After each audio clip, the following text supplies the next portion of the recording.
A violent storm batters the Grand Samayan estate, which is swallowed by the torrential downpour. Inside, a darkened room, a single newborn lies in his crib, the lone light coming from a rain-streaked window. A grim, blonde-haired man stalks toward the cradle, casting a massive shadow over the infant. The baby head shaved and wrapped tightly sleeps on, completely oblivious. This man, my father, stares down at the newborn and declares him utterly disgusting. My whole life's misfortune, you see, boiled down to being born at the exact same moment as another kid. That other child was Kajin, blessed by the sword god Kushan himself, gifted a flawless body and insane talent. Miles away, my exhausted mother clutches me, her unblessed baby. On a threadbare bed, her eyes filled with nothing but sorrow. All she could think was how she wished I had been Kajin instead.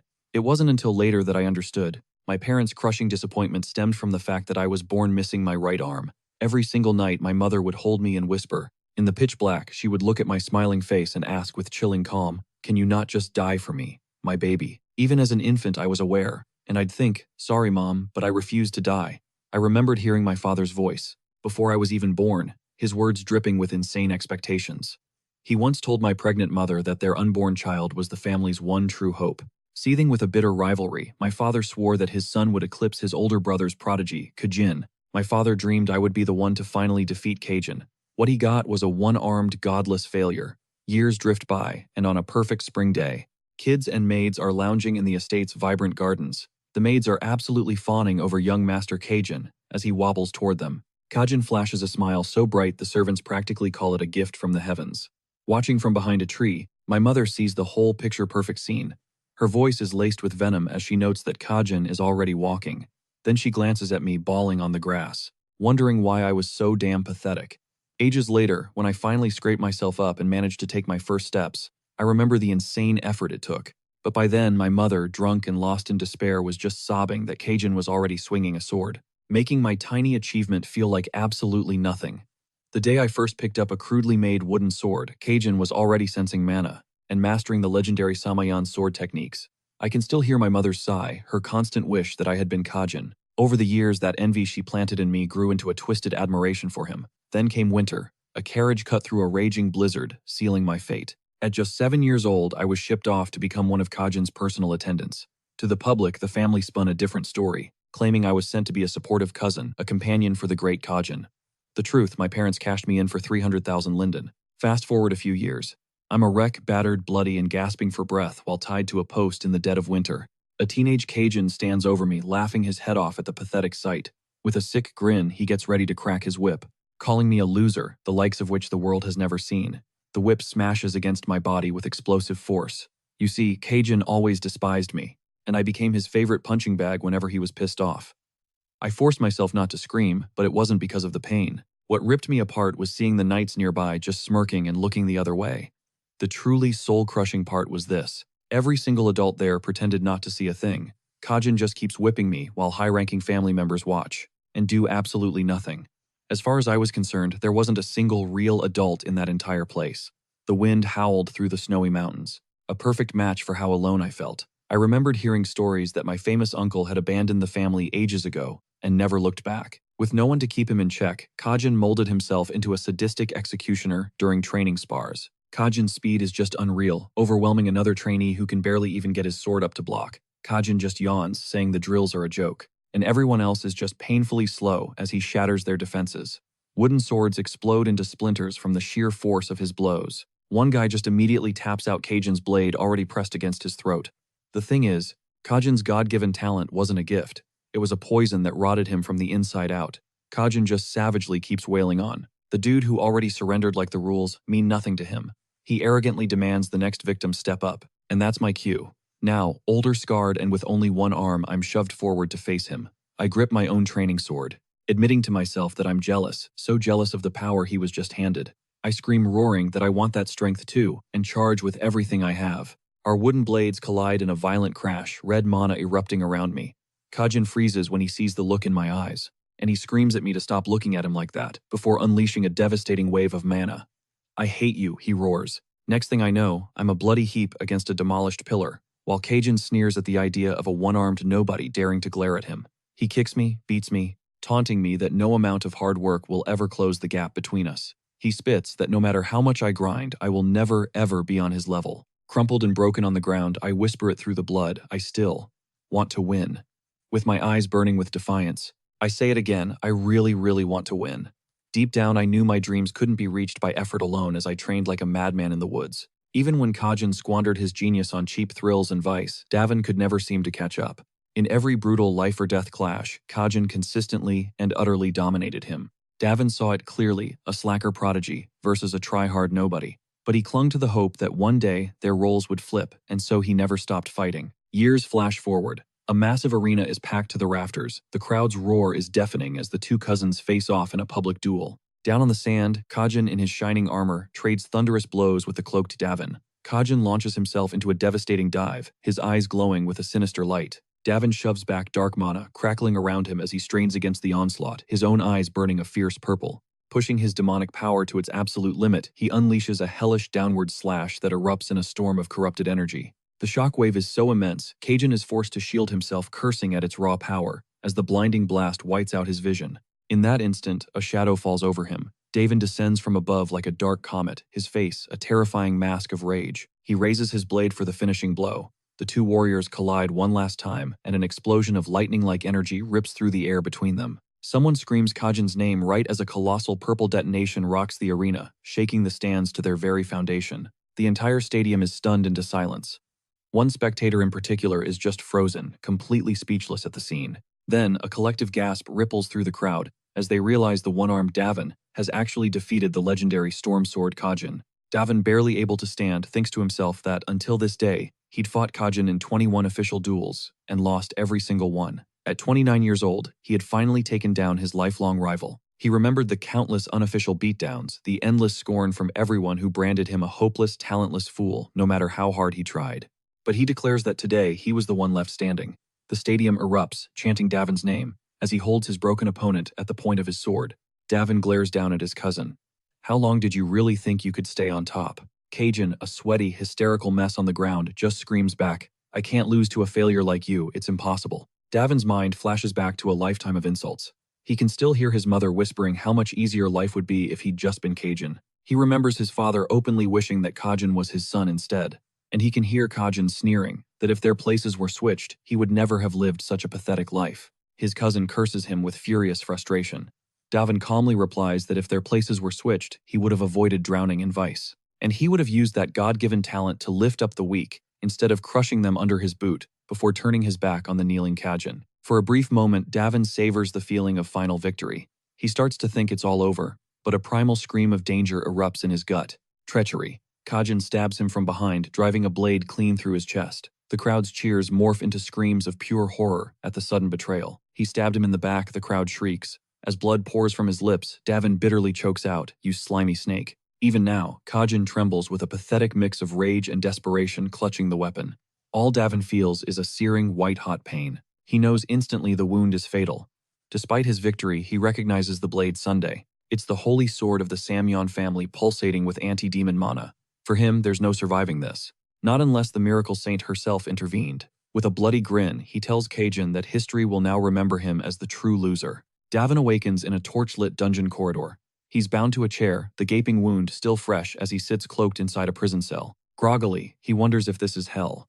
A hulking executioner-like jailer emerges from the shadows and ominously repeats the word back to him. The masked man tells Davin he got lucky because the renowned miracle saint, a woman named Rayla, just happened to be watching the duel. Hearing that name, Davin's eyes widen as he asks about the saint.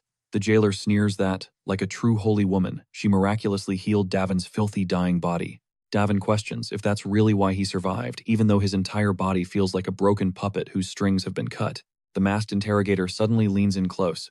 "Did you make a contract with the devil?" Davin, completely bewildered, just asks what he's talking about. The man insists that the only way a loser like Davin could have ever beaten the great Kajin was by making a deal with demonic forces. Then comes the final soul-crushing blow. He adds that Davin's own parents have already confessed to this accusation, leaving Davin utterly shattered. Davin pictures his parents, realizing they've sold him out once again. A bitter laugh escapes his lips as he asks if this is for real. The interrogator lays out the fabricated evidence, ritual items, and Davin's blood found at his home, and an insane accusation that he sacrificed 300 children for power. He proclaims that Kajin only stabbed Davin to defend the Samyeon family's honor, painting the coward as some kind of tragic hero. Forced to wound his own cousin, it all clicked. Davin understood that while he might have beaten Kajin in a fair fight, the Samyeon family itself had chosen its golden boy over him. The official sentence is read out loud.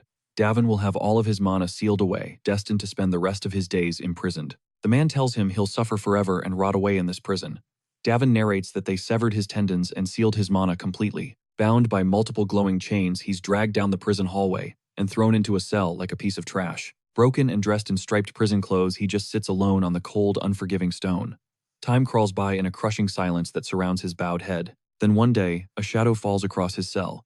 It's Kajin himself, and a cold flicker of recognition sparks in Davin's eyes. A cruel smirk twists Kajin's lips as he says this pathetic state suits Davin perfectly. He gloats about how the world now worships him as a legendary sword emperor, a celebrated genius of hard work. Leaning in close, Kajin's voice drops to a venomous whisper, thanking Davin for being the perfect stepping stone, the loser, whose failure paved his way to glory. And with that, he vanishes. After that visit, Davin's already pathetic food portions are slashed to nearly nothing. Years blur together, carving him into a skeletal figure with wild, overgrown hair. He lies, sprawled on the filthy floor, tormented by a hunger so vicious it feels alive. In a final act of desperation, he sinks his teeth into his own arm, anything to fight off the gnawing emptiness. Staring at the bloody crescent mark on his skin, a grim realization sets in, if he's going to die anyway. He wants to go out with some scrap of honor. He curses himself, wishing he had just died in the arena all those years ago, in the very moment he had actually defeated Kajin. His body finally gives out, collapsing onto the freezing stone. A deep, numbing cold seeps into his bones as death closes in, and his mind begins to drift. What if his life had been different? What if he hadn't been born with only one arm? He pictures another life, one where he was born into the main Samyeon bloodline, praised by all. He imagines receiving the sword god's blessing, his parents looking on with proud smiles. In this dying vision, he sees himself finally being loved, held in his mother's embrace. But fighting through the despair, one thought screams above the rest: he doesn't want to die. He clings to that single powerful desire: he still wants to live. Then, in the suffocating darkness, a single drop falls. The sound sends out ripples like the start of something new. A pinprick of light ignites in the void and begins to swell. A sinister voice echoes in his mind, declaring that he will not die. But that thought is instantly shattered by an angry shout demanding to know if he's even listening. While a family elder is speaking, another voice screams the name Vinchen as a hand viciously seizes a child's sleeve. In that instant, Davin realizes he has awakened in a totally different time, a different body. A sharp, searing pain jolts him, and he realizes it's coming from his right arm. He wonders if this insane scene with some furious blonde man gripping him is just a hyper-realistic dream. He recognizes the man, an adult from the clan. But he's from a branch family, so how would he know him? Then he hears the name again, Vinchen, seventh son of Aiden Kaga. A chaotic flood of alien memories crashes into his consciousness. Still, he thinks when you compare it to that underground hellhole, this dreamlike place with fresh air really isn't so bad. He figures this must be some kind of gift from the gods before death, a dream, where he has his right arm back. Just then, the enraged blonde man gets right in his face and starts screaming. The man channels a current of energy through his grip, and the boy instantly recognizes it as a mana-based pain attack. Dark blue energy crackles around them. Instinct takes over. Davin remembers exactly how to block this kind of assault and snatches the man's arm, preparing the counter. With a forceful push, he breaks the physical contact. He's shocked, though, when a relatively light shove sends the man flying backward. That's weird. The guy has decent mana control, but his body moves in slow motion. Playing dumb, Davin offers an awkward apology, pretending it was a complete accident. He stands over the crumpled man and casually claims his hand slipped. Utterly humiliated, the man scrambles to his feet, calling him an impudent brat. He clutches his chest, snarling that the boy is only acting arrogant because he's from the main family. The man vows that his own son will absolutely crush Vinchen in the upcoming clash between the main and branch families. This guy feels eerily familiar, just like his past father, who was obsessed with taking down the eldest uncle. He remembers how, when that ambition became impossible, his father projected all that frustrated rage onto him, branding him an ungrateful son. With a final glare, the branch family man storms off. He spits a promise not to forget Vinchen's arrogance, and warns him to just wait for the assembly of true swords. Left alone in the massive ornate room, Vinchen stands motionless, his thoughts racing as he scans his luxurious new bedroom. He finally lets out a sigh of relief. He walks to the window, calming his nerves, and a chilling doubt begins to creep in. This doesn't feel like a dream at all. It's gone on too long. He should have woken up by now. A sharp jab of pain in his head triggers another wave of memories. He sees his mother dying, just moments after giving birth to him. He remembers a father who completely neglected him, and he recalls the other children, who used him as their personal scapegoat and punching bag. He finally understands. He is Vinchen, the seventh of 8 children, in a famous family of swordmasters, the Adenka clan. He remembers cowering after being struck by his youngest sibling Lola. It becomes clear that in this powerful main family, he was the ugly duckling abandoned by his own relatives and preyed upon by every ambitious branch family member. He concludes that Davin of the Samyeon family has been reincarnated into the body of the useless Vinchen of the Adenka family. His head is still spinning. He has to admit he doesn't really have a clue what is going on. Searching the room, his eyes land on a personal diary on one of the shelves. Flipping through it, he learns that the original Vinchen was jealous of his siblings and suffered relentless harassment from his branch family relatives. He was completely ignored by the servants and had even written about wanting to die. The entire diary is a testament to his self-loathing. Vinchen had fallen into total despair. Then it all clicks. His reincarnation was the answer to 2 different prayers, Davin's desperate plea to live and Vinchen's tragic wish to die. He muses that, while he wanted to live more than anything, Vinchen wanted to die. He wonders if their 2 opposing desires caused one soul to disappear and the other to be reborn in its place. But even as the thought forms, he has to ask himself if he should actually believe such an absurd story. A sudden presence, a disembodied voice. He whips his head around, demanding to know who else is in the room. A mocking tone replies, calling him hopelessly naive. A demon, he wonders, trying to mess with his head about this messed-up reincarnation. But the voice shatters that theory, claiming to be the body's original owner, Vincent. The shock hits him like a physical blow. He realizes he's talking to Vincent himself. A ghostly figure surrounded by a swirl of butterflies confirms it. That was his name once. But he gave up that body. He no longer has a name. The spirit requests a new one from now on. Call him Julian. Davin demands to know how Julian, a dead kid, can be standing here. Julian's answer is chilling. What you are witnessing is a divine revelation. Davin's mind flashes back to what he knows of revelations, sacred messages bestowed by the gods upon a chosen few. The implications send a shiver down his spine. If this is real, he has to ask, are you a god? Julian confirms it with a smirk. Yeah, but just a minor one, don't get your hopes up. Julian explains that he was trying to summon a spirit god, but Davin's soul answered the call instead. To become a full-fledged god, he has to rack up a ton of achievements. He calls this grind his calling, the one path that will let him ascend to true godhood. Davin cuts him off. He might get the gist of Julian's situation, but frankly, he couldn't care less about some god's personal quest. He declares that if he really got a second chance at life, he's going to live it to the absolute fullest, not waste it, fulfilling some ghost's bucket list. Julian concedes that their clashing desires are exactly what landed them in this mess. Then Julian drops a bombshell warning that his spiritual energy is running on fumes. When it finally vanishes, the body Davin is borrowing will die right along with it. Davin laughs it off. A pathetic threat. He checks himself over, noting that this body feels way too solid and healthy to just keel over. But then a cold dread washes over him as he realizes something is terribly wrong with his condition. He snarls a curse at Julian, who lets him collapse onto the floor in a heap, just to prove how fragile the body truly is. As Davin crumples, Julian looks down on him. So naive. Now Julian announces, I'll show you the real memories. The butterflies around him begin to glow, swarming as he promises these memories are the 100% unfiltered truth. A blinding cascade of light slams into Davin's body and the memory transfer kicks into high gear. Writhing on the ground as the images assault his mind, Davin chokes out, what is this? He's slammed with flashes of horrific abuse. Voices scream trash and moron as he relives being mercilessly beaten, stomped on by a crowd of faceless figures. But onlookers in the memory notice something strange. Even while being brutalized, the look in his eyes is unnervingly different. The truth becomes brutally clear. Vincent never gave in to despair. He was just acting the part of a coward. The whole time he was secretly plotting his revenge. Davin reels from the revelation. This level of ruthless, cold-blooded scheming, from a 13-year-old. What kind of insane world was I reborn into? Julian's smug voice cuts through the chaos. So, was my performance convincing enough for you? He explains that he had to play the victim to stay off the family's radar, while he secretly researched forbidden apostle-level power. So Julian asks, are you willing to hear my proposal now? He promises that their cooperation will benefit Davin too. Defeated, Davin agrees to listen. Julian starts with a loaded question. Have you ever heard of the archdemon Davin and the hero King Kajin? The names hit Davin like a lightning bolt.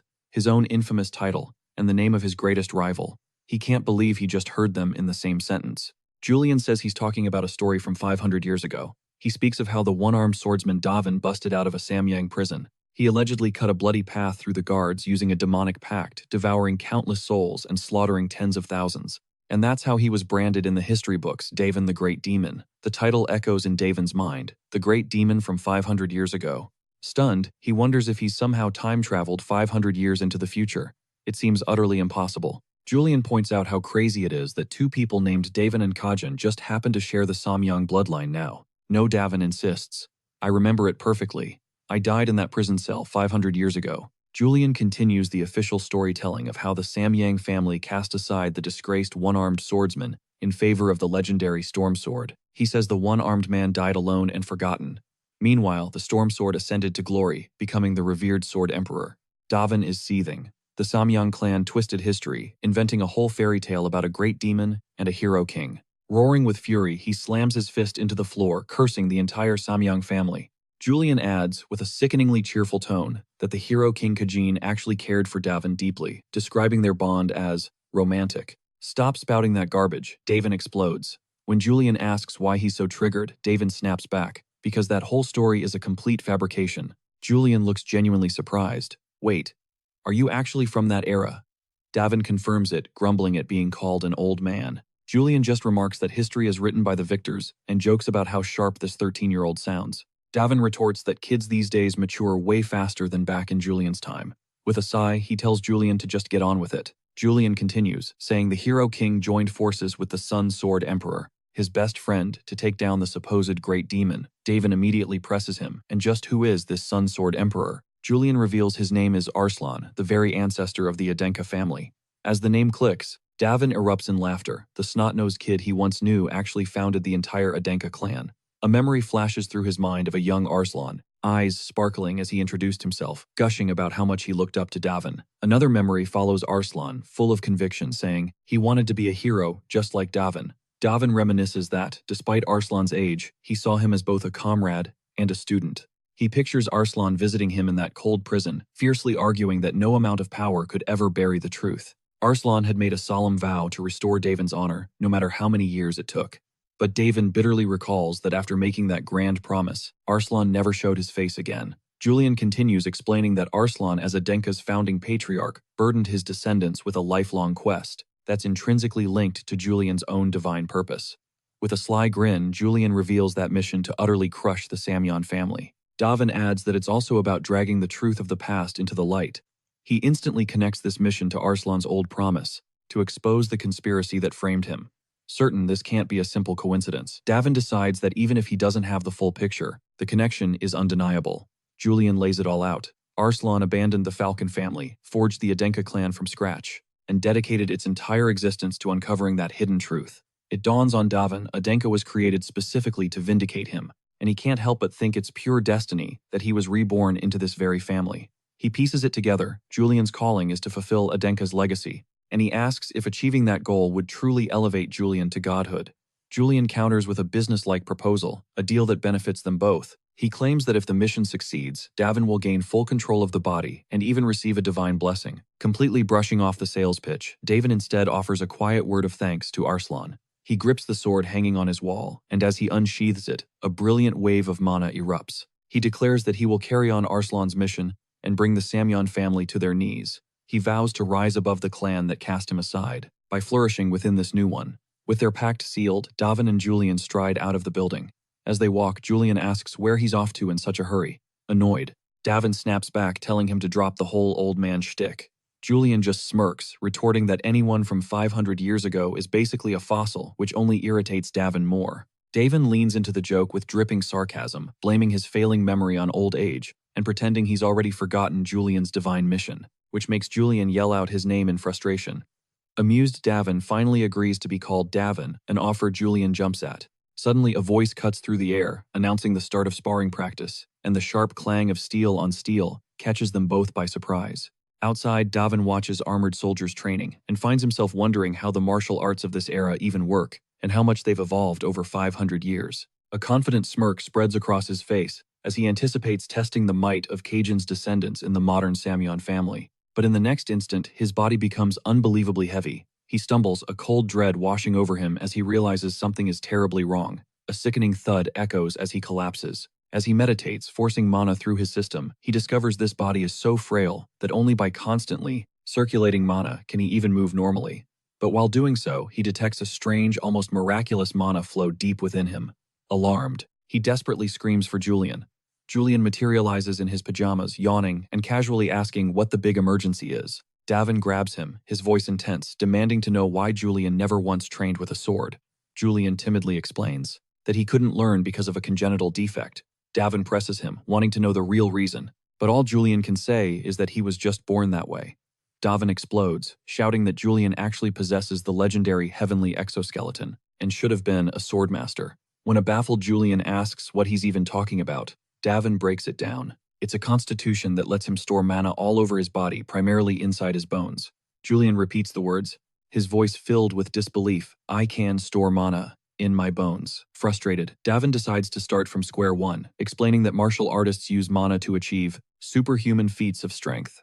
He sketches out the basics for a normal person. Mana is stored exclusively in the heart. He clarifies that people with a heavenly exoskeleton, however, can also stockpile mana in their bones, giving them a practically infinite energy supply. Julian is stunned to learn he's been walking around with this insane power-up his whole life, but Davin insists. He doesn't even comprehend how big of a deal this is. Davin then drops a bombshell. Kajin, the celebrated hero king himself, also had the heavenly exoskeleton. The dark irony hits him. He's been reincarnated with the exact same physical gift as Kajin, the very man he was jealous of his entire life.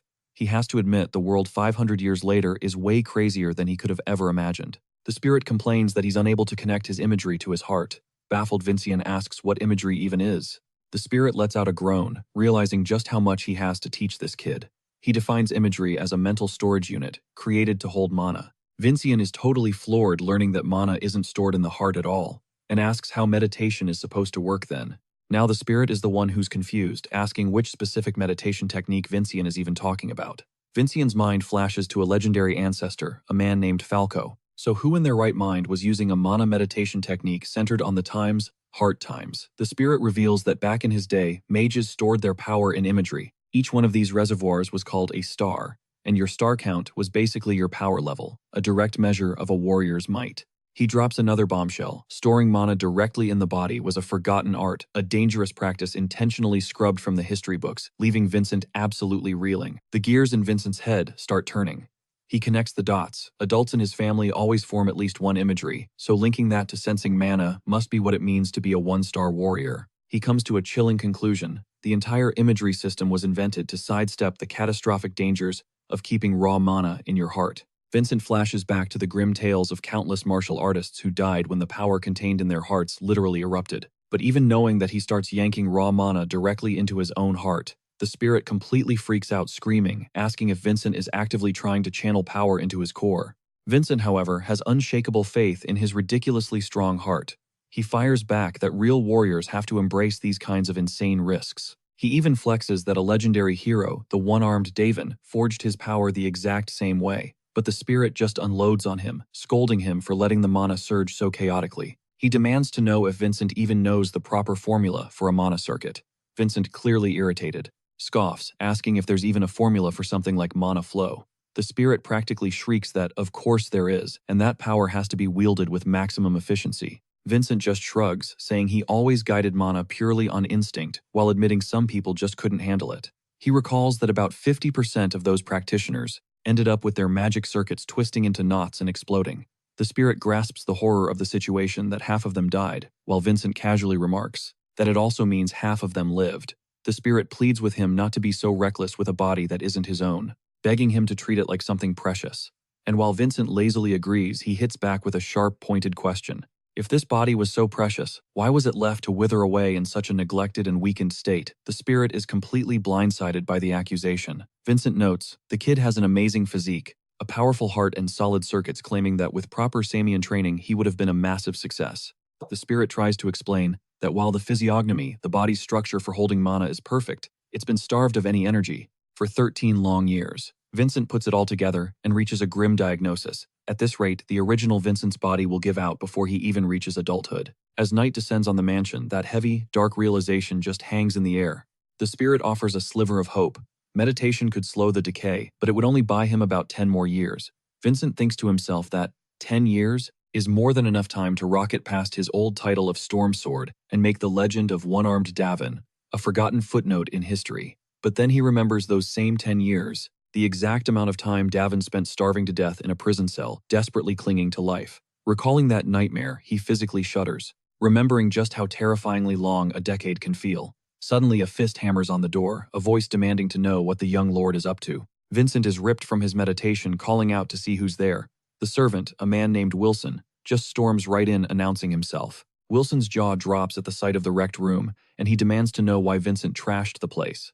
Vincent rises slowly to his feet and asks if Wilson is his personal attendant. Wilson confirms it, and Vincent remembers this is the exact same guy, the spirit Julian had once threatened to kill, in 3 years. Vincent decides to cut through the noise and just act. He orders Wilson to fetch him a fresh set of clothes, and to get the room cleaned up. Wilson, totally thrown off by Vincent's sudden commanding presence, wonders if this is the same pathetic kid he's always known. He nervously blurts out, asking what kind of messed up experiment caused all this destruction. Vincent just casually denies doing anything out of the ordinary, but Wilson accuses him of going crazy from loneliness and dabbling in dark magic, threatening to report him to the heads of the household. Vincent lets out a dark laugh, noting how Wilson speaks with formal words, while being unbelievably disrespectful. He lays into Wilson for defying his master and straight up ignoring a direct command. Vincent's voice drops to an icy tone as he points out that cleaning and serving are literally Wilson's job, even if it's a bit more work today. Wilson actually protests, whining that he hates doing tasks he's not in the mood for and complaining about being treated like a janitor. Vincent's eyes narrow as he bluntly reminds him that he times is in fact, a servant. He then says if Wilson is going to refuse, he'll just go get the clothes himself. Wilson, suddenly alarmed, asks where he thinks he's going. Vincent tells him he's heading straight to the Grand Chamberlain to personally report that his servant Wilson is refusing to do his job. The threat hangs in the air and Wilson goes completely silent, totally intimidated. He backpedals fast, insisting he'll go get the clothes right away. Wilson snatches the laundry and practically bolts down the hall, promising to get the room cleaned up immediately. As he scurries away, Wilson mutters to himself that even a timid young master shouldn't be disrespected, so blatantly suspecting he was put here as some kind of test. A correct assessment, a voice says. Julian materializes behind Vincent. Vincent had already figured it out. He guesses the family wanted to see how he'd handle an unruly servant and prove he knows how a 7th young lord is supposed to behave. Julian then reveals that Wilson was supposedly a former gang member with a high body count and asks what Vincent plans to do. Vincent just laughs, explaining that real killers carry a unique, unmistakable energy. He says Wilson has zero trace of that aura, looks totally harmless, and seems like a massive coward, meaning all his tough guy stories are just hot air. Julian is skeptical, asking how Vincent could possibly know all of that in such detail. Vincent just turns to him with a deeply sinister smile. He knows, because he has lived that life. A chill snakes down Julian's spine as he wonders what exactly he has unleashed. He fears he might have summoned something far more terrifying than any spirit king. Just then, a voice calls from beyond the door, announcing Wilson's return. The servant enters holding a stack of freshly laundered clothes, mentioning he took care of what Vincent had worn the previous day. Vincent, already looking sharp and presentable, offers his thanks and gestures to the spotless room, asking for his approval. Wilson just grunts, telling Vincent to avoid turning his quarters into a war zone again. Vincent gives a casual, easy agreement. Wilson smirks internally, thinking the boy seems much more obedient now, still just a pathetic, powerless kid. But then Vincent's tone shifts, ordering Wilson to retrieve a 1-meter wooden sword of a specific weight and make from the family's private storeroom. A smug grin spreads across Wilson's face. And what if I say no? Vincent's reply is dangerously calm.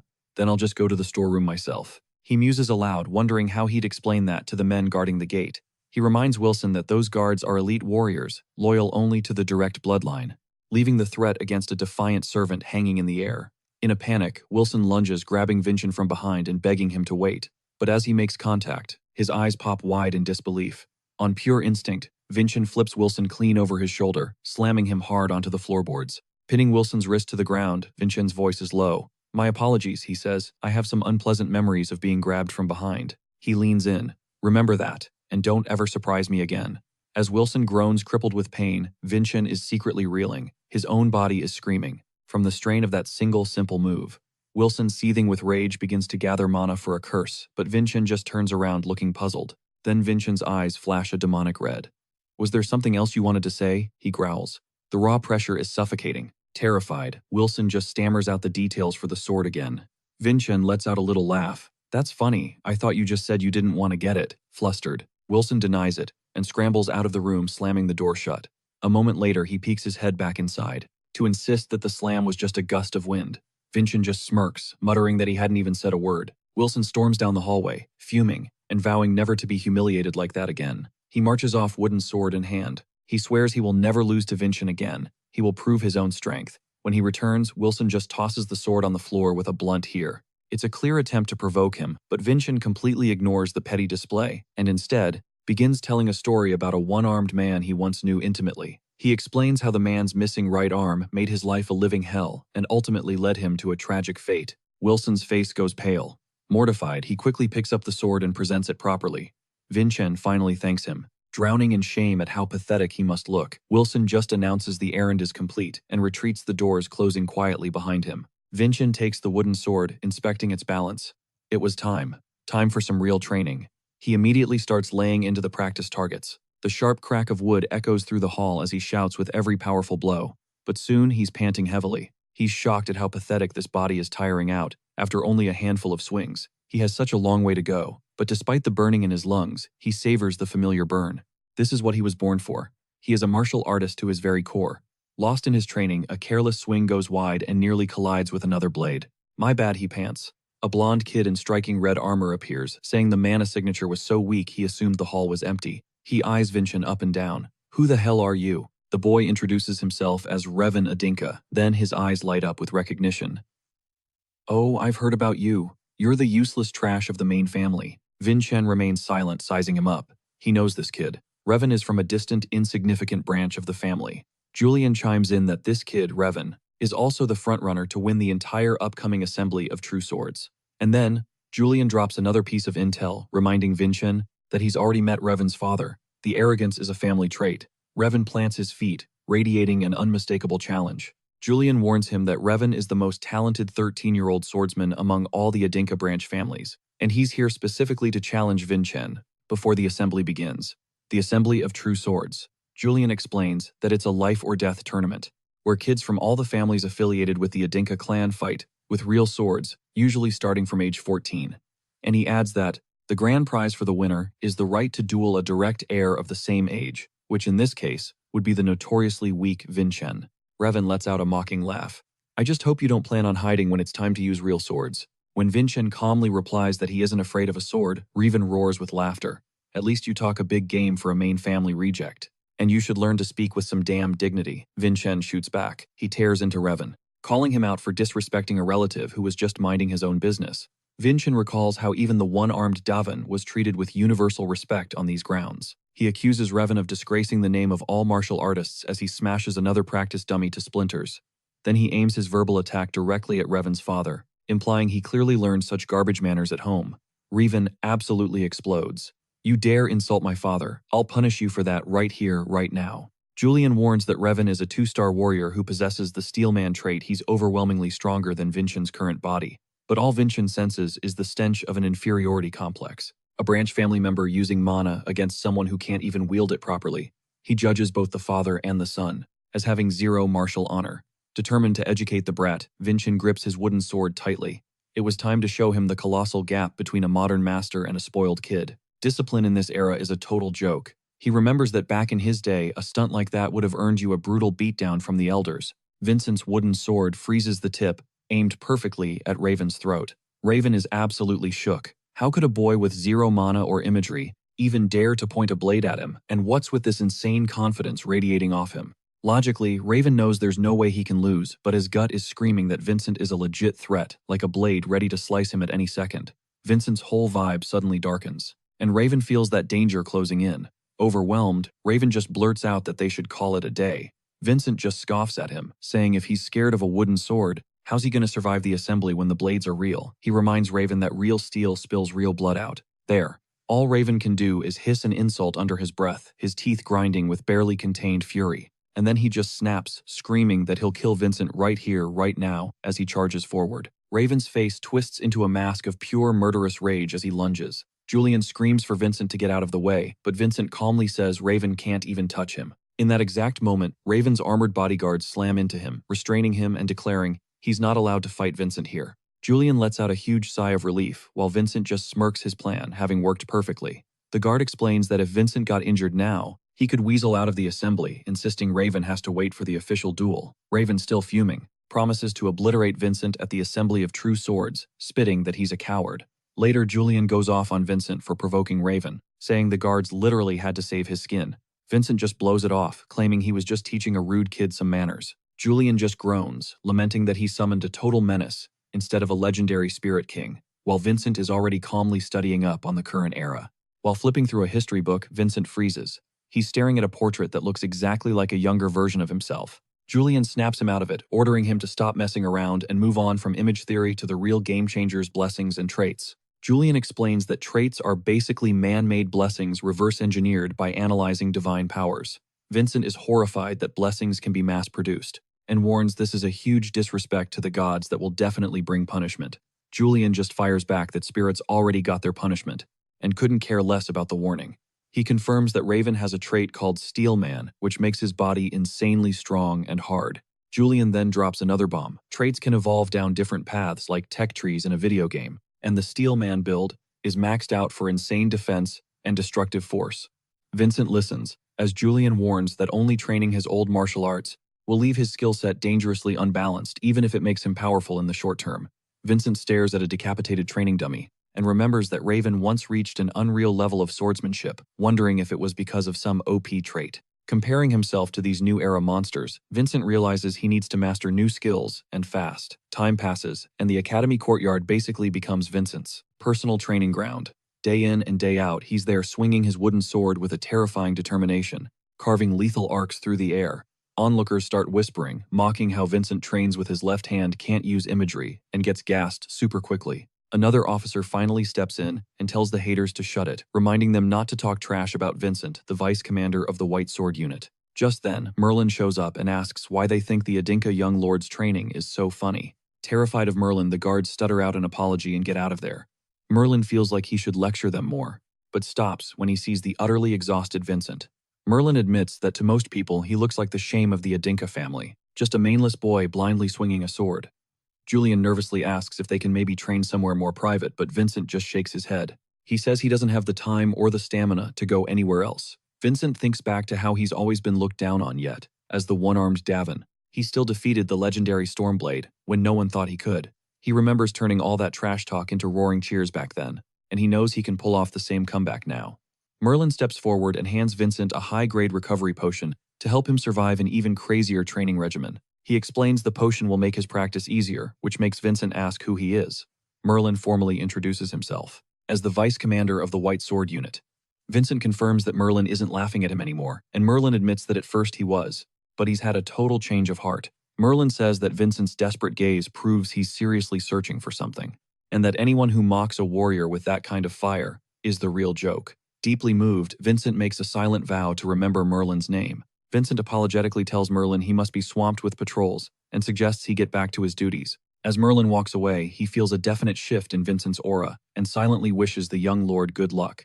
Fired up by the potion and his own resolve, Vincent starts laying into the practice dummy with more and more power. He continues his relentless assault, gradually tearing the target to splinters. Between sessions, he chugs more of the potion, using it as fuel for non-stop training even when he's not sparring. Vincent also dives deep into his studies, with Julian hovering nearby and practicing his footwork. Vincent reminds himself to keep his weight on his right leg.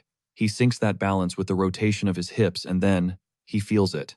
A spark of mana finally beginning to circulate from his heart. Vincent's senses dial up to 11, letting him perceive the very flow of power. He perfectly visualizes the one-armed Davin sword technique. In his mind, he breaks the technique down into a sequence of dots and lines, a blueprint for its devastating abilities. With flawless timing, Vincent executes the perfected move. The sword's arc cleaves the practice dummy's head clean off. Absolutely hyped, Vincent realizes his theory worked. With total conviction, he declares his new swordsmanship system is complete.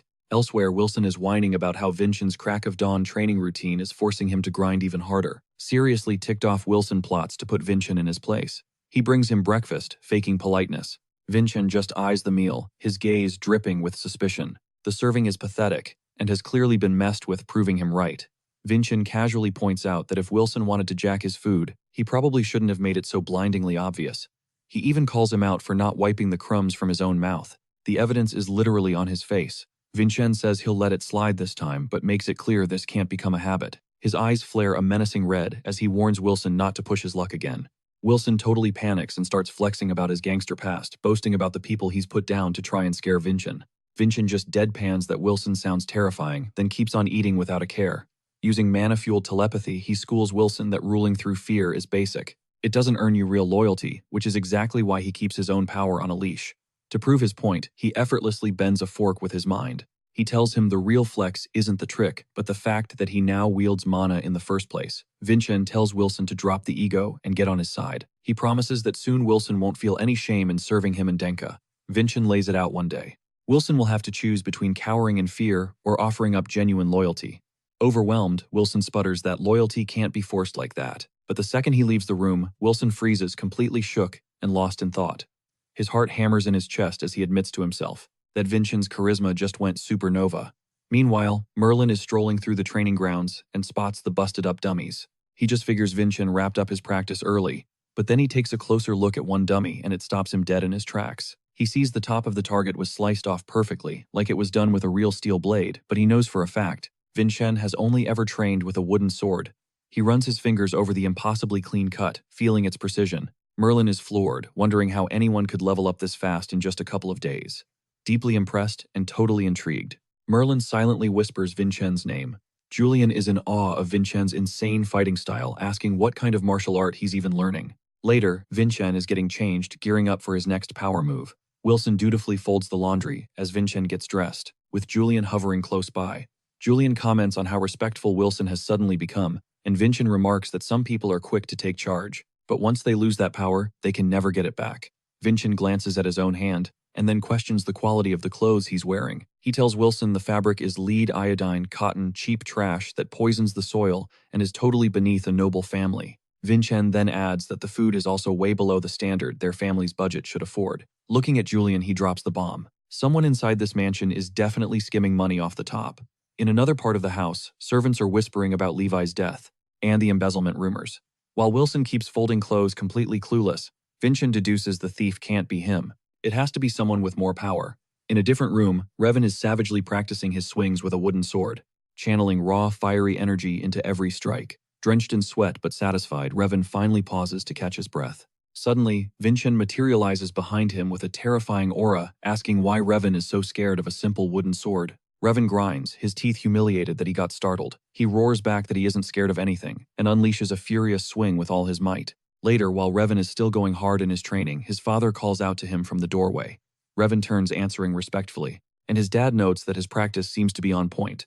But then Revan's father gets dead serious, reminding him the assembly of true swords is just around the corner.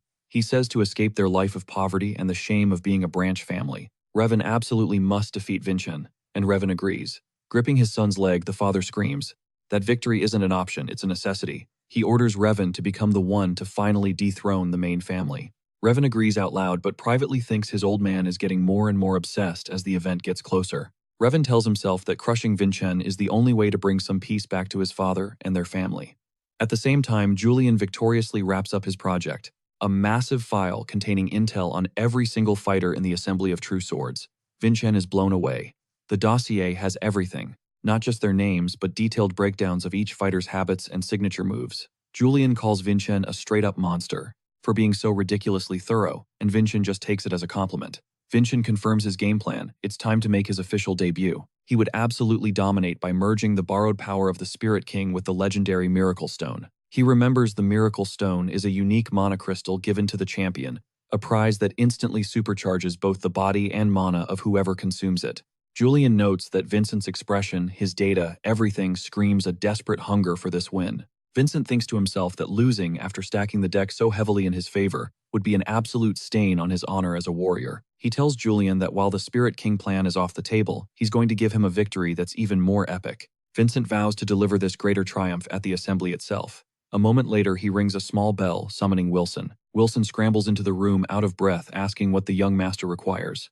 A sly grin plays on Vincent's lips as he says he has a special job for Wilson. Soon after, Wilson is seen clutching a written message following his orders. The family's Grand Chamberlain Raelza looks up from her mountain of paperwork as Wilson knocks. Announcing his presence with a shaky voice, Wilson peeks his head in and gives her a clumsy greeting, asking for a moment with Grand Chamberlain Raelza. Without even pausing her writing, Raelza drills him with a cold stare and tells him to get to the point. Crushed by her immense presence, Wilson is thinking, man, the aura of a 7-star martial artist is absolutely terrifying. He explains that young Master Vincent has a message for the family head, which makes Raelza sneer, assuming Vincent is too much of a coward to come himself. But then, Wilson drops the bombshell. Vincent has specifically requested the family head's personal attendance at the Assembly of True Swords. He keeps going, explaining that Vincent plans to finally prove he's worthy of being a main house, a denka.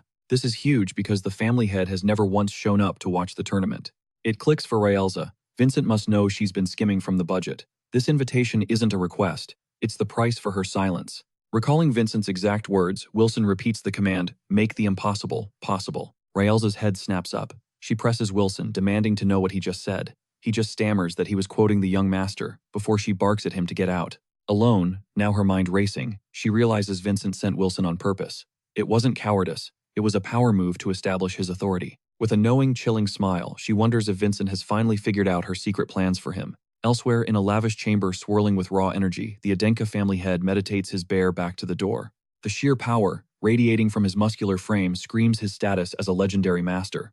Without turning, he senses Raelza's presence and calls out her name. Raelza formally announces that young Master Vincent has invited him to the Assembly of True Swords, and the patriarch just scoffs at the idea. He tells her not to be ridiculous, but Raelza insists, repeating that Vincent wants to prove his right as a main house heir. Prove his worth, the patriarch echoes, dripping with doubt. He asks if she seriously thinks Vincent has the skills for that. Raelza concedes that in terms of pure lineage and worth, Vincent isn't there yet, and that's the whole reason he needs to demonstrate his potential. This time, she practically begs the family head to go, even offering to serve as his official witness, which makes him question if she understands the weight of that promise. Dropping to her knees, Raelza swears on her life that if Vincent fails to prove his worth, she will pay the price with her own head. Stunned, the patriarch asks her why she'd make such an insane gamble. Her answer is simple. Vincent has her cornered by exploiting one of her personal weaknesses. When he calmly guesses that it involves her embezzling the family funds, Raelza's eyes go wide with shock. She confesses, admitting she diverted the money to secure Vincent's future, and offers a deep apology. The family head brushes it off, saying he has no reason to interfere since her loyalty is to Vincent's mother, not to him. Still, he can't help but think that this kind of indirect power play is exactly the move Arvana would pull, letting Vincent declare his ambition without sacrificing any pride. He muses aloud, wondering if Vincent truly has his mother Arvana's blood running through his veins. Intrigued despite himself, the patriarch finally gives in. He declares that he will go. He will witness the Assembly of True Swords with his own two eyes. The day of the tournament finally dawns. A thunderous roar erupts from the packed stadium as the young swordsmen make their entrance. Revan, clad in armor, but carrying no sword, walks with an overwhelming, almost arrogant confidence. Fire burns in Revan's eyes as he vows that today is the day he finally crushes Vincent. His gaze drifts to the high platform where he recognizes one of the figures. He can't believe it. The Patriarch Khan himself is actually here. Revan's mind races. He must be here to witness the rise of a collateral genius like him. He promises himself he'll put on a show and claim victory in the most spectacular way possible. A herald's voice booms, officially kicking off the Assembly of True Swords. In one of the opening matches, Revan unleashes a brutal assault on his opponent, growling at him to just give up and die. His rival barely gets his shield up in time, but the sheer force of the blow sends cracks, spiderwebbing across its surface. Enraged, the opponent launches a counterattack, screaming that Revan shouldn't get so cocky. Revan just tanks the hit, his defense holding strong, and smirks at how little damage he took. He boasts that such pathetic attacks are completely useless against his Steel Man attribute, as he winds up for another devastating strike. A single brutal strike shatters his opponent's defense, launching him across the arena and ending the fight. Revan's father roars with pride from the stands, celebrating his son's victory. The crowd buzzes, remarking on Revan's 2-star rank and his overpowered defensive ability, speculating that a kid from a side branch might actually win the whole tournament for the first time ever. Watching from a shadowy corridor, Vincent scoffs. He'll admit, by the standards of 500 years ago, these combatants would be hailed as geniuses, but in the present day, their fighting styles are utterly shallow. He sees that most of them just crutch on their innate gifts. Instead of gaining any real combat experience moving like puppets following a script, he watches Revan's reckless but confident assault and instantly understands why the kid can be so aggressive. Revan takes a dramatic bow before the adoring crowd, soaking in their thunderous applause. His eyes then lock onto Vincent, and he smirks, surprised the coward showed up, instead of running, ready to utterly crush him. Vincent just smirks right back, thinking that Revan better hurry his butt onto the stage, because running away is the last thing on his mind. The Patriarch observes the entire scene from his throne in stoic silence. In the arena, below swords clash, and the crowd goes wild. A young warrior is sent flying backward with a violent blast, crying out as he hits the ground. The referee declares Revan Adenka the winner of the match. Revan stands triumphantly, announcing that he has mowed down every last one of his opponents. With a smug grin, Revan explains that, according to family tradition, the final duel will be against his so-called close friend, Vincen Adenka. Vincen meets his gaze, his own eyes burning with raw determination. Challenge accepted. Both fighters now stand before the referee in the heart of the packed arena. The official Zarin of the elite White Sword unit begins the proceedings, but Vincen immediately interrupts him with a special condition. He calls out for his attendant Wilson, who appears in an instant. Vincen declares he will battle his distant cousin using only a wooden practice sword, using only his left hand, and he'll even give him 3 free attacks. The seated elders erupt in confused whispers, thinking Vincen has gone insane. Vincen then adds that he won't move from his spot until those 3 attacks are over. Revan's face flushes with fury as he accuses Vincen of disrespecting him. The audience erupts, shouting that Vincen has no martial skill and calling him an arrogant heir. Revan's father screams that Vincen is just making excuses for his inevitable loss, sparking concern throughout the stands.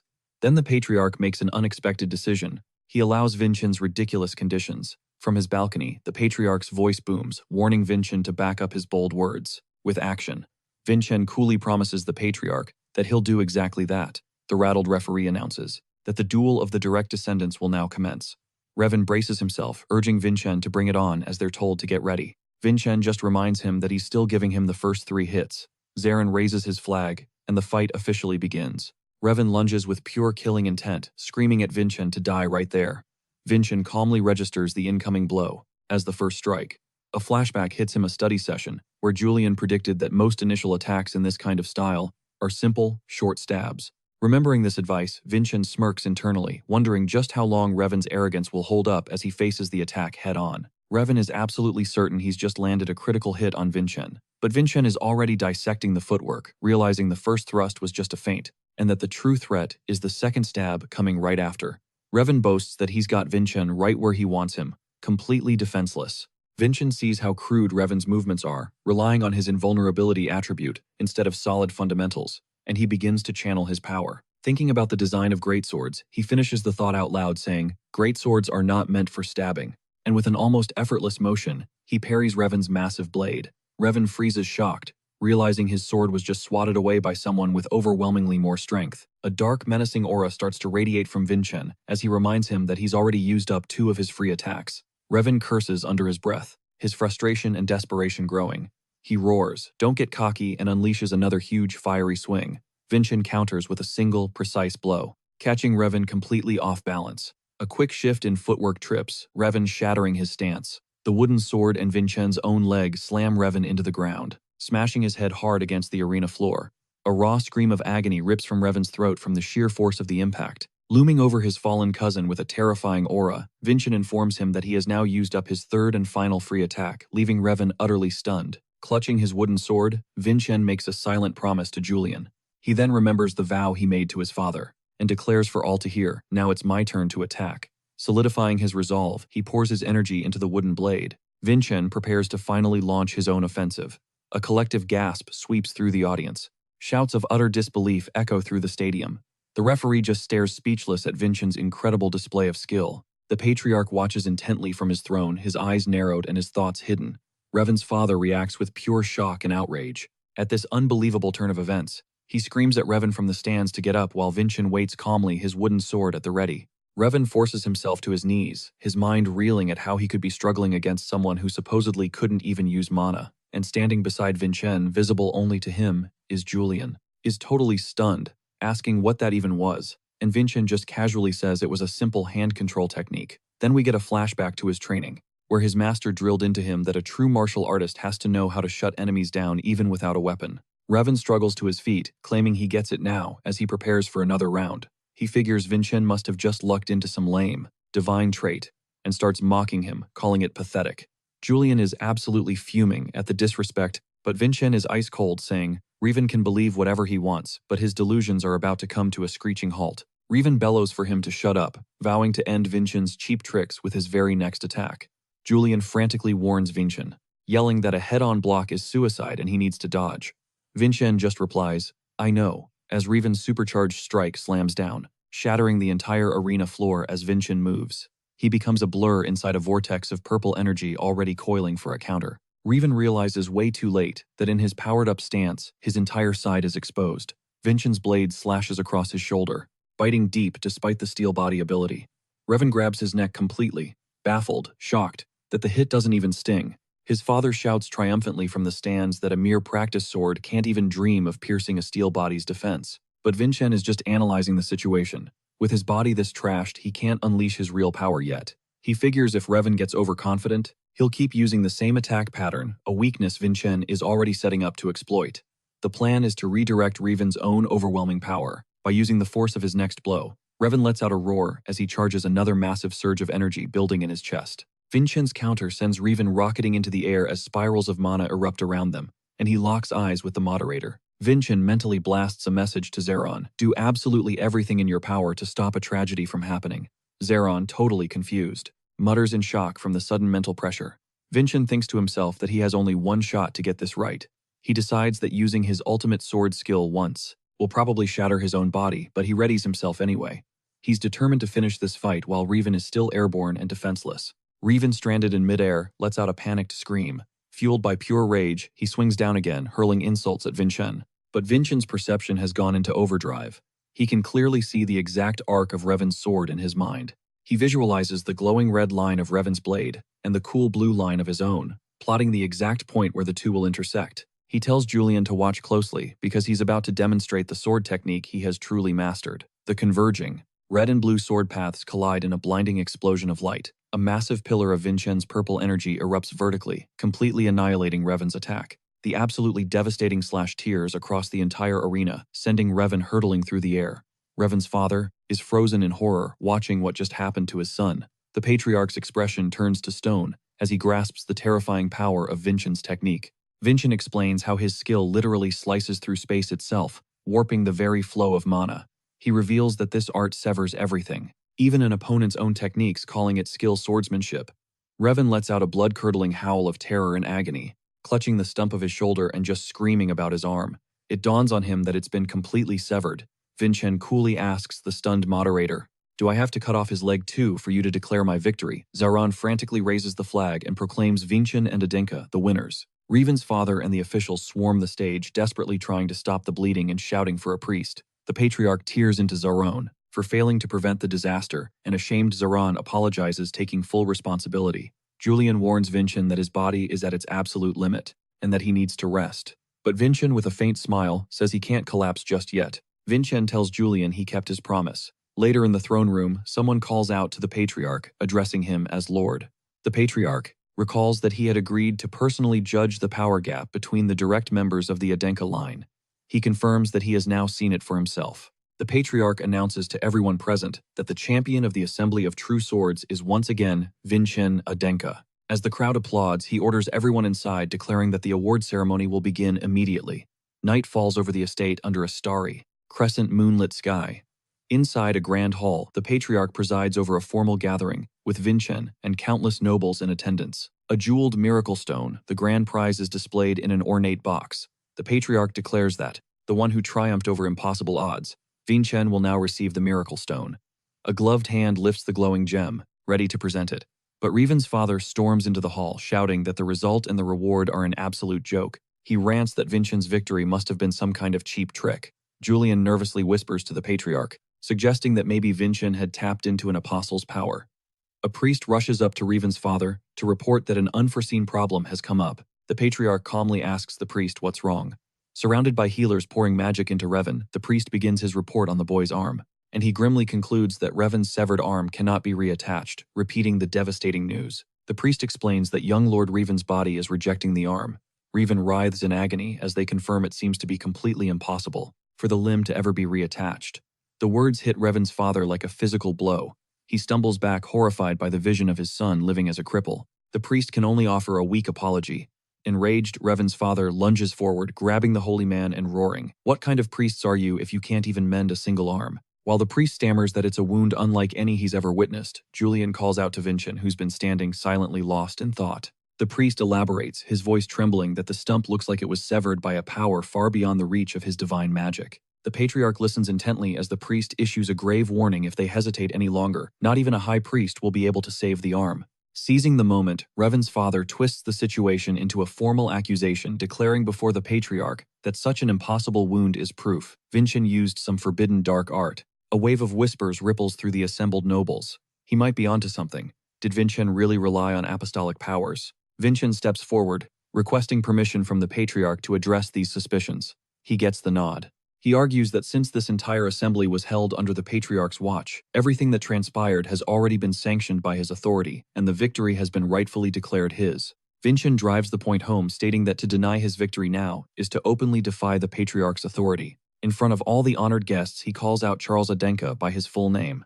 Do you, he asks, his voice dangerously low, truly believe your judgment is superior to that of the Patriarch? Charles is struck dumb, unable to answer. Then Vincent drops a bombshell, ordering Zeren of the White Sword Unit to arrest Charles on the spot, stunning the entire room. When Zeren asks for clarification, Vincent confirms the shocking command. He wants his own friend, Revan's father, Charles Adenka, placed under arrest. Charles sputters in protest, arguing that even as a direct heir, Vincent has no right to do this. But Vincent's reply is cold and swift. Publicly questioning the Patriarch is all the justification he needs. Torn but loyal Zeren agrees to follow the order. He binds a struggling Charles with rope, ignoring the man's desperate cries to be set free. Charles looks up his face, a mask of disbelief, as the proceedings are turned against him.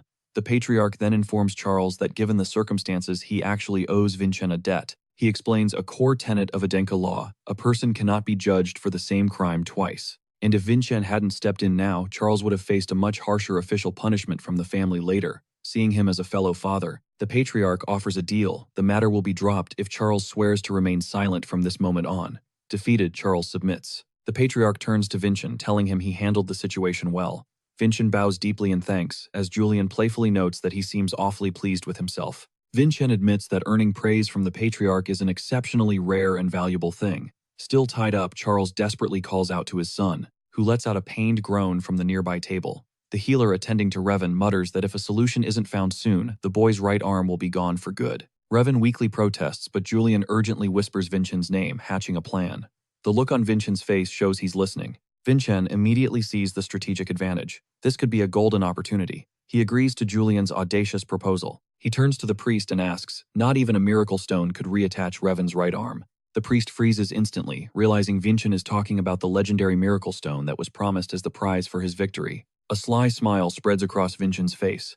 He takes the priest's stunned silence as confirmation that yes, such a miracle is possible. Vincent announces to the room, I was the one who severed Revan's arm. Is it not fitting that I be the one to resolve this? The Patriarch grants his consent. With the floor now, his Vincent reminds everyone how Revan had publicly insulted his skills as a martial artist. Charles, mortified, hastily apologizes for his son's arrogance, begging for forgiveness. But Vincent coldly states that in the world of martial arts, words demand consequences. A guard hesitantly gives up his sword.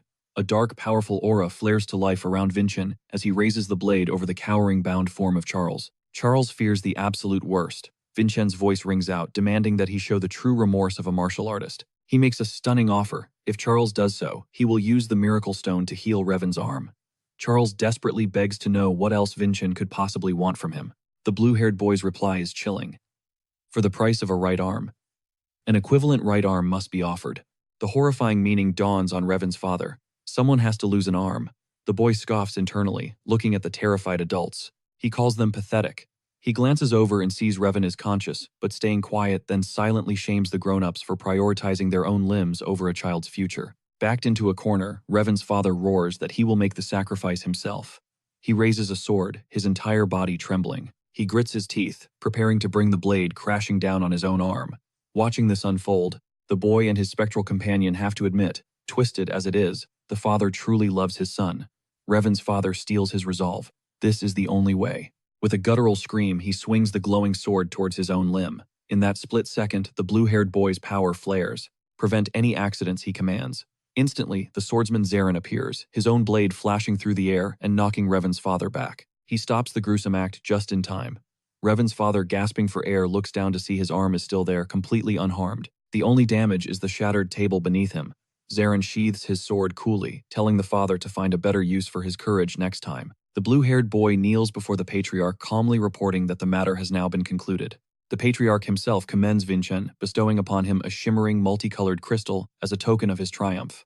With a gesture of deep respect, Vincent accepts the radiant miracle stone into his grasp. Without a moment's hesitation, Vincent turns to the Reverend, urging him to act fast, and pressing the stone into his hands to save Raven. The holy man begins to pray, calling on the healing goddess, Gaia, for compassion, as he channels the artifact's immense power to work a miracle. Then, in a stunning move, the Reverend puts the stone in his mouth and shatters the priceless artifact between his teeth. An explosion of light engulfs Raven's entire body, immediately beginning to mend his catastrophic wounds. Raven's father shouts in disbelief, witnessing his son's right arm regenerate in a flash of miraculous light. Julian starts stressing, complaining about wasting such a legendary artifact. But Vincent just claps back, reminding him that giving it away was Julian's idea in the first place. Still, Julian can't shake the feeling of regret, knowing that stone could have been a game-changer for them down the road. Unseen, a young servant is pressed against the door, secretly listening to everything. Absolutely buzzing from what he just overheard, the servant is completely floored, thinking Vincent is the coolest person he's ever seen. A little later, while they're eating, Vincent drops some serious wisdom on the servant, telling him that a day will come when he must choose between fear and loyalty. Fired up by this, the servant declares without hesitation that he has already made his decision. Seeing the father and son share a tearful hug, the servant realizes that loyalty is infinitely cooler. Some time passes, and the now devoted servant greets Vincent with a cheerful and formal, "Young master." Back in Vincent's room, Julian announces he's going to whip up some dinner, and Vincent just casually agrees. Julian wonders aloud why the servant is acting so formal all of a sudden, but Vincent points out that this is the exact kind of respect Julian was craving. Julian totally denies it, brushing it off, and hinting that he was playing a much bigger 4D chess game. Just then, a knock echoes from the door. Vincent figures it's just the Reverend, impressed by his speed, and tells him to come on in. The cleric enters the room and asks Vincent how he's been holding up. As Vincent racks his brain trying to place the man's face, the Reverend offers a polite greeting. He formally introduces himself as Dylan, a pontiff of the Gaia faith. Vincent cuts straight to the chase and asks why he's here, and Dylan explains he came to offer his personal thanks for the earlier events. Julian's jaw drops. He can sense that Dylan's presence here is a massive deal. Dylan then offers Vincent times Miracle Stone as a thank you gift. Vincent is baffled, arguing that the stone should have gone to Dylan as the reward for healing Raven. Dylan explains that his sacred duty is to guide people from suffering to peace, but in that critical moment today, he admits with shame that he actually hesitated, weighing a human life against the value of the stone.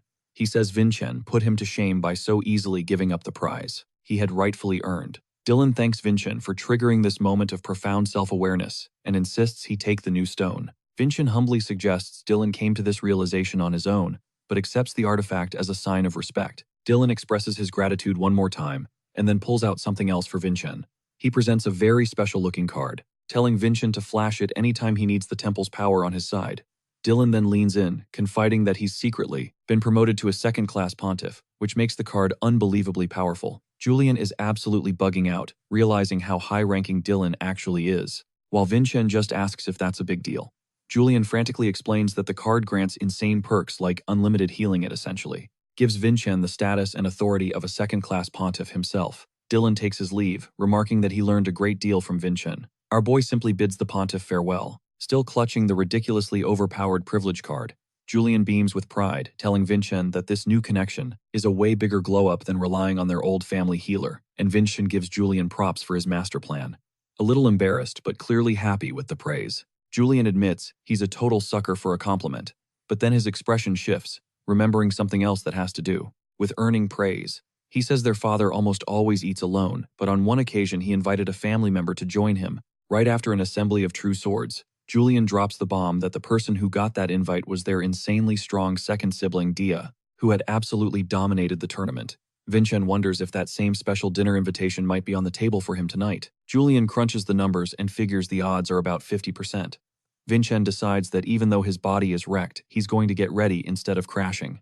Julian argues that the chances are only 50-50, but Vincent shuts him down, insisting that any possibility Julian brings up is worth preparing for. Julian blushes, clearly touched by Vincent's absolute faith in his predictions. Suddenly, the servant bursts into the room, shouting for the young master and making them both jump. Shaking like a leaf, the servant stammers out that the head of the family has personally summoned Vincent. Vincent remains completely chill, assuming this is the dinner invitation, and tells the servant to lead the way. As they walk off, the servant is in total awe, realizing Vincent even saw this coming. His admiration for his new master hits an all-time high. Night has fallen on the massive Adenka estate where the meeting is set to happen. Dressed in formal wear, Vincent strides down a lavishly decorated hallway, heading for his father's audience chamber. But his path is blocked by his stepmother Versa Highland, who sharply tells him to pick up the pace. She stands before him, formally acknowledging his incredible performance at the Assembly of True Swords.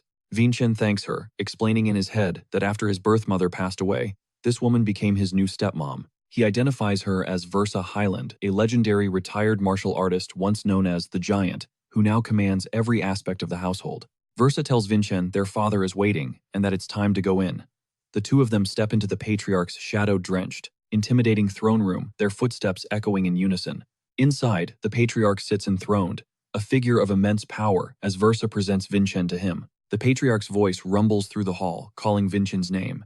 He says it again, but this time the name is a weapon, unleashing a tidal wave of suffocating aura. The air becomes thick, heavy, crushing the breath from Vincent's lungs as the immense pressure bears down on him.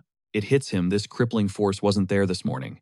His father is running a twisted vibe check, testing if he can separate the man from the monster. Despite the strain, making his vision swim, Vincent speaks, calling out the sheer absurdity of intimidating your own kid in private. The patriarch asks, his voice dripping with ice, why Vincent thinks this power play is so unnecessary. Vincent shoots back that his own stepmother addressed the patriarch as father, meaning this is supposed to be family business, not a state affair. Versa instantly goes rigid, exposed for her slip-up, realizing Vincent caught her getting too comfortable. Impressed with Vincent's sharp observation, the patriarch kills the oppressive aura with a simple wave of his hand and actually compliments him for catching it. He explains he brought Vincent here to celebrate his victory, but also for a far darker purpose. The second item on the agenda, he reveals, is to look into some serious claims from Charles Adinka, targeting Vincent's powers. Vincent remembers Charles's venomous accusations, how he argued that if a third-class pontifex couldn't wield that kind of power, Vincent must have gotten it through some forbidden, shady method. Suddenly, the entire room is engulfed by a glaring crimson eye, a terrifying symbol of the absolute scrutiny now laser-focused on Vincent. At the same moment, Versa's own eye begins to glow ominously. As her truth-seeing power flares to life, a cold sweat slicks Vincent's skin as he realizes he's being completely picked apart by her supernatural, all-seeing gaze. Versa and the patriarch kick things off, debating if Vincent is some kind of apostle, but they ultimately agree he's shown zero evidence of any divine backing. A chilling sensation crawls up Vincent's spine. He instantly knows it's radiating from Versa and her uncanny ability to see through deception. Versa cuts straight to the point, grilling him on how a total novice managed to sever the arm of a two-star martial artist, her voice demanding to know what kind of technique he unleashed. Vincent calmly replies that his style is a dead ringer for the legendary swordsmanship of the celebrated Hero King. Versa's eyes narrow, acknowledging that the hero's legendary style was infamous for literally consuming wicked abilities, flashing an image of a knight obliterating dark powers. She even adds that the hero's blade was rumored to have put down the archdemon Daven himself. Listening to this completely fabricated version of events, Vincent mentally curses the web of lies the Kajin and Samyang families have spun around their history. Versa stalks closer, her hand gripping Vincent's arm, insisting he spill exactly how he learned, a sword style that mirrors the hero of Samyeon. With an unsettling intensity, she drills him with the same question, her voice low and dangerous, demanding to know how her son mastered such a forbidden art. She presses him again. Her voice dripping with fake sweetness, she asks if he won't confide in his own mother. It dawns on Vincent that while his father summoned him, his stepmother has hijacked this meeting and turned it into an interrogation. He gets it now. This was never about praise. This is an investigation to uncover the origin of his newfound power. Vincent recognizes that Versa is now steering the entire conversation, and he's effectively on trial, forced to defend where his sword techniques originated. Julian's spirit frantically materializes in his mind, screaming a warning for Vincent not to dare reveal the real truth. Julian frantically explains that Versa's eyes are a literal lie detector, and that any half-baked excuse will instantly set off her alarms. A wave of panic hits Vincent. What's he supposed to say? Confess that he's actually some old guy who time-traveled from 500 years in the past. Julian shakes it off and resolves to help, deciding he's going to jump in and provide the backup Vincent needs to sell his story. Versa's patience snaps. Answer me now, she commands, her threatening aura suffocating the entire room. Vincent mentally pleads for Julian to hurry, while Julian admits he's actually petrified of Versa. He's terrified she'll expose him as a total fraud. But Vincent channels his old master, telling Julian it only takes a single step of courage to overcome fear. He remembers his mentor's words crystal clear. Conquering your fear always begins with that one single step forward. So Vincent decides to take that leap himself. He looks her dead in the eye and declares with unnerving calm that he received a divine revelation. The room falls silent. Both Versa and the patriarch are stunned, asking if he seriously just said a revelation. Versa's eyes flash with suspicion as she pounces. How could he claim a revelation without any divine blessings to back it up? That would typically brand someone as a pawn of evil. Vincent silently throttles Julian in his mind for not giving him a heads up on that critical detail, freezing up under the weight of her accusation. Versa accuses him of being incredibly suspicious and threatens to drag him before the sacred court for a full-blown trial if he doesn't cook up a convincing explanation right now. Julian cuts in telling Vincent to follow his script to the letter, mapping out their only escape route from this verbal minefield. Taking Julian's cue, Vincent challenges her, suggesting that if Versa truly doubts his nature, she can have the temple itself verify him. Versa echoes his words, the temple intrigued by this new play. That's when Vincent reveals his trump card, the rank 3 miracle stone he got from Dolan. He argues that if there was any trace of evil inside him, it would have been exposed the moment the pontiffs bestowed the stone upon him. Versa instantly recognizes it as the very same miracle stone she had gifted to Dolan, and Vincent confirms he received it back from him as a present. Activating her power one last time, Versa's truth-seeing eyes scan him and come up empty. Her ability detects zero falsehood in his words. She's forced to ask again, this time with genuine curiosity, if he truly mastered his swordsmanship through nothing but a revelation. Vincent explains that the visions allowed him to witness incredible otherworldly sword movements, and he only recently decided to start imitating them. Julian chimes in through Vincent, adding his own genuine desire for change, explaining that, despite the enormous risk of suspicion, he couldn't stand being a cowardly bystander any longer. Together, Vincent and Julian weave their combined truths and raw ambition to finally eclipse the Samyeon family, and to see the Adenka family's true mission through to the end. Julian mentally cheers Vincent on, telling him he's nailing it, as Vincent explains he wanted to personally demonstrate their new strength to their extended family. He then adds that more than anything, he desperately wanted to prove his own growth to his father. Vincent delivers his final blow, stating that since the temple has already given him its stamp of approval, he trusts his father to make the final fair judgment. The patriarch falls silent, stroking his chin in thought. Versa reads the sign instantly. This familiar habit means her husband is genuinely satisfied. He bought Vincent's story. The patriarch breaks the silence, announcing his decision. He tells Vincent to continue his training in the martial arts. It's an official green light, a sign of his recognition. But Versa cuts in, reminding the patriarch that the Hero King's style is almost identical to that of the Demon King Davin. She's highlighting the catastrophic implications. The patriarch just responds coolly that he is completely aware of the connection. Versa lays out the political nightmare reasoning that using the Hero King's swordsmanship would undoubtedly provoke the powerful Samyeon family. On the other hand, framing it as the Demon King's art would dodge that accusation entirely. She asks if the patriarch factored all these political traps into his decision. He looks at her, his voice firm and final, and says he has already weighed every necessary factor, addressing her sharply, as my lady. With a long sigh, Versa finally concedes, ending the debate as she resigns herself to the patriarch's command. She turns to Vincent, letting him know that since the old man approved, he is now the one responsible for him, so he better work his butt off and not cause any trouble. Vincent instantly gets it. This is both a final warning and her first real acknowledgement. He bows his head respectfully, accepting her terms. The patriarch then beams, showering Vincent with praise for his incredible performance, and officially declares that he has proven his worth as a true descendant of the Adenka bloodline.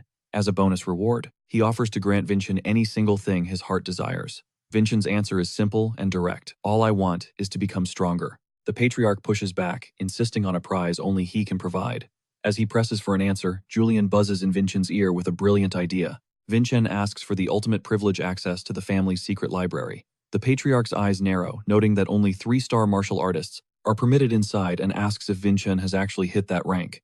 Vincent admits he's not there yet. He's brutally honest, saying he just wants to use this one opportunity to be selfish. The old man cracks a smile, amused by his audacity, and agrees, allowing Vincent access to the lowest floor of the 3-star library. Then he commands Versa to present Vincent with the legendary sword, Crimson Lotus, a move that leaves both Julian and Vincent totally stunned. He declares the sword is Vincent's reward for keeping his end of their bargain. Vincent's eyes widen as he gazes upon the flaming blade of Crimson Lotus, the exact sword his father used to carve his name into the annals of history. He's in awe of the historic Adenka family weapon, amazed that its edge is still lethally sharp after all these years. Julian zips around his head, ecstatic, and starts teasing Vincent about how hard he's fanboying. Vincent cuts him off. Don't get too hyped. This is just the start. With cold confidence, Vincent declares that they are destined for far greater achievements. This hits Julian hard. He remembers being disappointed that Vincent wasn't the Spirit King, but now watching him, he seriously doubts the real Spirit King could have pulled off something this epic. Julian admits to himself that Vincent is reckless and stuck in the past, but in that moment, he decides this is the man he can trust with his entire being. Vincent turns to Wilson. We're leaving. Wilson bows respectfully. But just as they're about to go, his stepmother's voice cuts in, asking to speak with him, and he turns around completely surprised. In a shocking twist, she actually commends Vincent for his grueling training, telling him she's proud. He manages a quiet thank you. Then she gets to the real reason she stopped him. As the champion, he is now required to enter the Crimson Fortress, and she asks him point-blank how he intends to conquer the Crimson Demon inside. The Crimson Fortress, a brutal Adenka training facility, a place so harsh that merely surviving its trials, is what separates the pretenders from the true martial artists. The entry requirements are steep. You must win the Assembly of True Swords, and you must subjugate a low-rank Crimson Demon. Vincent quietly asks Julian for a game plan, and Julian tells him to play dumb.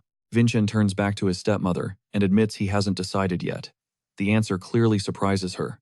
She was expecting him to have every detail mapped out. She shrewdly points out that his unorthodox sword style must have put his body through hell, and Vincent concedes that she's right.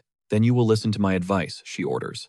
Her warning is chilling. Trying to one-shot the Crimson Demon is suicide, and in his current condition, he would absolutely die. She repeats it for everyone to hear, her voice ringing with authority. The Crimson Demon cannot be defeated with a single strike. Julian is completely thrown off by her giving them advice, but Vincent figures it out. I think our dear stepmother has taken a liking to us. He explains his theory, recalling her own tragic backstory, how she was framed and imprisoned by her enemies for years. Vincent reasons that, with her newfound power in the family, and her eye that detects lies, she had the perfect chance to destroy them, but chose not to. So even if she doesn't like them, she's not an enemy. Vincent thanks her for the advice, and vows not to let her down. As she starts to explain more about the demon's nature, she trails off, lamenting to herself after Vincent has already walked away. She was just about to reveal the creature's key traits, but he left before she could finish. Watching his retreating back, she's struck by his unshakable warrior's spirit, and her heart actually flutters. Alone, she wonders if Savannah is watching from above. She knows Vincent has just taken a monumental step on his journey as a martial artist. She sends a silent message to the deceased. Savannah, our son has made incredible progress today. Elsewhere, Wilson is cheerfully doing chores loudly, vowing to support his young lord with everything he's got. His enthusiasm is met with an angry shout from another servant, accusing him of plotting something. Wilson, flustered, insists he's done nothing wrong. The maid Siri calls him out, suspicious, that he's planning to stir up trouble for the young master again. I'm just doing laundry, can't you see? Wilson protests. Siri looks at him bewildered, and asks if he's actually serious about doing manual labor. Wilson puffs out his chest smugly. The young lord has changed, he declares, so it's only right that his direct subordinate changes with him. Siri blows past his boasting and asks where their young lord is. Wilson grins, telling her she's way behind on the gossip, and gets ready to explain Vincent's whereabouts. The scene cuts to Vincent deep within the martial artist's private library. Walled in by towering stacks of books deep in study, Julian floats frantically between shelves, complaining that the specific records they're hunting for are missing. Vincent slams a book, shut, roaring in frustration. Why are there no records from 500 years ago? Julian drifts over, his expression grim. He points out that it's only that specific time period that's gone, as if it was deliberately erased from history, and dismisses any surviving accounts as mere fairy tales about the great demon and the hero King Vincent. It dawns on Vincent that history itself has been deliberately erased, with someone even corrupting the hero king's signature sword style. He decides to shelve the problem of his own stigma for now, and pour all his energy into mastering his swordsmanship to crush the Crimson Demon.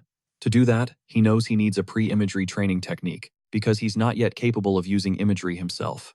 The gears start turning in Julian's head. The guy who dissed Father Arslan, the fact that Vincent wields the hero king's style, it's all sus. He finally wonders just who Vincent really is, and straight up asks him to spill the tea. Vincent freezes, dropping the bombshell that he's actually the great demon. Davin would totally freak Julian out. He wonders if he should even be this nervous. But he ultimately decides it would be a massive disrespect to Julian, the body's original soul, to expose that secret just yet. A hyped-up Julian tells Vincent to take a breath, absolutely convinced he's about to reveal something epic. But when Vincent tries to speak his true name, a searing blast of static floods, his senses completely censoring the name. Vincent asks him to run that back, but the ghost just recoils in agony. The second he tries to force the name out, an even more violent screech of feedback erupts, making Julian scream out loud. Alarmed, Vincent scrambles to his side, asking if he's all right. Julian just shakes his head, insisting he's fine, and begging Vincent to stop, pleading that he doesn't want to know the truth anymore. That's when Vincent's eyes catch something glinting among the scattered books on the floor. He picks up a volume titled First Love with a Watermill and just stares, wondering why a cheesy romance novel is mixed in with advanced mana training manuals. Vincent gets a gut feeling. Its placement was no accident. He cracks it open and his jaw drops. In a flash of shock, he realizes someone has brilliantly encoded a secret historical chronicle, the real, unvarnished past, inside a trashy romance story. Both he and Julian start reading their faces, turning beet red as they realize the spicy narrative is definitely not what they signed up for. Vincent has to admit it's a genius move. Burying the truth in this kind of book is the perfect way to throw enemies off the scent. His eyes light up as he calls out Julian's name, grabbing his attention. He points out that the novel's main character can't use imagery either, but instead has a trait called the power of love. This was no ordinary romance novel. He highlights a specific line claiming that traits should emerge from the natural flow of mana, not dictate it, basically telling them to ditch standard imagery theory and let their mana run wild. Julian is floored, pointing out that stacking mana without imagery is supposed to be a death sentence. But Vincent flips to another section describing a person who did exactly that, successfully stacked mana without imagery, and lived to tell the tale. The book called it a mana flow, infused with a trait, something they could potentially copy. He knows that traits are ridiculously powerful and jealously guarded secrets, but this book just handed them a massive cheat code to leveling up.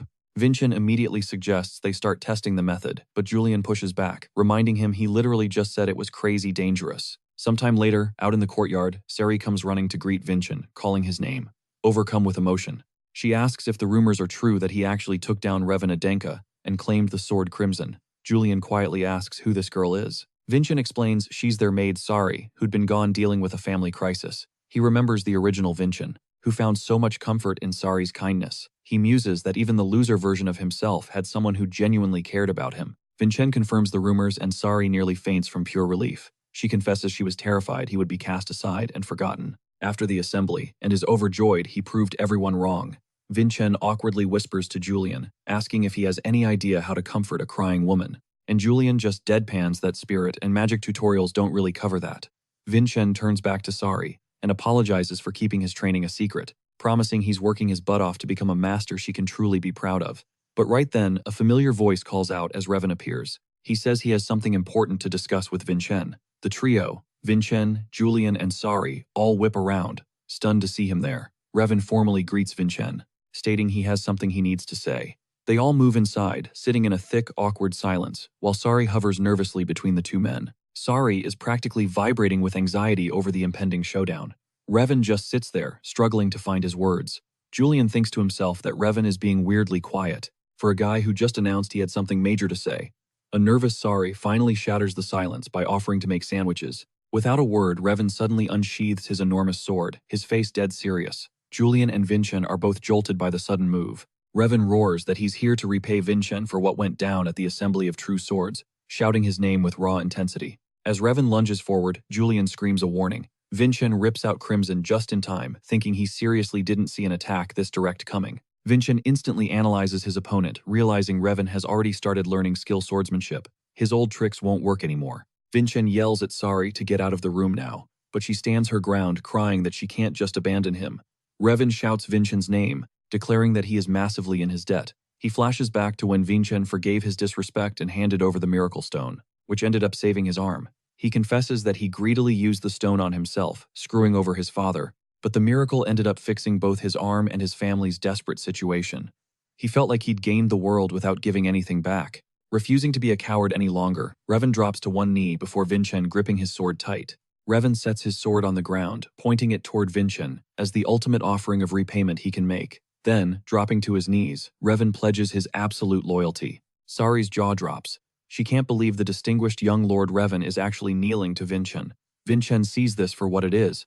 Revan is dead serious, offering his very life in the sacred tradition of a martial artist. While Julian is side-eyeing the whole situation, Vincent knows that surrendering a sword this way is a warrior's most binding oath, a sign that this kid's sincerity is legit no matter what Julian thinks. Suddenly, it clicks for Julian their master plan, the one that needed Revan and the Dwarf King's blessing traits.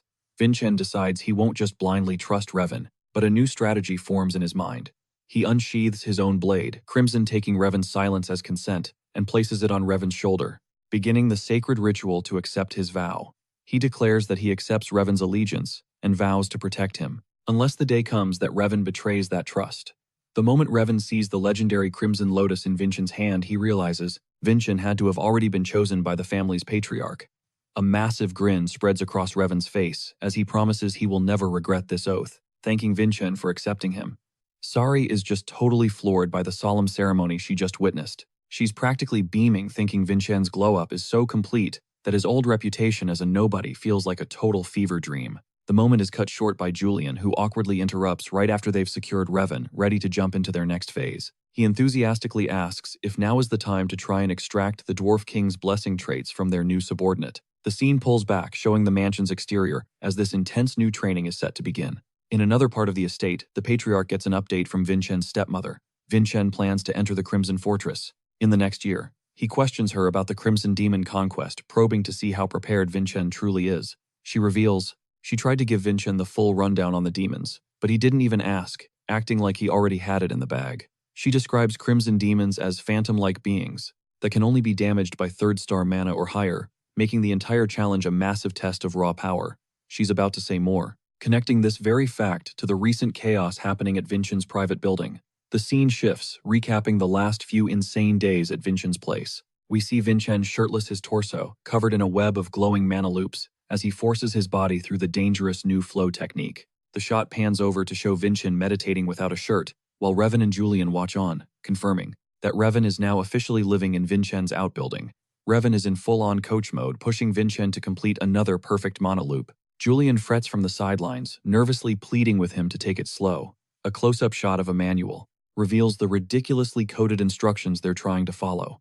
Revan's face goes beet red as he deciphers the text from a trashy-looking romance novel, realizing Vincen is actually planning to use the book's bizarre methods to awaken the Dwarf King's blessing traits. Revan stammers, asking if Vincen is for real about training him this way. Vincen agrees, but only if the book's wild claims turn out to be true.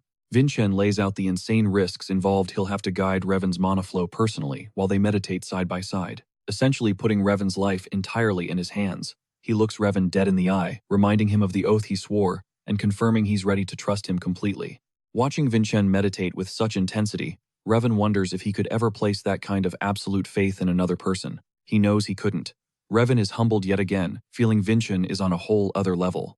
But he admits to himself that this kind of defeat actually feels good. Revan marvels at Vincen's technique. This mana without imagery method is just pure insanity. Yet it's an incredible feat for someone from the direct family line. Vincen just silently pushes through the agony, sweat dripping down his body as the mana swirls violently. Julian screams at Vincen to stop improvising and lower the flow, reminding him that using Revan's trait was his plan. To begin with, Julian rips into him for being so reckless, comparing his actions to doing gymnastics on the edge of a cliff. Even Revan warns Vincen that he's pushing way too hard and needs to slow down, which just makes Julian yell that he told him so. But Vincen remembers his past life as Davin. He's always had to risk it all to get ahead, knowing that nothing worth having comes without danger. As the mana rages, the narration reinforces this. Sometimes you have to walk through fire and push forward no matter the cost. Julian panics, certain Vincen is about to die, as the chaotic mana loops tighten around him. Vincen strains, focusing on one last connection, believing that if he can just link this final piece, the entire flow will stabilize. The streams of power collide violently inside his chest. As he forces the final connection, Julian screams that it's way too soon and lunges toward him. The last strands of blue and pink mana snap perfectly into place. Vincen not only survives, but a triumphant laugh escapes his lips, overjoyed that he pulled it off. But a split second later, a surge of raw red energy corrupts the entire circuit, causing the mana flow to rupture. The unstable power explodes outward, demolishing a huge section of the building. Revan throws up his arms to shield himself from flying debris as the room is annihilated. Battered and bruised, Revan struggles to his feet amidst the wreckage. Meanwhile, Vincen's stepmother calmly confirms with the Patriarch that roughly half a year is left before the next Crimson Fortress admissions open. She adds that Vincen has in fact already defeated a second-level threat, a star martial artist, making the fortress look like nothing more than a simple gate he has to pass through. Back in the wreckage of the room, Revan frantically calls out to Vincen, who, pinned beneath a pile of debris, weakly replies that he's okay.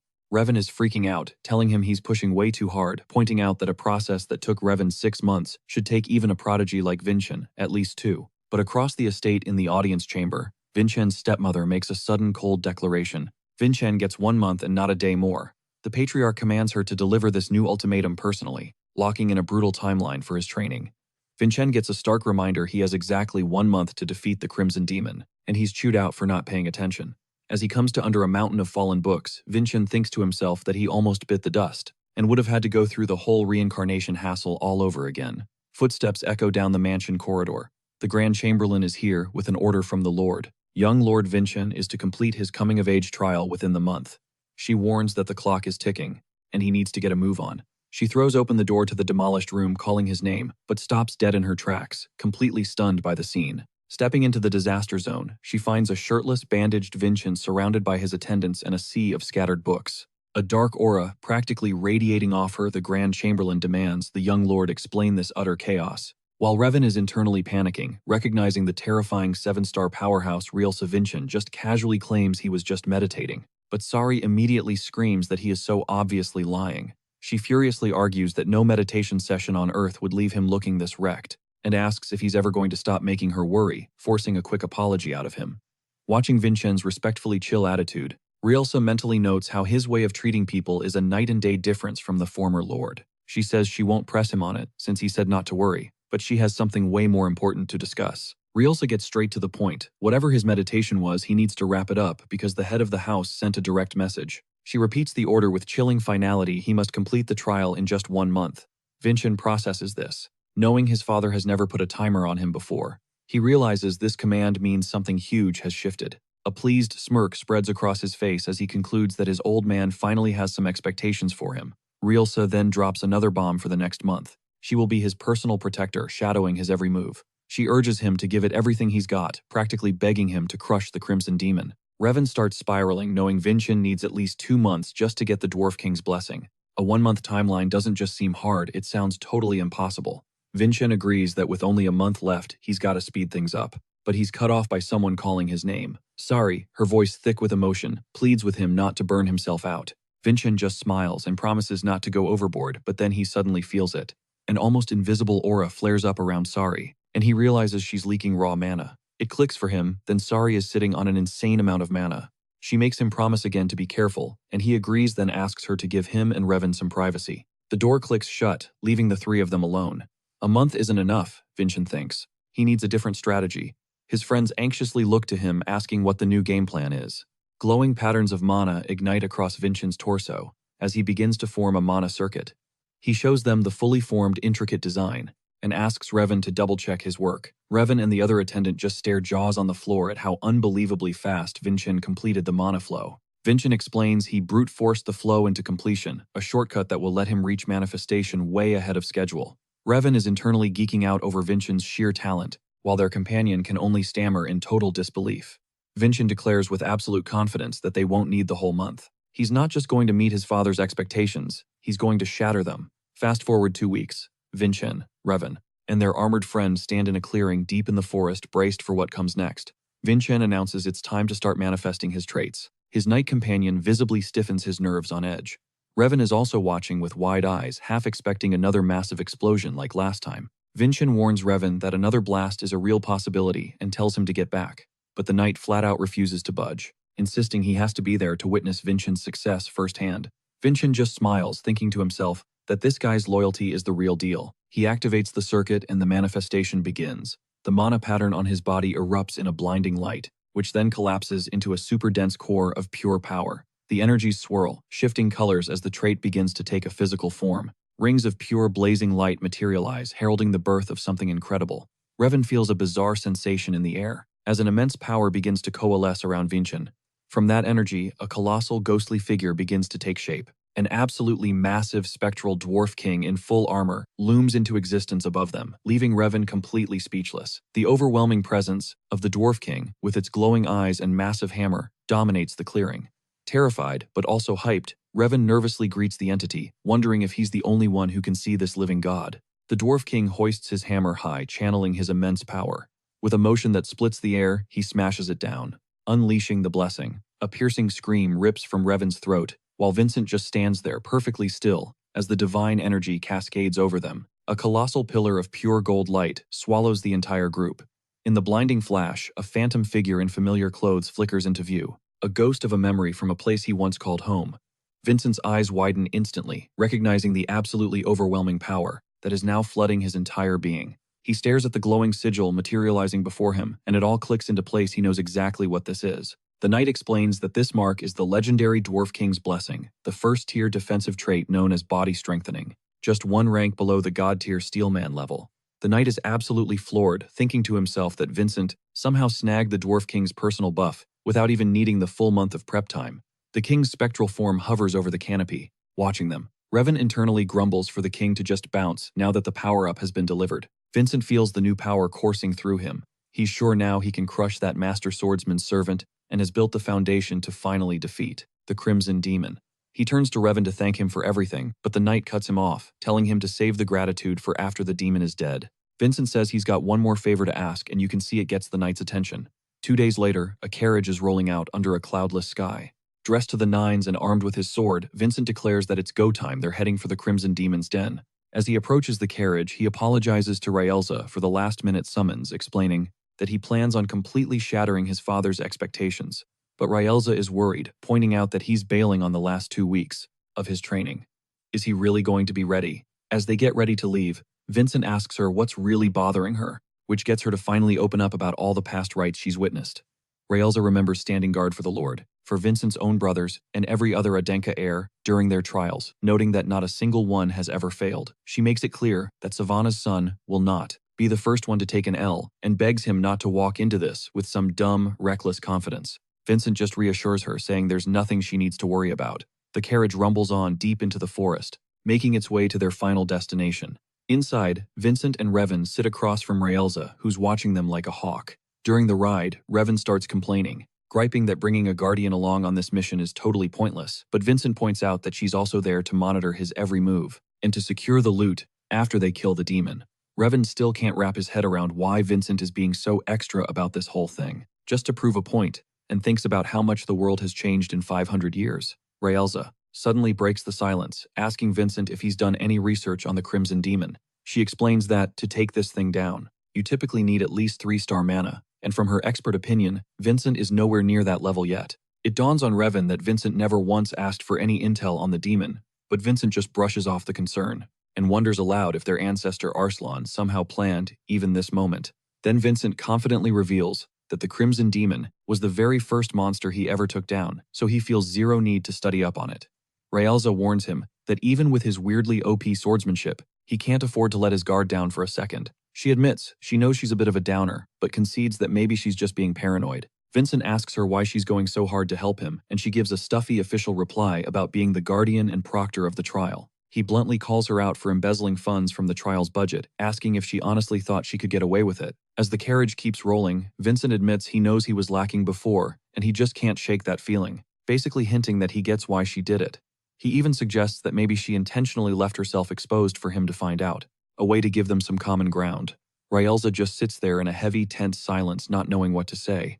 Vincent tells her it's fine if she doesn't want to talk about it, and suggests they just call it even, since she never grilled him about his unorthodox training. Outside, a horse whinnies as the carriage finally pulls to a stop.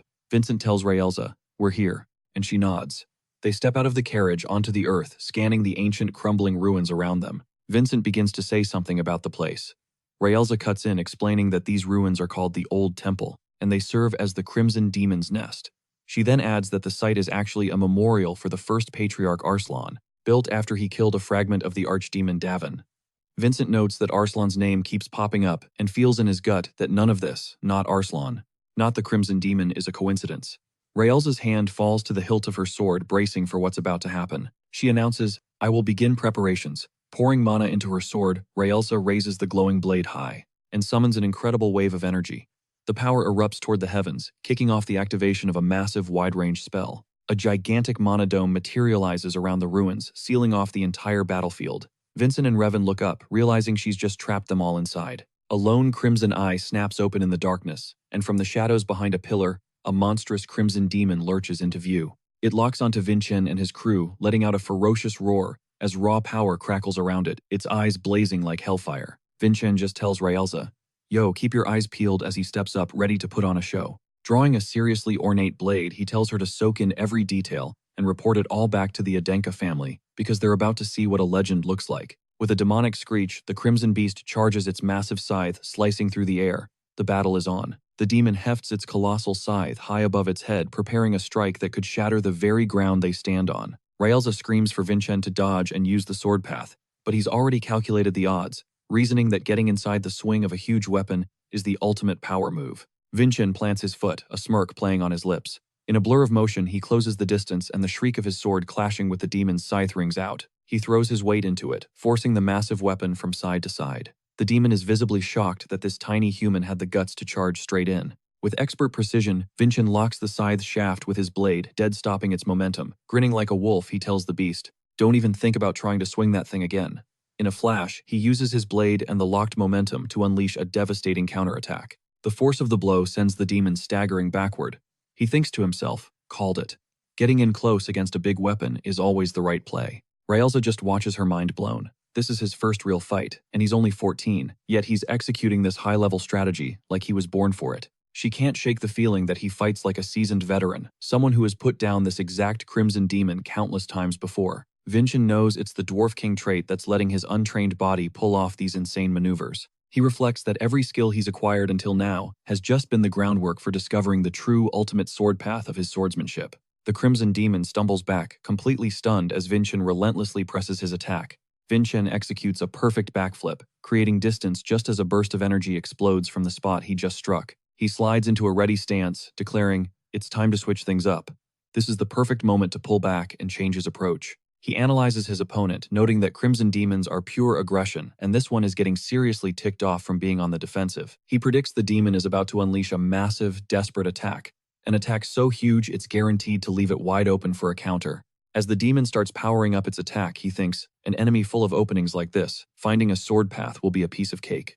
Vincent resolves to use his body strengthening trait to absorb the insane backlash from the sword skill he's about to use. He activates his swordsmanship, combining it with body strengthening, and a glowing pattern flares to life in his eye. A colossal arc of sword energy cleaves through the demon's attack, completely overwhelming it. Bathed in a crimson aura, Vincent follows through with absolute lethal precision. The crimson demon's body literally bursts apart, releasing a glowing, pulsating red core. The core clatters across the stone floor toward Vincent as the demon's physical form dissolves into dust. Vincent turns proudly to Raelza, asking if she got a good look at how he just dominated that crimson demon. But Raelza is just frozen, stunned into a terrified silence. A horrifying thought crosses her mind. Does Vincent really not know the most critical fact about this monster? Raelza's memory flashes to the intel. A crimson demon can never be defeated with just one attack. Her eyes lock on the glowing core. The real reason is that these demons have more than a single life. It resurrects from its core, giving it 2 full health bars. Just as Vincent turns his back, a reborn, absolutely enraged crimson demon swings a flaming scythe at him. Raelza screams a desperate warning to the young lord as the second life demon attacks, her eyes widening in pure terror at the sudden ambush. The revived crimson demon unleashes a massive fiery scythe slash, and Vincent barely manages to avoid being sliced in two. Vincent's only thought is that even this revival is playing out exactly like it did 500 years ago. He can see the flaming edge of the scythe just inches from his face. The scythe slams into the ground where he just stood, shattering the stone. Even Vincent is shocked by the demon's insane new speed. After coming back to life, he notices its more muscular, monstrous new look, and realizes the crimson demon's entire appearance has transformed. He wonders if these creatures actually evolved over the past 500 years. Raelza shouts that a revived crimson demon goes into a berserk state, gaining a massive boost in both speed and power. The demon immediately proves her right by launching a huge wave of fire at Vincent. Vincent dives straight through the demon's destructive blast, rolling into a perfect landing. He finally recognizes just how screwed he is. Seeing the exit is now blocked by rubble, Vincent has no choice but to face the supercharged demon head-on. The crimson demon unleashes a furious storm of attacks, its scythe tearing through the temple.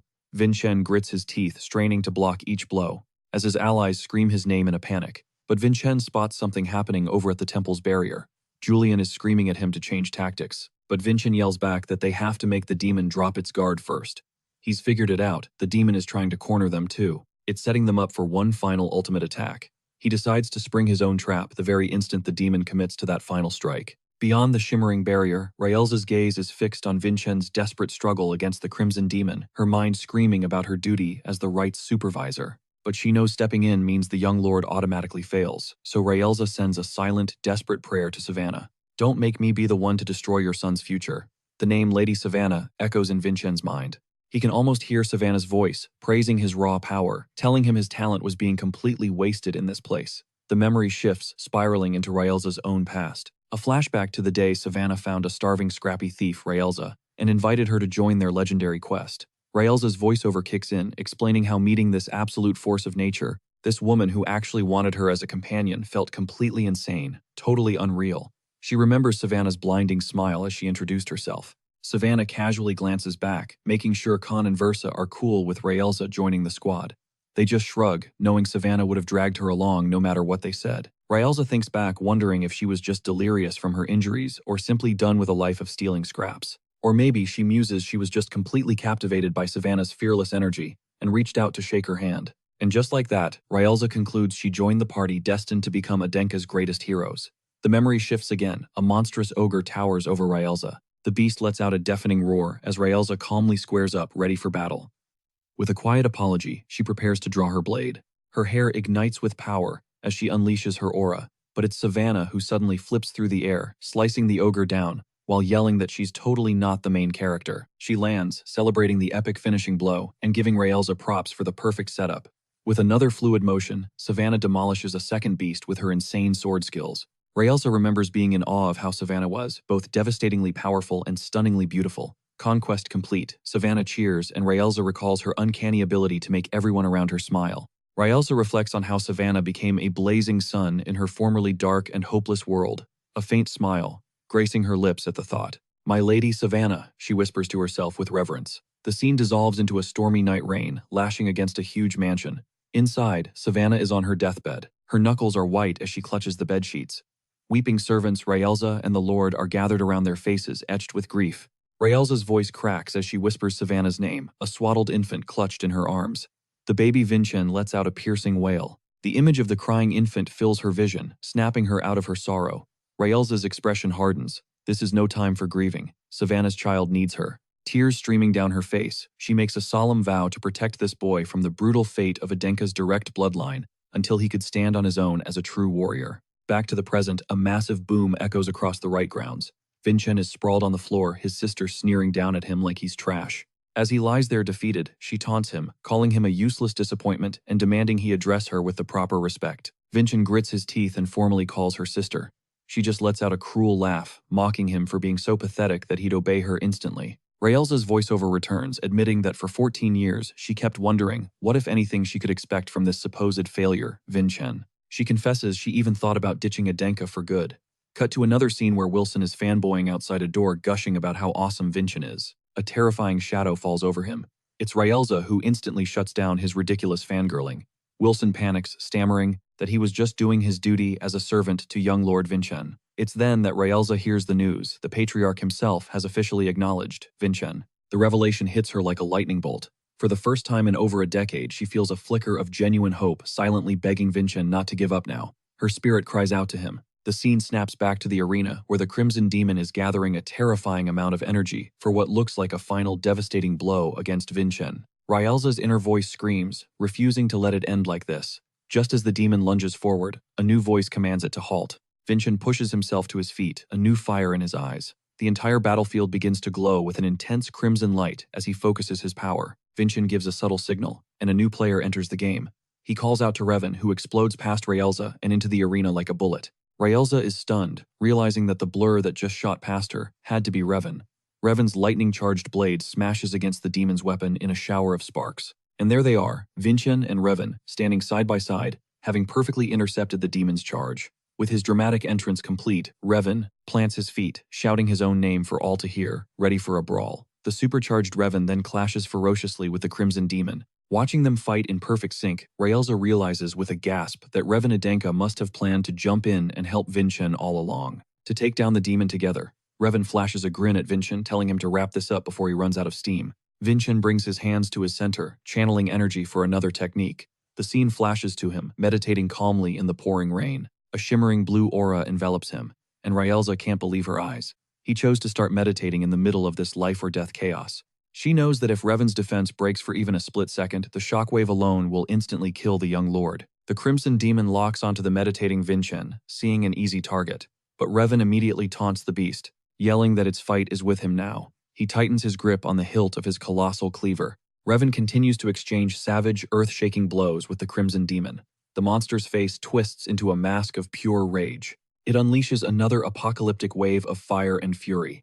Revan just smirks, declaring that, since the demon survived Vincen, it was now officially his prey. Activating his Steelman ability, Revan meets the demon's overhead slam with his own glowing blade, mocking the monster for being way weaker than he looked. Sparks fly as steel clashes against steel, painting the air with a frenzy of crimson streaks. It hits Raven a second too late. A normal blade could never survive the sheer force of the Steelman effect. He watches in horror as spiderweb cracks race across his weapon. The Crimson Demon just smirks. Its entire game plan was to shatter Raven's sword all along. With a sickening crack, Raven's cleaver explodes into 1,000 pieces. He spits a curse now, completely disarmed, as the demon lunges for another attack. Despair washes over him. He can no longer protect Vincent. As the demon's scythe arcs down, Raven throws his bare hands up to block it. Straining with every fiber of his being, Raven barely holds the massive blade at bay. Raw terror floods his eyes as the immense pressure begins to crush him. Screaming Vincent's name, Raven lets out a desperate plea for help. A calm voice inside Vincent's head acknowledges his companion's sacrifice. A blur of red and blue energy, Vincent's sword aura zips through the air, narrowly missing Raven as it rockets toward its target. In a flash, Vincent appears behind Raven, trapping the demon in a whirlwind of his signature swordsmanship. The attack exposes the monster's glowing crimson core. The swirling vortex of energy intensifies. Cracks splinter across the glowing orb, until finally it completely implodes under the assault. Vincent and Raven watch as the demon's power evaporates into nothingness. "Thanks, Raven," Vincent breathes. Raven cracks a joke. "I almost feel kinda bad for the guy." Raelza approaches, asking if this whole insane strategy was Vincent's master plan. From the very beginning, she asks. She congratulates him, but adds a warning. The Lord might not approve of you getting help from an outsider. She reminds him of his vow to shatter his father's expectations. Vincent just laughs it off, saying Raelza is being way too extra. He breaks it down, explaining that the mana barrier was specifically built to only permit one monster inside at any given time. And since we just iced the first one, he warns that means another creature is clear to cross the barrier. He tells them to get ready because a second monster is about to drop into the arena. Vincent then clarifies that the whole last battle was just to test Raven's resolve. And now he declares, "It's my turn to prove myself."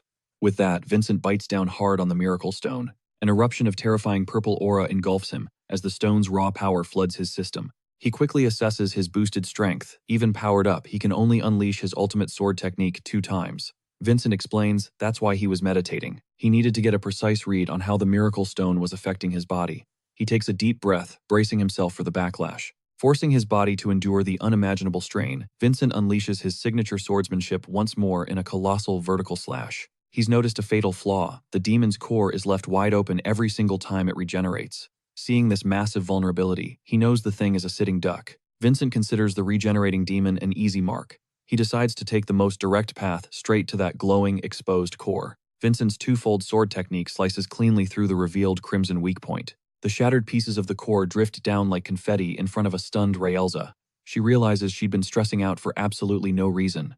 Raelza can only stare in awe at Vincent's incredible performance as the demon's remains disintegrate. Completely gassed, Vincent collapses to his knees, struggling to breathe. He wonders what kind of insane swordsmanship this even is, knowing that, without his special trait, the meditation and the miracle stone, the power would have annihilated him. He tells Julian to just let him pass out if it comes to it, assuring him Raelza will keep them safe and that true victory belongs to whoever is left standing in the end. Even on the edge of collapse, Vincent vows he will not fall. "Young lord," Raelza calls out, her voice filled with a newfound respect. At that moment, the entire barrier around the temple flares with a blindingly powerful light. A gigantic summoning circle materializes in the sky above the ruins as the barrier itself shifts and warps. Raven stares up in alarm, wondering what in the world is happening. Julian and the barely conscious Vincent are just as confused, but Raelza instantly recognizes the phenomenon. A summoning circle. She's in total shock because this was never mentioned in any of the historical records of the rite. Stones begin to float, crackling with raw lightning. Something massive materializes right before their eyes. A rocky core flares to life inside a stone shell, forming a colossal stone creature. Raelza knows what it is. An ancient relic guardian emerges and unleashes a deafening roar. Raelza quickly figures that a guardian of this magnitude must have been created alongside the temple itself. She boldly steps forward, declaring, "I am Raelza Beldion, servant of the current Adenka," she demands the guardian reveal its mission to the direct bloodline. The guardian's only response is another monstrous, earth-shaking roar. Realizing it's too ancient to comprehend her words, Raelza orders Raven to grab Vincent and fall back. Raven and Julian hastily drag Vincent away as Raelza screams for them to hurry. Raelza now stands alone, facing the advancing stone behemoth. She enters her stance, activating the 7th chapter of Belladonna swordsmanship. A colossal wall of ice erupts from the earth, shielding the others as debris rains down. Raven and Julian look back, their faces masks of sheer disbelief. They scream Raelza's name as they witness the towering stone guardian collapse, completely frozen solid. The guardian's entire lower body is encased in a glacier. a testament to her insane power. She then commands the northern winds. A massive torrent of energy shaped like an ice dragon slams into the Guardian, cracks race across the frozen giant, and then Raelza herself bursts upward through the ice. She delivers the finishing blow with her sword. Vincent, barely hanging on, looks up, recognizing that absolute overwhelming power. Raelza erupts with a blast of ice, and Vincent immediately clocks her power as some next-level 7th star heat. Vincent is propping up a completely drained Revan who rasps out, "It's not over." Revan, drenched in sweat and barely hanging on, points a trembling finger into the gloom. Without warning, Revan whips his sword around, launching a colossal purple energy wave at that exact spot. The blast detonates against the monument, right behind Raelza, making her jump out of her skin. The squad rushes to Revan's side, demanding to know what he's thinking. Raelza is baffled. Why did he just randomly attack the wall? Then it clicks, he was sending her a signal. She spots something squirming from the wreckage and whispers, "What is that?" And then Raelza sees it, a tiny creature crawling into the open. This is the Guardian's true form. Her blood turns to ice. The real monster just escaped, and the young lords are its next target. The Guardian lets out a blood-curdling screech as it lunges. In a flash, Raelza activates her Milky Way Wanderer, blessing her sword frosting over as she poises on her snow steps. She rockets forward, skating on platforms of pure ice. In the Guardian's eyes, Raelza is a terrifying black shadow, closing in for the kill. Just as it's about to maul, Vincent Raelza's blade flashes, cleaving the creature clean in two. With the danger gone, Raelza checks on Revan and the crew while Julian just gawks at her insane speed. She admits she totally whiffed on sensing the Guardian's real form. Guessing the ancient ruins' magic threw her off. Raelza gives Vincent major props for spotting the danger and giving her the heads up. That's when Vincent directs her attention to something else. Vincent points to a frozen pedestal holding a chest, figuring that must have been what the Guardian was protecting. The scene cuts the tension, finally breaking as peace settles over the surrounding woods. Raelza steps up to open the chest while the others watch from a distance. They call out asking what's inside. Raelza peers in and her eyes go wide. She pulls out a dragon bone, identifying it as a sacred relic left behind by the first patriarch Arslan himself. Julian and Vincent instantly know what they're looking at. A dragon bone is a legendary, priceless ingredient for any magic user. They realize this was the whole point of Arslan's brutal rite of passage. In a stunning move, Raelza kneels and respectfully presents the dragon bone to Vincent. She declares that out of the entire Aiden clan, he was the one who uncovered it, so by all rights, the prize belongs to him. Vincent frets that a relic this powerful should be turned over to the family through the church, but Raelza shuts that down, insisting she'll take the heat for any consequences. But Vincent has a different idea. He draws his sword, and with a single perfect strike, splits the dragon bone cleanly in half, holding one piece out. He looks her dead in the eye, and declares her his accomplice in this secret. He's straight up, there's no way he could have gotten this relic without her. So he offers her one half. Raelza is floored, gratefully accepting the gift. The scene fades, shifting to a grim graveyard of swords, marked by a single imposing blade. This is the tomb of Aiden's patriarch, a cemetery where countless swords serve as headstones. And there, standing among the blades, is the current patriarch. Raelza steps forward to report that Vincent has officially completed his rite of passage. The patriarch states that the event needs to be logged with the church, but Raelza tells him what she saw was way beyond a standard report. Now he's intrigued, telling her to spill the tea. Raelza lays it all out, how a hostile Revan risked his own life under Vincent's command, and how Vincent aced the demon subjugation mission. The patriarch dismisses it at first, figuring Vincent just got by on some cheap tricks. Raelza continues, explaining how Vincent later soloed another Crimson Demon, all on his own, which shocks the patriarch silent. Then she tells him, Vincent discovered the legendary dragon bone relic, and then split half of it with her. The patriarch is stunned that Vincent would just give away a treasure like that, and Raelza confirms Vincent sliced it himself. The patriarch gets a grave look on his face and tells Raelza she missed the most critical detail of the whole story, leaving her completely confused. He then commands her to try and break her piece of the dragon bone, making it clear this is a direct order. Cornered, she agrees. Raelza focuses and blasts the bone with a powerful surge of magic. They both stare dumbfounded as the bone remains utterly unscratched. Muttering an apology to her ancestors, Raelza decides to go all out, summoning the full power of the northern winds for her strongest ice attack. A gigantic pillar of ice crashes down on the dragon bone. It's encased in a frozen tomb, but when the ice shatters, the bone is still in one piece. It doesn't have a single crack. Raelza is shook. She used everything she had. That's when the patriarch explains the terrifying truth. He says only a master blacksmith with legendary tools could ever hope to damage that bone. The implication hits them like a ton of bricks. The patriarch looks up, silently speaking to his own father's memory. He reflects that his own reign as patriarch might be ending soon, concluding that Vincent wields a power beyond comprehension. The patriarch orders Raelza to watch over him. Later alone, he proudly acknowledges Vincent as his true son. Back at the mansion, Wilson comes crashing in, bawling his eyes out, screaming for the young lord. Sari immediately tells Wilson to shut it, reminding him that Vincent needs to be resting. After the brutal subjugation, Wilson frantically asks Vincent if he really has to leave for the deadly Crimson Fortress. He wails that the place is a death trap, swarming with terrifying monsters and master warriors. Sari can't help but clown on Wilson for being so scared, especially given his own rough past. Vincent cuts them off, telling Julian to focus on the mana swirling around Sari. He reveals that he can literally see the flow of energy coming off Sari's body, which absolutely blows Julian's mind. Vincent thinks to himself that he's seen a mana flow just like it, 500 years in the past, and he wonders if it's connected to the same old secret. He suddenly turns to Sari and asks for her family name. The question catches her completely off guard. Sari reluctantly admits she's from the fallen Hazeli family, confirming Vincent's wild theory on the spot. So get this, she has the legendary magic body. Vincent drops a bombshell on Julian, explaining how the Heisleys literally pioneered the study of mana's fusion with the human form. We get a sick flashback of a god-tier mage activating the magic body skill, basically turning his own flesh and bone into a pure mana conduit. Vincent lays it all out. As long as the magic body exists, the heavenly exoskeleton can never truly be destroyed. He presses Wilson and Sari, asking if any Heisley elders are still kicking around. With a heavy heart, Sari reveals that her grandmother, the last Heisley she ever knew, is already gone. Vincent immediately softens, apologizing for digging up old wounds and giving her props for everything she powered through during his trials. Julian's just baffled, wondering how a family with such OP skills got totally wrecked. Vincent's gut tells him the shady Samion family is behind it all. He figures they had to wipe the Heisleys off the map to keep the very existence of the heavenly exoskeleton a secret. That's when Sari remembers hearing about another Heisley relative, one who died a long time ago. And Julian drops the biggest plot twist yet. That relative was Savannah, Vincent's own mother. The revelation hits Vincent like a truck. His mom was a Heisley. Suddenly it all clicks into place. That's why her name is forbidden. Sari confirms it, saying the Lord banned any mention of Savannah because it just brings him a world of pain. We see the patriarch lost in thought, remembering Savannah, with a storm of conflicting emotions. Wilson chimes in, remembering Lady Savannah as someone who hired people without a shred of prejudice, taking in refugees from fallen families just like them. He paints a picture of how Savannah personally welcomed a broke and desperate Raelza into the Adinka estate.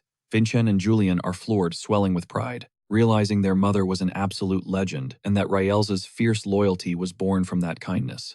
Just then, a sharp knock echoes at the door. It's Raelza calling for the young lord. She's about to announce that Lord Revan is taking off.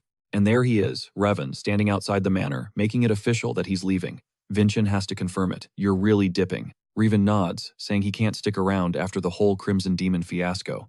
But he admits he has one final favor to ask. Vincent tells him to name his price. It turns out Vincent wants Revan to dig into the Heisley family's ancient history, from like 5 centuries ago, suspecting someone messed with the official records. They share a light-hearted moment, joking that it's like excavating some old-school romance novel, but both agree something vital must have survived in the family's side branches. Revan accepts the mission, sealing the deal with a solid handshake. As they grip hands, Vincent tells him they'll cross paths again, promising he'll be on a whole new level by then. With a final nod, Revan turns and walks away as Raelza and Vincent watch him go. A little later, Vincent confronts Raelza, asking if her kindness is just about paying back a debt to his mother. But then he flips the script, asking for a favor, not as Savannah's son, but as Vincent Adinka. With dead serious eyes, Vincent asks Raelza to train him, to push him to his absolute limit, until he ships out for the Crimson Fortress. He makes it clear this isn't a master-student thing based on his name. This is one warrior asking another for help. In her mind, Raelza sends a silent prayer to Savannah, asking if it's okay to shift her life's devotion entirely to Vincent.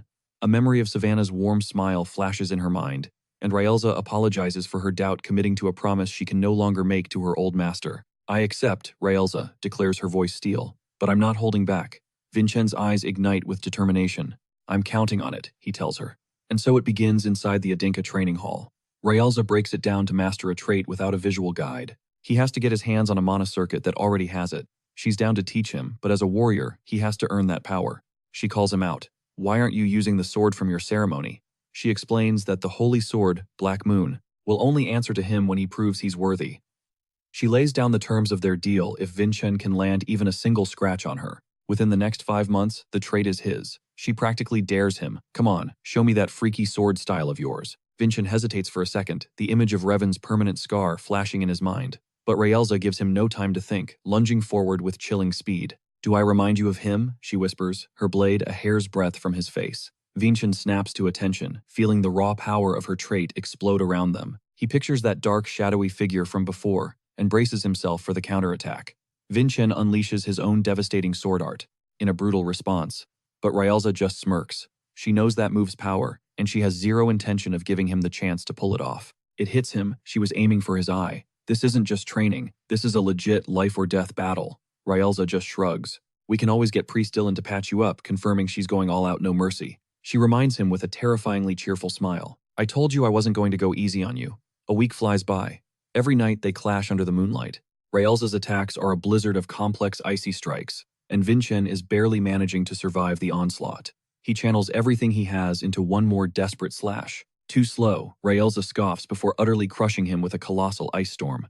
The blast is so massive it pulverizes the arena floor. "That's enough for tonight," she says, ending the session as Vincent lies broken and gasping for air on the shattered ground. "You're getting better, though," she offers before heading off to find Sari and Wilson. She glances down at her own sword, noticing the blade is about to snap. She's been going through swords like crazy lately. She mutters that she's gotta go, chew out the blacksmith. As the rhythmic clang of a hammer echoes from a nearby forge, Ryelza pushes through the door and lays eyes on the dwarven smith Hansen hard at work. Relsa's voice drops dead serious, warning him that she's lost far more than just her master title, and that it would be an absolute catastrophe if he's been supplying defective weapons to House Adenka. Hansen snaps back, introducing himself while visibly offended by the accusation. He sarcastically calls Relsa Savannah's little shadow before glancing over at the new guy, wondering who he is. In the dead of night, Relsa appears with a heavy sack telling Hansen he needs to inspect what's inside. With a crash, she dumps a heap of shattered swords onto the floor. Relsa explains, these are the blades she utterly destroyed in just 1 week of sparring. She calls them pathetically flimsy. Hansen agrees to take a look, but as he examines the breaks, he immediately feels like something is seriously off about the damage. He starts grilling Relsa, asking what kind of monsters she's been fighting, running down a list of seriously dangerous beasts, elite martial artists, and high-level mages. She shoots down every single one, even admitting she hasn't crossed blades with another great sword lately. Finally, she drops the bomb. She's only been sparring against Vincent's great sword, Crimson Lotus. Hansen is completely floored that the notoriously weak 7th Young Lord is the one wielding the legendary Crimson Lotus. Later on, Relsa drags Hansen all the way to the estate where a very sleepy Julian asks why she dragged them out so late. Relsa just apologizes, explaining that Hansen absolutely insisted on seeing Crimson Lotus for himself. The pieces instantly click into place for Julian, as he realizes Hansen is the one who forged Crimson Lotus. With a proud smirk, Hansen confirms he's the blacksmith, who created the masterpiece, boasting about his legendary skills. At the same time, Ben Shin and Julian all remember Hansen's story, a once celebrated master smith and friend of the family who basically fell off the map.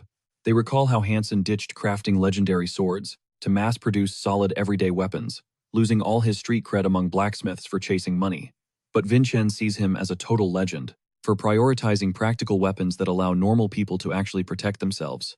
We get a quick flashback that shows a group of adventurers surviving a monster attack thanks to Hansen's blades, proving he valued saving lives over his own fame. Vincent politely introduces himself to Hansen as the 7th Young Lord, saying it's a genuine pleasure to meet him. Hansen just scoffs at being called a master.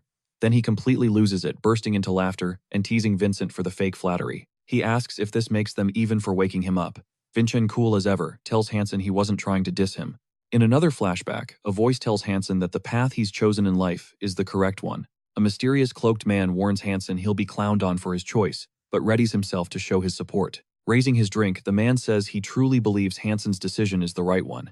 Back in the present, this memory makes Hansen look at Vincent with genuine surprise and interest. Seeing Vincent's unshakable composure reminds Hansen that this kind of raw conviction seems to run deep in Vincent's family. Hansen admits the rumors about Vincent being ugly were dead wrong, which Vincent just takes as a compliment. Then Hansen demands to inspect the sword Crimson Lotus, and Vincent agrees without hesitation, handing it over.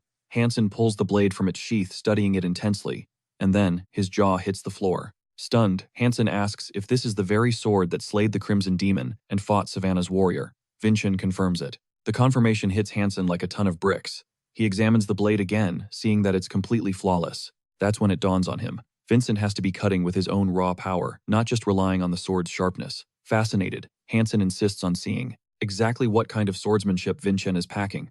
When Vincent hesitates, Hansen immediately calls him out for trying to dodge a fight when he's carrying a legendary weapon like the Crimson Lotus. Julian quickly warns Vincent that he's already used both charges of his swordsmanship skill, but Vincent knows he can't blow this opportunity to learn from a real master. Just then, Sari appears out of nowhere behind Hansen, sternly calling his name. She goes off on Hansen for making a racket when people are trying to sleep, and he just stammers out a weak excuse. Watching them, Vincent figures out that Hansen used to donate to poor kids, and Sari was one of the children he helped. It's clear that Hansen and Sari now have a kind of father-daughter relationship. Sari pouts about Hansen, causing drama at her workplace until he promises he'll come back another day. That's when Vincent offers to visit Hansen's forge tomorrow, along with Sari, which makes Hansen's face light up. As Hansen leaves, he desperately yells that they absolutely have to bring Sari along, and Vincent can't help but notice how much the old man dotes on her. Watching them, Vincent realizes where Sari gets her warmth from.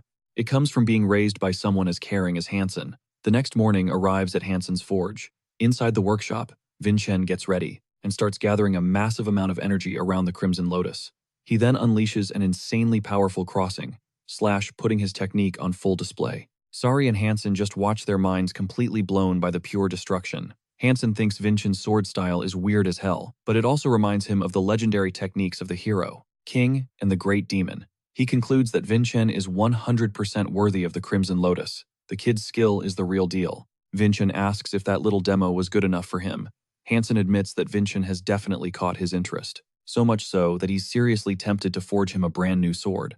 Shocked, Vincent repeats that Hansen would actually forge a sword, just for him. Hansen says there's only one thing missing before he can do it, making Vincent ask what the catch is. Hansen reveals he's had a vision of an ultimate sword for years, but he's missing a super rare material, and Vincent immediately offers to buy it for him. Hansen waves off the pouch of gold, insisting that the core component he needs is priceless, it can't be bought.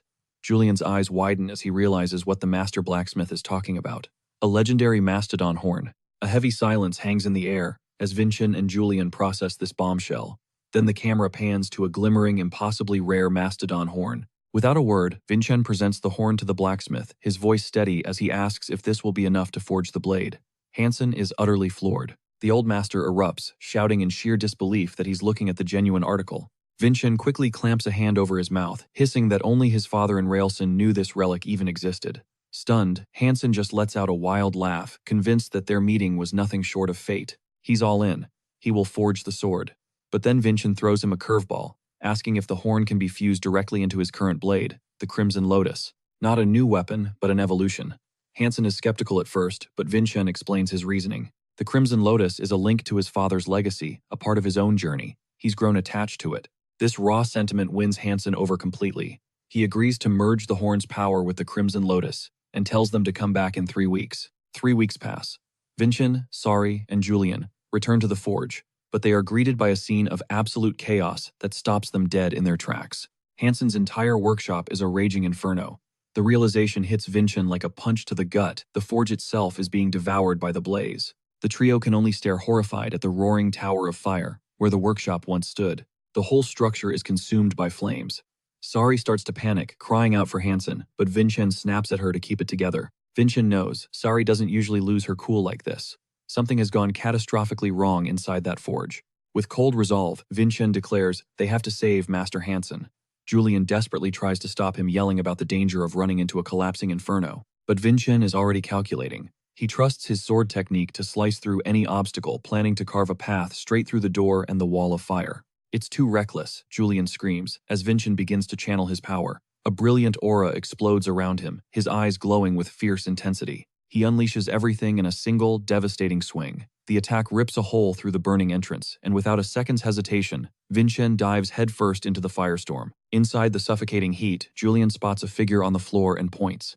They've found him. It's Hansen. He's critically injured, sprawled unconscious on the ground. Vincent hoists him up, trying to shake him awake, but the old master is completely out.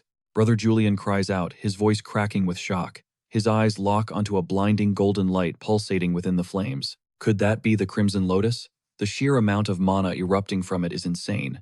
Julian realizes the power of the dragon skeleton. It was exponentially greater than anything Hansen could have ever predicted.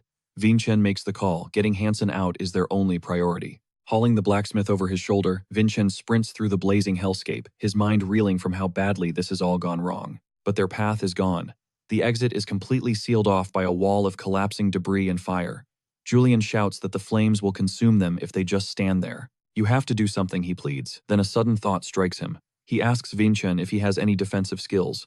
Vinchen grits his teeth, reasoning that even flames born from a dragon skeleton can't burn forever. They just have to endure it. He confirms he has a defensive blade technique that might just get them through this alive. Julian has no choice but to trust him. Vinchen centers himself, his identity fracturing for a moment. He is Vinchen Denka, but he is also Daven Samyeon, the legendary swordsman. He reaches deep within and calls upon the ancient power, Samyeon Swordsmanship, Chapter 1. A memory flashes Daven Samyeon himself executing a technique called Breaker amidst a storm of pure energy. The narrator's voice explains his blade is soft, flexible enough to shatter steel. His mana itself bends to his will. The vision shows him striking not at the fire itself, but at the very flow of the heat and energy moving towards him. This is the Gentle Steel Breaker, Chapter 1, The Blade of Silence. Julian watches absolutely mesmerized by the display. He knows this isn't just some imitation. This is the true Samyeon swordsmanship. He stares at his brother, wondering, who are you really? Above them, the burning ceiling groans, ready to collapse. As Vinchen's technique neutralizes the inferno around them, he gasps for air, drained but alive. They made it. Julian and the still unconscious Hansen are standing in the scorched but now safe ruin of the workshop. Hansen lets out a low groan. As his eyes flutter open, they both rush to his side, asking if he's okay. Hansen, still completely dazed, ignores their questions. He stares at Vinchen, his voice raspy, as he demands to know how he can use the Samyeon swordsmanship. Vinchen just cracks a joke, saying that if Hansen is spouting nonsense like that, he must be fine. Internally, though, he's sweating, realizing his secret isn't so secret anymore. Shaking his head, Hansen dismisses it as a dream and changes the subject. The camera focuses on the reforged Crimson Lotus. It's finished glowing with an otherworldly brilliance. Hansen confesses he'd never worked with Dragon Skeleton before. He never imagined its mana would just spontaneously combust with such violent force. Vinchen reaches out and takes hold of his new blade. The moment he lifts it, a radiant energy explodes from him. He can feel the sword humming, resonating with his very soul, as if acknowledging him as its master. A raw, untamed power vibrates from its core. Seeing the look on Vinchen's face, Hansen asks if he doesn't like it. It's incredible, Vinchen breathes. But Julian senses something is off about this whole situation.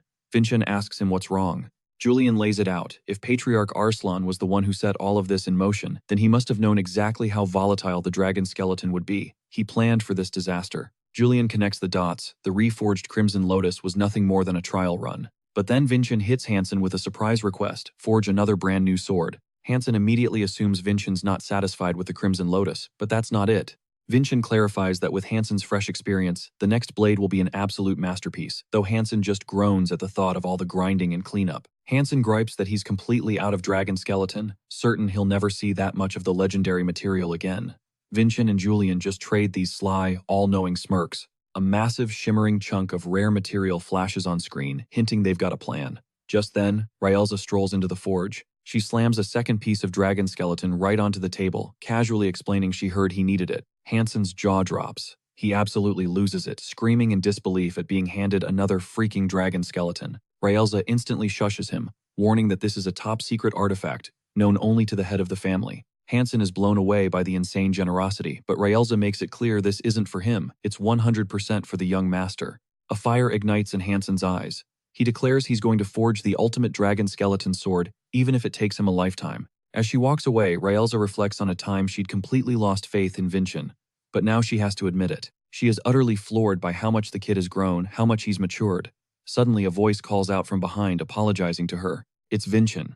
He approaches, admitting he wanted to show her his progress, but ended up taking that opportunity back, and now he doesn't know how to make it up to her. Ryelza tells him the Dragon Skeleton was paid for in full 14 years ago. She explains that watching him be born, and now seeing him prove himself as an elite martial artist, is the only payment she ever needed. Vinchen promises she's about to be even more blown away as he unsheathes the Crimson Lotus.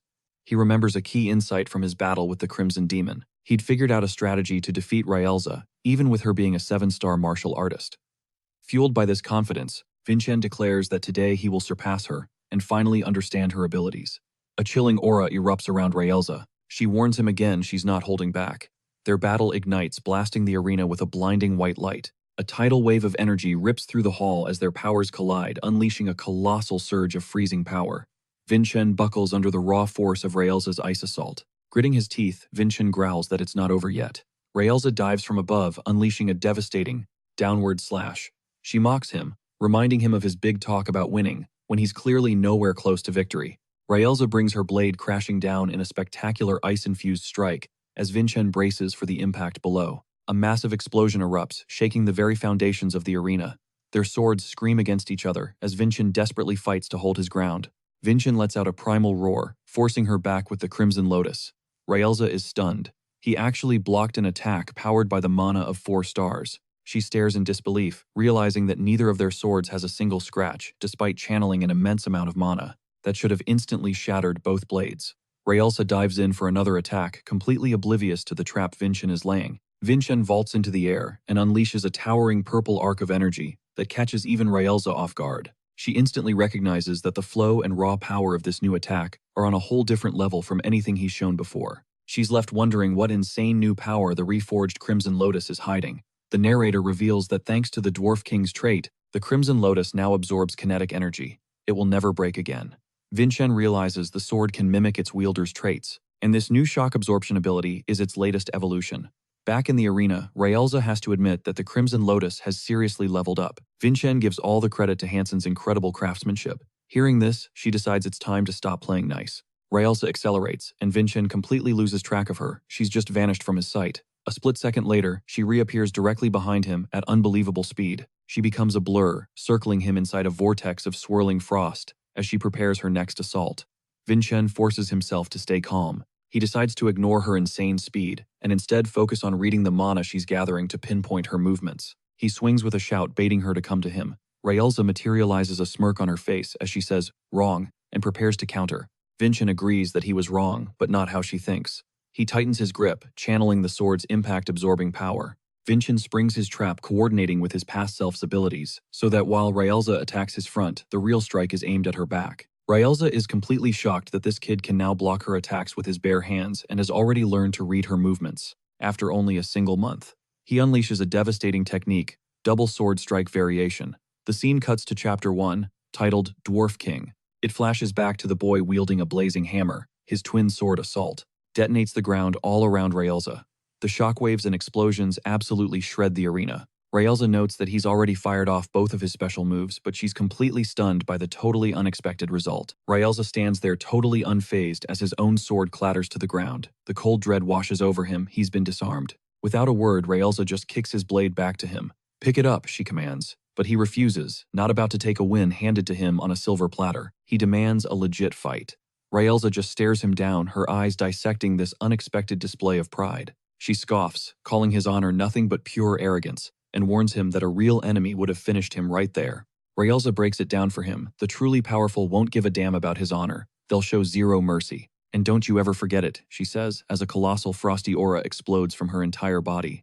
Utterly crushed by her sheer power, the kid can only stammer that he gets it now, his mind reeling from her insane energy. Raelza just warns him to get ready. She's done playing games. Stomping her foot, she channels an immense wave of power that surges through her very being. In a flash, Raelza rockets toward him, ready to end it, but mid-lunge she pulls up short. Something feels off. He's not there. He's suddenly right beside her, one hand clamping down on her arm, stopping her cold.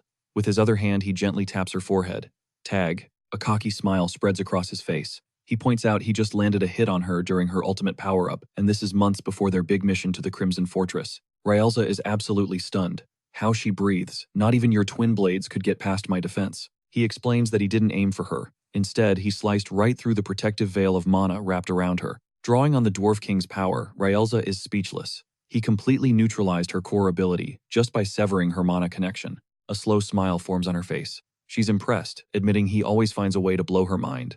He just grins and asks for that reward she promised. Pushing herself up, Raelza agrees to spill the beans. She starts to reveal the secret of her blessing. She describes it as a pure flow of energy from a being called the Galaxy Wanderer, and as she speaks, a glowing cosmic sigil materializes between her hands. Flash forward to a study where Raelza and the blonde spirit are watching our guy meditate, drawing that very same sigil into his own body. Raelza is shook. He's already mastered the basic energy circuit in just 2 days. She tells him that to truly manifest the power he has, to let the mana flow through that pathway naturally. We see him shirtless and deep in concentration, carefully guiding the Galaxy Wanderer's cosmic energy around his abdomen.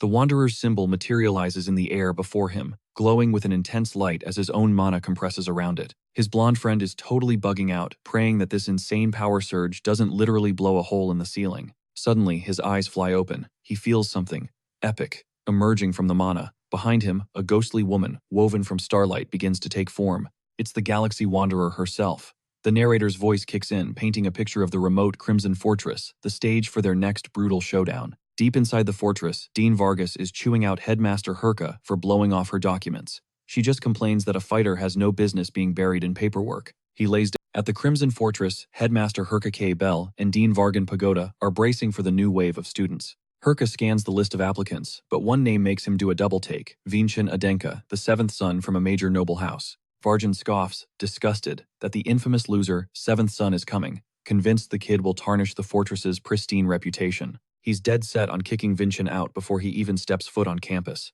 Meanwhile, Vinchan is deep in his own world, leveling up the Galaxy Wanderer blessing. A powerful symbol erupts with light as his condensed mana hits a whole new tier. And of course, the blonde spirit starts freaking out. He's terrified the power surge is about to blow the roof clean off. But then a figure materializes beside him, the starry woman clearer than ever. It's the Galaxy Wanderer herself gliding past him, radiating pure cosmic energy. She gently breathes on the swirling cloud-like symbol. The symbol shoots straight for Vinchan, and the blonde spirit absolutely loses it, as a tidal wave of blue energy pours from her. This raw power slams directly into Vinchan, and in that moment he gets it. The Galaxy Wanderer's blessing is all about a single, perfect step. An Arctic vortex instantly consumes the room, leaving the blonde spirit shivering and screaming about how freaking cold it is. As the spirit stammers about the goddess vanishing, Raelza calmly explains the technique's secret. It's a step that leaves no trace, not even on fresh snow. Vinchan masters the move, a frosty mist escaping his lips as he names it Frostwalk. Later that night, it's back to the books with his blonde sidekick. The spirit explains that Crimson Fortress isn't some cushy school. It's a straight-up military stronghold. He gestures to a map, showing its location tucked away in the Samayan border mountains. He talks about how legendary heroes like the Great Arslan once crushed the Archdemon's forces, right there before turning the battlefield into the ultimate training ground. Vinchan immediately thinks they could find Arslan's will, or maybe even another dragon skeleton, but Julian interrupts the legend's whisper of a much bigger prize. He tells him about the heavenly fruit, a mythical cure-all so potent it's rumored to literally bring people back from the dead. Some tales even claim the entire fortress exists just to guard the tree it grows on. Julian admits he used to think it was all just a fairy tale. But after everything they've seen, he's starting to believe. He wonders aloud if this is their next major quest. The heavenly fruit. It's the one thing that could fix Vinchan's deteriorating heavenly exoskeleton and actually save his life. He crunches the numbers and the timeline is grim. Once they enroll, Vinchan might only have about 9 years left, maybe even less if he overexerts himself. Completely fired up, Julian swears they will uncover the heavenly fruit's secrets and make it theirs, no matter the cost. A bit later, Vinchan notices Julian has vanished and calls out for him. As he reads, we learn a crucial rule about Crimson Fortress. Students have to be totally self-sufficient with no financial support from their families. Julian clarifies the rule exists to stop rich nobles from buying their way to the top. With so many different family branches all in one place, Vinchan asks the obvious question: how are they going to pay for anything? Julian just smirks and tells him not to sweat it. Turns out Julian already set up a side hustle for Vinchan, investing in the 6th magic tower to generate income. He explains that this tower is legendary for producing elite mages, and it allows investors to sponsor research in exchange for a fat cut of the profits. The scene snaps to the tower inside a mage's lab, littered with scattered notes and documents. This is where we meet Varnela Pagoda. She's the genius mage Julian bet all their money on, and she was just promoted to co-owner of the entire 6th magic tower. There's just one huge catch: if this co-owner dies, their entire investment goes up in flames. Right on cue, there's a knock at her door. A dark cloaked figure steps into the room. Varnelli immediately tries to shut them down, telling them their business is done.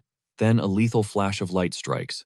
You have to wonder, how could a co-owner this powerful get taken out so easily? But there she is, crumpled on the floor, mortally wounded. A pool of blood spreads beneath her. The official report drops later. Varnela Pagoda, co-owner of the 6th magic tower, is dead. The official story claims she died in a research experiment gone wrong. Reading the news, Julian trembles, unable to process it. Vinchan, on the other hand, just looks deeply disturbed. Julian starts wailing about his lost investment, but Vinchan has to remind him that maybe they should mourn the actual person who just died. Julian shoots back that they're going to starve without that money. He's completely spiraling, panicking about how they'll survive at the fortress now. Vinchan keeps reading the report and discovers Varnelli's will. She left everything, all her research and property, to her one and only younger sibling. The scene cuts to a familiar face, Vargan Pagoda, her brother, brooding out in the cold. He reflects with pure bitterness on how they were both born into the Pagoda family, yet he was never even a fraction of her genius. He's tormented, wondering why he was always the one labeled a disgrace. Watching him from afar, Vincent and Julian know what their next move is. They have to investigate Vargan first. Vincent notes the ticking clock. They have only 4 months until enrollment at Crimson Fortress begins. He declares their new mission for those 4 months: dig up every piece of intel they can and get as powerful as possible. 4 months whip by in an instant, and now we're in the mountains just outside Crimson Fortress. At a train stop, Ryelza delivers an update. For security reasons, they have to travel the rest of the way on foot. Vincent just nods, pulling up his cloak and setting off with Julian and his servants. Ryelza points toward the fortress looming in the distance, telling him to just follow the path. The headmaster himself will be waiting. Vincent expresses his profound gratitude for all her support, but she humbly insists it was nothing. She even mentions that her own late mother would have wholeheartedly approved of a man like him. A warm smile touches Raelsa's lips, revealing how much that sentiment means to her, as she urges him to stay safe on his journey. Vincent's party continues its trek into the unforgiving snow as Raelsa's carriage turns back, disappearing toward the city. Deep within the fortress, Vargan learns that the young master Vincent is about to arrive, news that immediately sours the mood of the notoriously lazy headmaster Herka. As Herka starts complaining, a communication crystal flares to life, capturing her attention. The message is, urgent monsters have launched an attack on the nearby residence. Herka instantly springs to her feet, ready to dive into the fray herself, but the messenger clarifies, the threat is relatively small. They just need reinforcements, not a one-woman army. A sly grin spreads across Herka's face as she gleefully dumps the task on Vargan and bolts, leaving him to handle Vincent's arrival entirely. Vargan screams in frustration as he watches her literally leap out of a window to join the fight. A subordinate looks lost, asking what to do about Vincent now that the headmaster has bailed. Vargan steels himself, deciding to handle the matter personally. He teleports instantly to an outer wall, where the guards snap to attention. After returning their salute, he cuts right to the chase. Where is Vincent? They gesture down the winding mountain path, pointing out Vincent's approaching figure. Vargan grabs a spyglass, his eyes narrowing. Through the lens, he's shocked to see none other than Raelsa herself escorting the boy. The guards confirm his suspicion, identifying her as the very same woman connected to the legendary Galaxy Wanderer. Vargan had always written Vincent off as a nobody, so this changes everything. Why would someone with her reputation be acting as his bodyguard? When an aide asks if they should ease up on the entrance exam, Vargan's answer is cold and firm. It will proceed as planned, and he will be the one to personally administer the test. He realizes this exam is the perfect chance to expose Vincent and cut him loose before he can even enroll. A glowing magic circle materializes in Vargan's hands as he announces the first trial, the subjugation of an illusory monster. The test begins now. Miles away, Vincent and his crew are hiking towards a sheer cliff face, cutting through a dense forest path. Suddenly, one of the servants gasps, pointing ahead. There, perched menacingly on the clifftop, is the Crimson Fortress. Just then, a brilliant magical flare shoots up from the fortress, signaling the start of the exam. A bone-chilling roar shatters the silence of the forest, forcing the entire group to freeze in their tracks and look up. They hear massive paws crashing through the snow, something enormous charging straight for them. In that instant, Vincent knows the entrance exam has already begun. Surrounded by menacing eyes glowing in the dark woods, he unsheathes his sword, his mind flashing back to the grueling 4 months of training he endured under Raelsa. Staring down the unseen threat, he silently accepts the Crimson Fortress's brutal challenge. A pair of glowing eyes pierces the darkness ahead, and Vincent tightens his grip on his blade. A massive clawed paw slams into the snow, revealing the beast that hunts them. It's a blue-eyed white tiger, the undisputed apex predator of these snowy mountains. His companions are frozen in terror behind him. Vincent just lets out a calm sigh, muttering that this is exactly why he didn't want to come here. He gives Sari and Wilson a direct order. The second he breaks from their line of sight, they are to bolt straight for the fortress and not look back for anything. With that, Vincent charges the beast, making himself the most obvious target to draw its full attention. He's banking on a key piece of intel. This species of tiger has a powerful instinct to chase down the fastest thing it sees. The enraged predator lets out a thunderous roar and takes the bait, proving his gamble paid off. But as he's running for his life, Vincent feels like something is seriously off. It has the form of a blue-eyed white tiger, but it's missing the vital life force aura of a real creature. He decides it doesn't matter real or not, he's putting it down. He activates Frostwalk, creating a shimmering path of ice in midair and leading the tiger on a glowing, predetermined trajectory. As the beast lunges, he unleashes a devastating slash right along that path, cleaving the tiger clean in two. But just as one falls, more phantom shapes begin to materialize. Crap, it's a second wave. Vincent immediately activates a body-strengthening technique, pouring raw power into his legs. He launches himself into the air like a rocket, soaring between two tigers as their claws snap shut just inches from him. From a nearby tree, Julian screams, a warning, telling him to look at the new threat. All around a massive crater, dozens of tigers and other shadowy beasts are clawing their way into existence. He counts 18 of them. Vincent knows his 2 absolute sword slashes won't be enough to take them all down. Something is definitely not right here. He recalls that real blue-eyed white tigers are solitary hunters, and these things don't even have the scent of blood on them. They're fakes. Julian calls out, wondering if there's some kind of magical illusion, and Vincent starts to think he's hit the nail on the head. Far away, Vargan pours his energy into the complex illusion spell, maintaining it with his glowing magic circle. A sliver of doubt creeps in. Could Vincent have already seen through his trick? He shoves the thought aside. This is high-level illusion magic. The phantoms are so realistic, they're almost impossible to distinguish from the real deal, and he is in complete control of their every move. Vargan watches with a cruel smirk, mocking Vincent in his mind. Let's see what a useless 7th son can do against this. High in the tree, Vincent's mind is racing. He figures out they're using an assembly element spell, a clever technique that creates countless illusions that are all sustained by a single hidden core. Julian realizes it's a method that essentially copies and pastes a base spell through a single designated anchor, letting him spam a whole army of identical illusions with a fraction of the mana cost. And that's when it clicks for Vincent. If he can just pinpoint and obliterate that one core illusion, the entire phantom army will just poof. Julian starts panicking like, bro, how are we supposed to find the one real one in all this chaos? But Vincent's already galaxy-brained the whole situation. These beasts have a human puppeteer, so the real monster, the one they need to be worried about, is probably chilling on the front lines. A human mage would obviously stick close to guard their core. His eyes lock onto the single unmoving beast perched high on the cliff. That's the one. That's the anchor. Without a second thought, Vincent catapults himself straight toward it. Popping the Galactic Wanderer's blessing, he dives off the cliff just as the white tigers erupt in a unified roar. One of them flinches, sensing the insane surge of his power. Vincent activates a movement skill, Frostwalk, and literally starts skating across the frozen battlefield at insane speeds. An examiner's jaw drops. He recognizes the move as rails straight. He's completely shook that Vincent can even pull it off. Onlookers are stunned, realizing Vincent basically teleported to the anchor in the blink of an eye. Vincent zeroes in on the specific tiger he's pegged as the real deal. He gets confirmation the blue-eyed white tiger, radiating a dark, shadowy aura, is 100% the linchpin of the whole spell.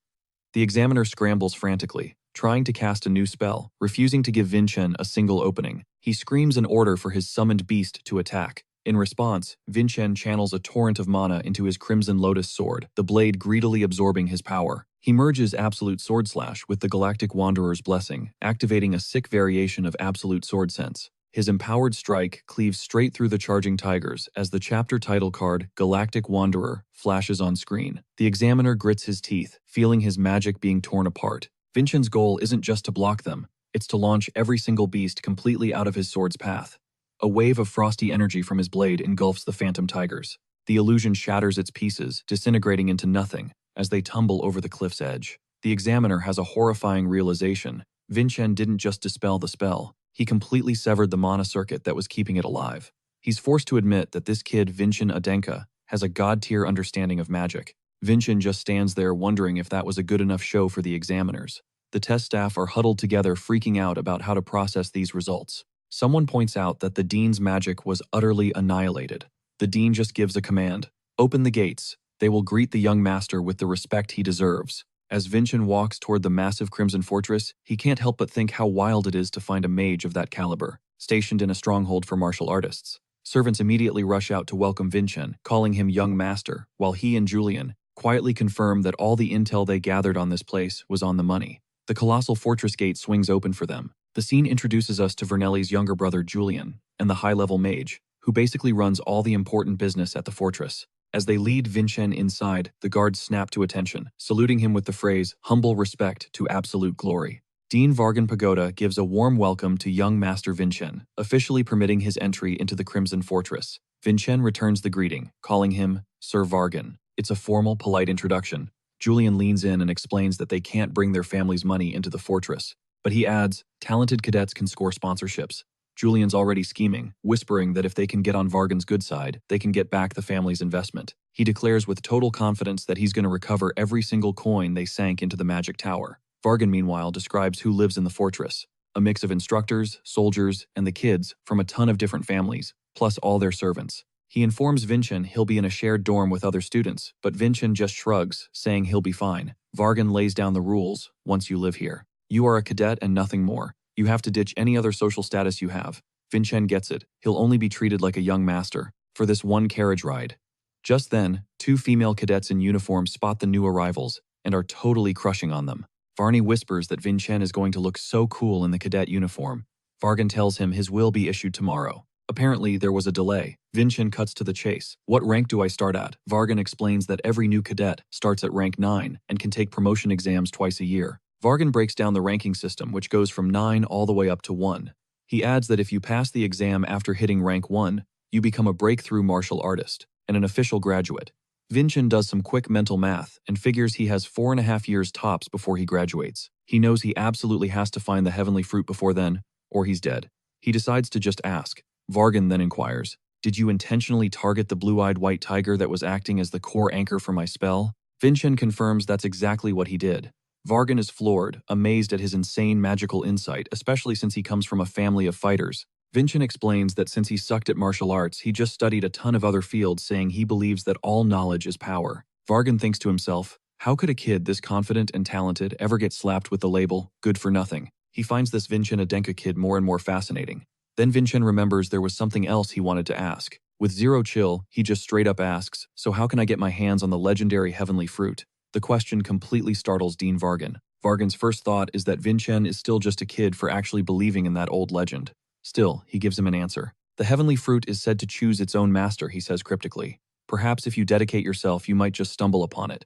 Julian immediately realizes that the dean thinks the heavenly fruit is just a fairy tale, which means getting any real information is going to be tough. Just then, the carriage rolls to a stop.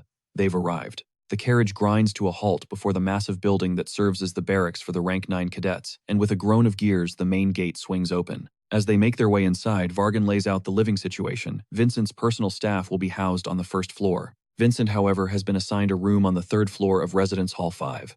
He then presents Vincent with the Brilliant Sun badge. This is the emblem of his new rank 9 status.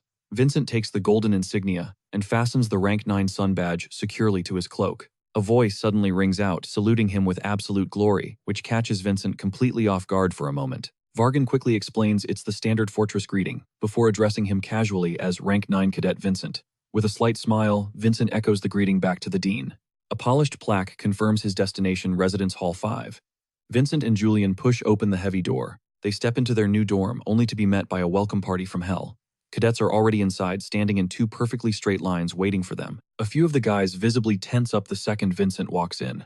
Feeling the insane tension in the air, Vincent glances at Julian like, did I do something wrong? But Julian is just as lost. Suddenly, recognition dawns on Julian's face as he spots someone, his gaze pulling Vincent's attention with him. A hulking red-headed cadet, Malone Adenka, the rank 9 representative and 6th son of the family, sneers at Vincent, and he calls Julian his good-for-nothing relative. Julian's face darkens as he identifies Malone as their sadistic older brother, the traumatic memories of his abuse surging back. Julian explains that Malone was the absolute worst of their brothers, the one who took bullying to a new level by forcing him to eat literal garbage. The story hits Vincent like a punch to the gut. A flash of a memory, that same horrific humiliation explodes in his mind. He realizes it's not just a story, it actually happened. And it clicks, Malone is a predator who preys on the weak, and that included them. Vincent can see that Malone's reign of terror is still going strong, right here, in this very dorm. Julian, seething with rage, asks for permission to deal with Malone for dishonoring the Adenka name. Vincent's reply is cold and simple, go all out. He then strides toward Malone, greeting him as brother while grabbing his hand. I'm so glad to see you here, he says with a cheerful grin that leaves everyone in the room absolutely shook. But then the smile vanishes. Though he adds, his tone dropping to ice, we're hardly close enough for you to speak to me so informally. Internally, Vincent has to admit even he couldn't have scripted this insane reunion. He notes that for all the time Malone has been away from the main estate, he's still stuck at a measly rank 9. The jab lands perfectly, and Malone's face twists with fury. He barks an order, and another cadet named Saizen steps forward, trembling. Without warning, Malone unleashes a brutal slap across Saizen's face. He then lays into the kid for not giving Vincent the proper hazing, yelling at him for being a newcomer and for disrespecting him, the dorm's representative.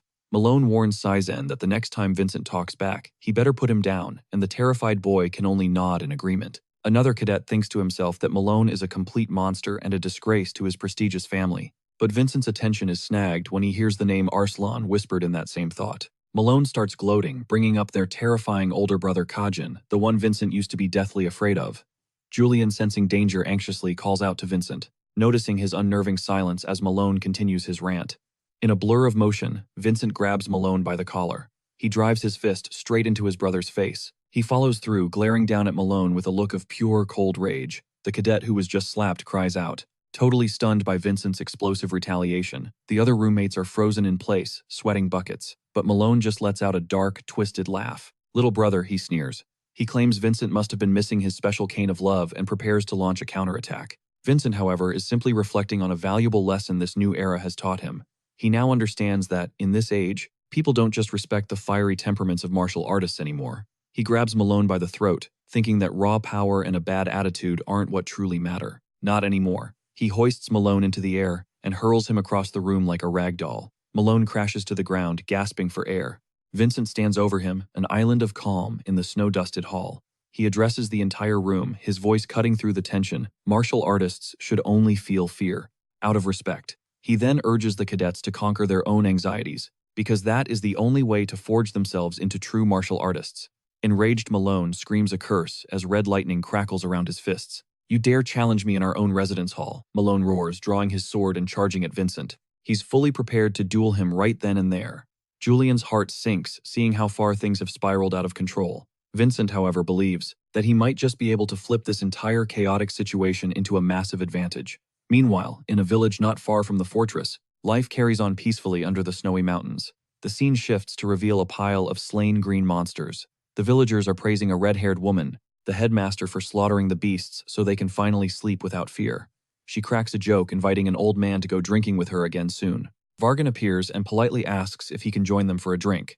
To avoid seeming rude, he quickly adds that he desperately needs one. He explains that his superior is causing him an unbelievable amount of stress, an admission that leaves the headmaster stunned. Over a meal and some ale, their conversation gets serious. The headmaster brings up the direct descendant, Vincent Adenka, asking if it's true that he only managed to destroy the spell's assembly element. Vargan just admits that he doesn't have a clue what that magical term even means, joking that he's definitely no mage. She's floored, pointing out how Vincent just sniffed out and dismantled a technique that a 7-star martial artist, a master like her, had never even laid eyes on. But she shrugs off the defeat, scoffing that he's nothing compared to the other descendant, who literally blew a snowy mountain off the map, calling Vincent's style cautious, or maybe just cowardly. She then throws shade at Vargan, joking that he must be thrilled to finally meet someone as gutless as he is. But before he can clap back, a communication crystal flares to life. An urgent summons demands the dean's immediate presence back at the fortress. The message is crystal clear. Rank 9, cadets Malone and Vincent are at the center of a major incident. Vargan's blood runs cold when he learns they've filed a formal request for a mediated spar. This is serious. Without wasting a second, he ignites his movement technique and rockets back. In the arena, the two brothers face off, locked in a tense standoff, as Vargan and another instructor step in to officiate the confrontation. Dormitory instructor Brown is practically sweating bullets, nervously confessing he approved the duel between the direct descendants because Vincent himself demanded it. Vargan just nods, telling Brown he handled it well before ordering him to report every single detail concerning Cadet Vincent from this moment forward. Vargan raises his voice, announcing that while Malone absolutely deserves to be disciplined for stirring up chaos in the dorms, this entire affair will be settled right here, right now, in an officially sanctioned spar, initiated by Vincent's own report. Malone absolutely loses it, screaming that Vincent is a sly fox, but Vincent just smirks coolly, accepting it as a compliment. The dean makes it official. A duel between the cadets is authorized, and he commands them to fight with honor. With chilling calm, Vincent unsheathes his ornate blade, the Crimson Lotus, and settles into his stance. Malone's eyes go wide, shocked by the sight of the weapon. He stammers, wondering if that could actually be the legendary Crimson Lotus. Malone scoffs, accusing Vincent of just copying their father with a cheap knockoff, but Vincent simply asks, "Does it really look fake to you?" Dripping with confidence, Malone makes a wild wager his own right wrist if Vincent's Crimson Lotus isn't a counterfeit. That's when Vincent's eyes blaze crimson as he tells Malone in a deathly whisper, "You'd better be prepared to honor that reckless promise." Malone just sneers back that he's about to make Vincent beg, unleashing his fear-based trait. It's a power inherited from the daughter of fear herself. Activating his trait, Coercion, Malone blasts out a crushing wave of pure oppressive terror, aimed straight at Vincent. The psychic fallout is intense. A girl in the stands starts trembling, hiccuping in sheer horror from Malone's aura. Even the maid Siri is shaking uncontrollably from the suffocating pressure, crying out for her young master. Julian quickly explains that Malone's unique power is designed to flood his opponents with overwhelming dread before anxiously checking on his brother. But what he sees is impossible. Vincent is standing there completely unfazed by the psychic assault. Julian is shook, wondering how he's doing it. Vincent explains that his indomitable spirit will never allow him to fear another swordsman. Julian, skeptical, brings up the old martial arts teaching about fearing with respect. But Vincent insists that overcoming cheap tricks like these is all about sheer willpower and resolve. Meanwhile, Malone is having a full-blown internal meltdown, totally unable to process why his coercion is having zero effect on Vincent. The crowd starts buzzing, pointing out that Vincent looks completely fine, and Malone just clicks his tongue in pure frustration. His trump card was useless. He blitzes forward, accusing Vincent of cheating since the coercion failed. Malone roars that he'll just smash Vincent with his blade and his mana, bringing his empowered sword crashing down, with devastating force kicking off a brutal assault. Grinning like a maniac, Malone opens his mouth to gloat as he presses the attack. But after his massive blow connects, the dust settles, and Malone looks around totally lost. Vincent has vanished. In a heartbeat, Vincent reappears directly behind Malone mid-strike, catching him completely off guard. Malone is stunned, realizing Vincent just phased right through his guard. "When did you?" he sputters. Vincent unleashes a vicious kick that sends Malone flying across the arena like a cannonball, slamming him hard into the wall. Malone barely throws his arms up to block, grunting from the raw impact. Still reeling, he looks up just in time to see Vincent, gathering a new wave of chilling energy. Vincent dives using Frostwalk to supercharge a lightning-fast blade technique that smashes into Malone's defense. Malone is shocked, realizing Vincent is also using body strengthening to amplify his power. Vincent immediately follows up with a fiery, explosive dive that makes the entire arena tremble and sends Malone flying once again. Malone just screams as he's battered by the non-stop impacts. And the narrator drops a reminder. Even though everyone considers Malone a piece of trash, his insane, overwhelming power is the very reason he's the cadet representative. The dean silently agrees. Despite Malone's disgusting personality, his raw strength is on a completely different level than any other rank 9 cadet. A female cadet gasps, realizing Vincent is making a play for Malone's top spot. At that moment, another cadet named Soybria pushes through the crowd. "What's all the commotion?" she asks before spotting Malone laid out in a crater, with the dean watching over them. She gets it instantly. This is a high-stakes duel. She turns to her friend, buzzing with excitement. That new transfer, Vincent, is absolutely insane. She even quotes his badass line about only fearing with respect. The blue-haired cadet beside her looks on, completely mesmerized, wondering if she could ever be that strong. Saltira teases her, saying her little crush must be serious, but then her tone shifts. She warns them that this fight is far from over. Coercion is only one of Malone's traits, but his divine blessing is a whole other beast. Across the arena, a thrilled Julian is screaming for Vincent to keep laying down the hurt. But Vincent feels like something is seriously wrong with this picture. He knows he's already disarmed Malone. So why hasn't the dean called the match? Suddenly, a brilliant light erupts from Malone's eye as he begins to tap into his other power. A colossal spear of lightning energy explodes skyward, leaving everyone watching completely speechless. From the stands, Byra instantly recognizes the signature. This is the power of one of the legendary gods, a master of electricity. Down below, Malone roars as he unleashes the cerebral giant's blessing, transforming into a vortex of crackling, untamed lightning. Vincent's blood runs cold. He knows exactly how terrifying that blessing is, and desperately tries to push back the storm with his own energy. But he's instantly swallowed by the onslaught. A raw scream is torn from his throat as pure voltage incinerates his body. Julian can only stare in horror at Vincent's mangled arm, while across a newly formed crater Malone stands wreathed in chaotic power. "How do you like my real trait?" Malone cackles, announcing it as the cerebral giant's blessing microcurrent boost. This doesn't make any sense. Julian is reeling, insisting that Malone's only power was ever the daughter of fear's coercion years. Of being his punching bag proved that much. He realizes with a sickening lurch that he never truly knew Malone at all. Malone explains he was born with this lightning power, but only got a handle on it after arriving at the fortress. "How long were you hiding this?" Vincent grits out, and Malone just scoffs, saying it wasn't hiding so much as he simply couldn't be bothered to use it. A smug grin spreads across his face as Malone adds that showing off this power before would have just been annoying. Vincent is floored by his sheer ego and casual disregard. Malone boasts that even with his basic coercion ability, none of his peers could even touch him, so why would he ever submit to painful training? He continues, saying that as a direct Adinka descendant, the fortress was practically forced to graduate him the second he came of age. Watching from the VIP box, Saltira and her friend overhear his disgusting speech, seeing a man who believes his bloodline makes hard work completely obsolete. "Shut your mouth," Vincent bellows, his voice thick with rage. He remembers a scarred warrior's words about how power like this is something others would chase their entire lives and still never grasp.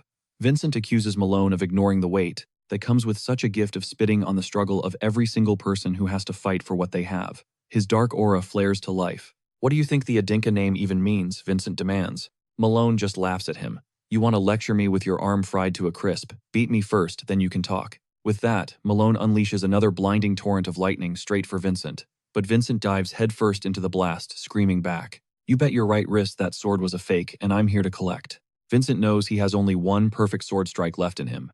This has to end now, with the ultimate technique of the Dwarf King. Malone sees it coming and prepares to intercept, refusing to let Vincent pull off the move. The two forces slam into each other in a violent explosion. Vincent is sent ragdolling through the air. Malone, completely unhinged now, just screams insults while firing off multiple destructive lightning bolts, repeatedly yelling for Vincent to just die already. The Dean realizes Malone is totally out of control, high on his own mana, and is just firing indiscriminately. The final chaotic blast detonates, absolutely devastating the arena. Massive chunks of the ceiling begin to crumble and fall toward the oblivious maid Ciri standing below. She looks up in pure terror, as a house-sized piece of debris plummets right for her. Seeing her about to be crushed, Vincent screams Ciri's name and sprints to save her. Ciri screams, bracing for the end as rocks crash down all around her.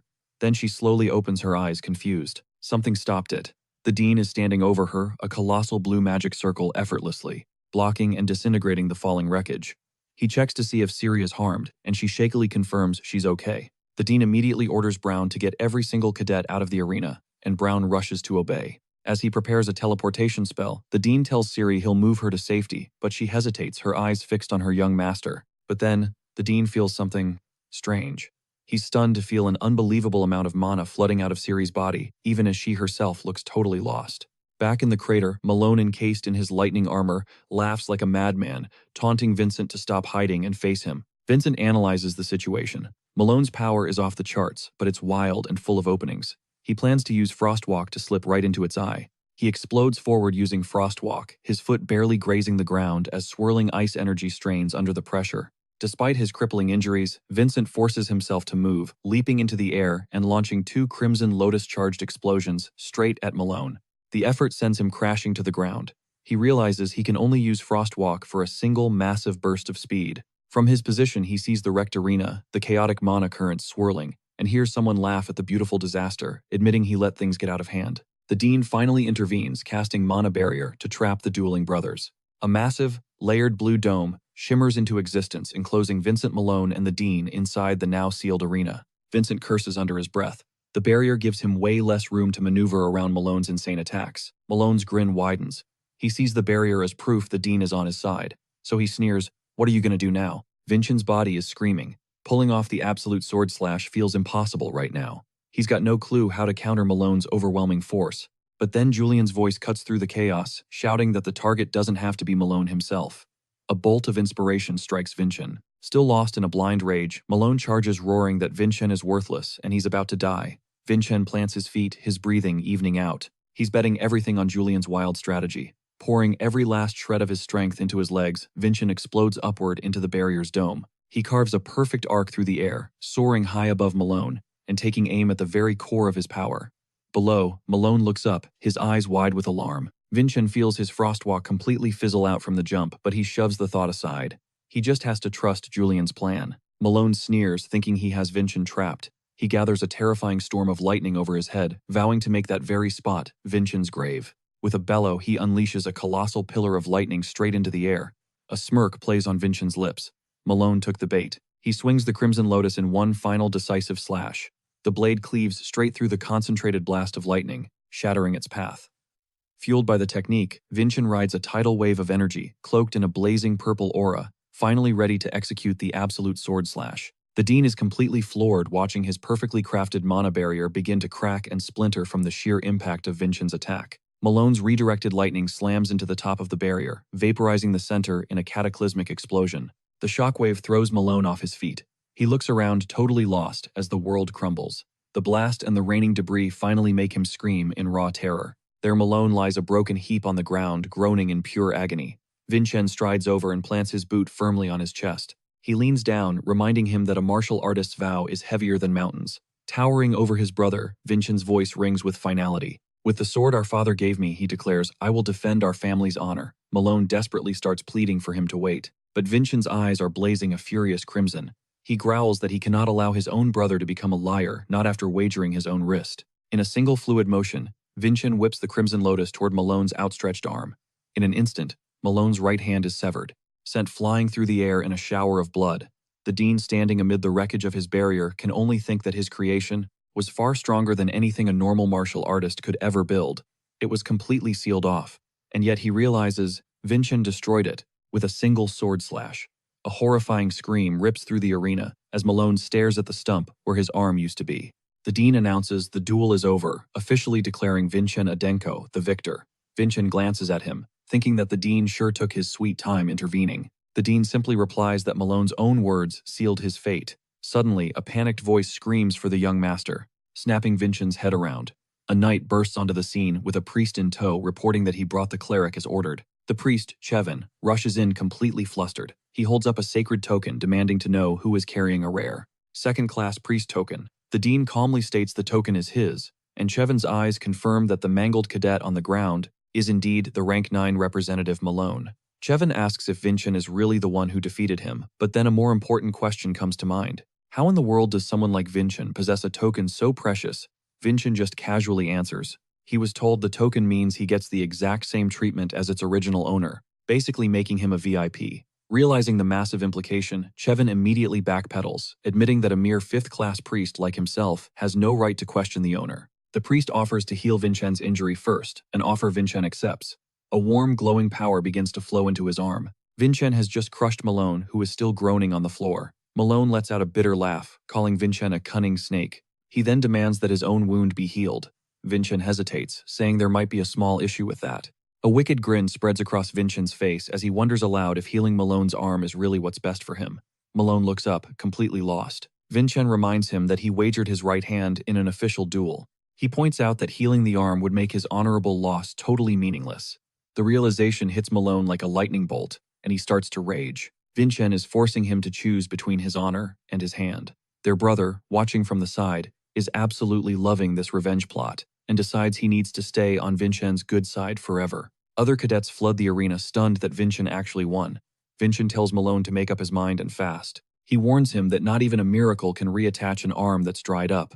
Under the crushing pressure, Malone weakly begs them to just heal it. Their brother cruelly pretends he can't hear him. He orders Malone to shout so everyone can hear him loud and clear. Utterly humiliated, Malone screams that he has no honor and demands they fix his arm. Satisfied, Vincent's brother finally gives the priest a nod to heal Malone too. The priest unleashes a massive healing ritual, and amid swirling rocks and radiant light, Malone's arm is repaired. Afterward, he's warned not to overuse it. Apparently, the treatment wasn't perfect. As the cadets watch, they marvel that Vincent actually beat Malone, whispering that he looks even more handsome up close. One excited cadet asks Vincent if she could ever become as amazing as him. Vincent tells her that if she can overcome her own fear, she can shatter every limit she has ever known. Touched, the girl blushes and calls out his name just as Malone's hateful voice cuts through the air. He watches from the sidelines as Sais and the others are already sucking up to Vincent after just one win, and the rock in his hand begins to crackle with furious energy. Malone seethes, telling himself that he's still the king of this place.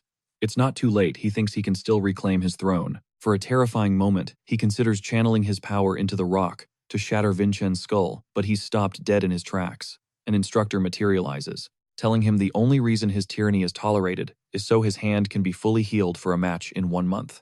The instructor, already swamped because his own boss is MIA, warns Malone not to stir up any more trouble. Defeated, Malone agrees. A week flashes by. A nameplate introduces Dean Vargan Pagoda.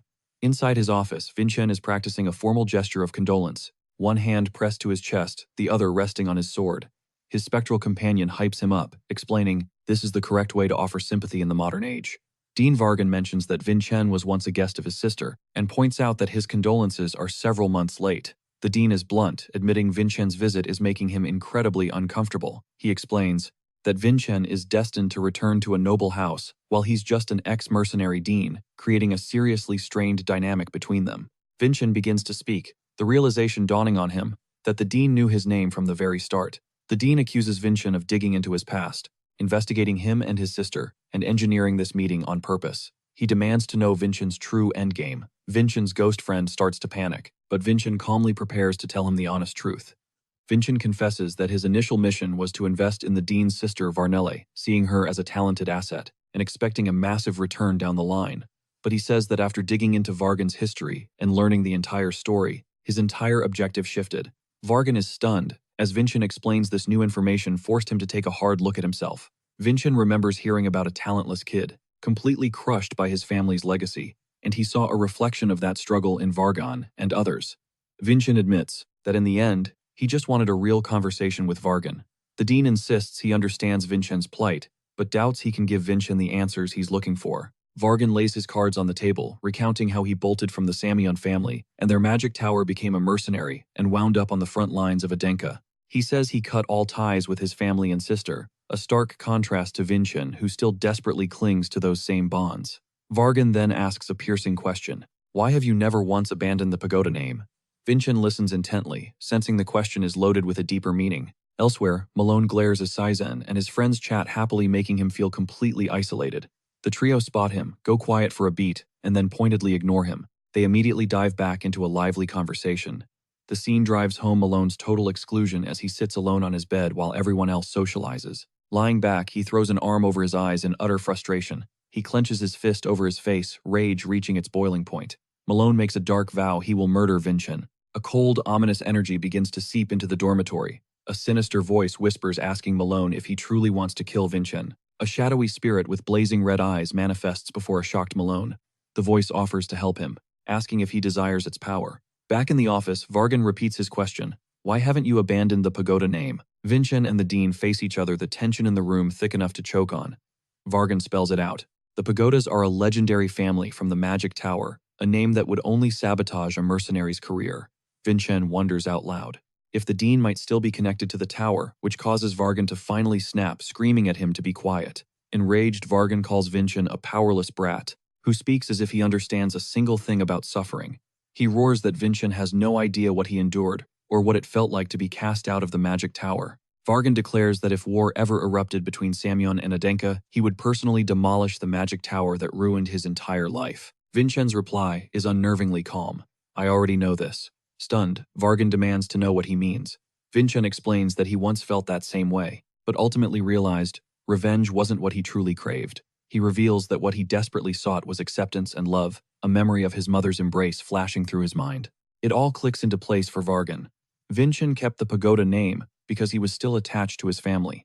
He realizes with a sickening certainty that emotional bonds, not hatred, are what still chain him to his own family. Overwhelmed by this revelation, Vargan collapses into his chair as the truth washes over him. He thinks about his gifted, brilliant sister, someone he once admired and took beatings to protect. Yet he also admits her radiance only deepened his own misery, as people constantly compared him to her, and he never measured up. Unable to withstand the crushing pressure and abuse, he finally fled and renounced them all. Vargan concedes that he completely misread Vincent, and that human emotions are far more complicated than he ever imagined. With a dry, half-amused chuckle, he notes how bizarre it is to be getting a lecture from someone like Vincent. He says, Vincent's condolence, as strange as it was, finally allowed him to be honest with himself even in the wake of his sister's death. Curious about the investment, Vargan guesses it must have been a substantial amount. He then decides to sponsor Vincent at the fortress himself, which will take care of Vincent's living costs. Vincent and his ghostly companion are absolutely ecstatic. Later, the ghost can't stop praising Vincent's masterful words. He's amazed that so many powerful figures, now including Dean Vargan, have been completely won over by him. Joking that he sounds like a smooth-talking con man, Vincent insists every word he spoke was genuine, to which the ghost teasingly credits his 500-year-old wisdom. The ghost remains thoroughly impressed by Vincent's power moves. The news spreads fast, as Saizen and the purple-haired girl are shown freaking out over Vincent landing a sponsorship from the notoriously picky Dean model. Vincent strolls up to them, calling out to Saizen and the girl he's with. She introduces herself as Selbiara, the rank 9 secondary cadet representative, explaining they'd never crossed paths since the dorm floors are separated by gender. As they shake hands, the conversation turns to her duties and whether Malone was even doing his job as the main rep. But the second their hands touch, something feels off. Vincent realizes Selbiara's aura feels unnervingly similar to his mother's unique trait. Selbiara, who is clearly weaker, reveals her ability is discernment, a power that lets her size up anyone's strength and potential, and she's trying to get a read on how Vincent completely bodied Malone. Peering into his essence, she sees nothing but a total void enveloped by a blazing crimson aura that makes it impossible to even guess at the depths of his power. Vincent's voice drops ice cold. I don't appreciate people trying to scan me with their abilities. Her apology is immediate and flustered. Selbiara is freaking out internally, wondering how on earth he detected her power, when not even the top instructors can ever tell she's using it. Vincent cuts through the tension, asking what they're doing up so late, and they shoot back that he's the one breaking the rules. Wandering around alone at night is strictly forbidden. The rule exists so cadets don't get lost and freeze to death, which is why everyone operates on a buddy system. Selbiara then adds that it's also super dangerous because you might run into the evil spirit of Davin. That spooks Saizen big time. But Vincent, he grabs Selbiara, his eyes blazing, demanding she tell him every single detail about Davin's ghost. Stuttering a bit, Selbiara begins her story, confirming Vincent knows about the archdemon from 500 years ago. She explains how the Hero King finally defeated the archdemon Davin, causing his spirit to shatter and scatter across the globe, with fragments that still linger waiting to forge pacts and bestow legendary power. She says these remnants grant contractors absolutely overwhelming strength in exchange for their very lives. Vincent is completely floored. He always assumed the legend of Davin was a lie, fabricated by his family to take the fall for him. Selbiara admits that while stories of contractors pop up every now and then, she's pretty sure they're just urban legends. Vincent, though, is seriously starting to wonder if a 500-year-old evil spirit could actually be real. At that exact moment, Malone is in his room confronting a crimson phantom, insisting that ghosts aren't real. The spirit just whispers promises, urging Malone to make a pact so it can help him seize whatever his heart desires. Terrified, Malone asks if it's the real deal, the actual evil spirit of Davin, and the chilling reality of the legend sinks in. The spirit just dismisses his fear, hissing that what truly matters is helping Malone achieve his goal. It keeps pushing, promising to deliver everything he's ever wanted. The voice inflates his ego, calling him the rightful king of this academy and telling him it's time to reclaim his throne. A crimson glow ignites in Malone's eyes as he begins to give in, stammering out his acceptance. A little later that night, Saizen leads Vincent from the dorms, totally oblivious to the dark deal that just went down. Saizen mentions how late it is and that everyone else is dead asleep. He gives Vincent a genuine thank you for walking with him before peeling off to start his night watch duty. The moment Saizen is gone, Vincent hears a faint noise and spins around a wave of unease washing over him. He glances over and sees Malone's bed is empty. Outside, Saizen makes his rounds, his lantern cutting through the heavy snow. He shivers, pulling his coat tighter as he patrols the fortress walls in the freezing night. Saizen thinks to himself how terrifying the darkness is. As the snow continues to fall relentlessly, suddenly, he senses a presence and looks up to see a vortex of red energy swirling in front of him. Alarmed, Saizen yells out, asking who's there. A bloody arc of light flashes through the air and his arm is just gone. In total shock, Saizen just stares at the mangled stump where his arm used to be. A voice snarls, "Damn, I missed your throat," revealing the attacker's murderous intent. Shaking uncontrollably, Saizen tries to see his assailant. A figure steps out of the blizzard. It's Malone, his eyes glowing, a demonic red, demanding to know where Vincent is. A wicked demonic aura practically rolls off Malone as he looms over the bleeding Saizen. The horrifying realization dawns on him. Malone made a pact with the evil spirit. He confronts him, sword drawn. The possessed Malone just scoffs at Saizen for even trying to fight back, clearly amused by this sudden burst of courage. "I'm not afraid of you anymore," Saizen screams, charging forward. Malone brutally swats him aside like he's nothing. The spirit possessing him lectures anyone who dares to raise a sword against the king must be executed. As Malone attacks again, he roars that Saizen's execution is now swinging his blade with lethal force. He grabs Saizen by the neck, lifting him off the ground and choking the life out of him. Malone then channels a massive slash of blue-tinged energy right at Saizen. Barely conscious, Saizen tries to gasp out a word.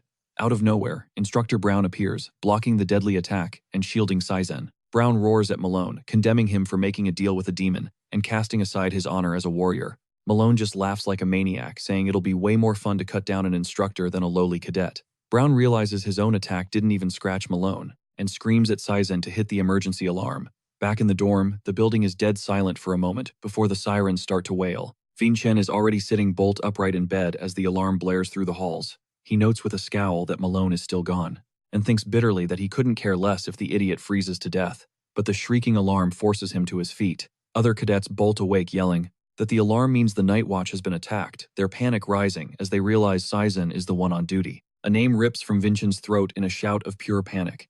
He and the other cadets burst into motion, their footsteps hammering down the hallway as they sprint toward the chaos. Sword already in hand, Vincent tears down the stairs with a blonde cadet hot on his heels as a piercing alarm blares through the halls.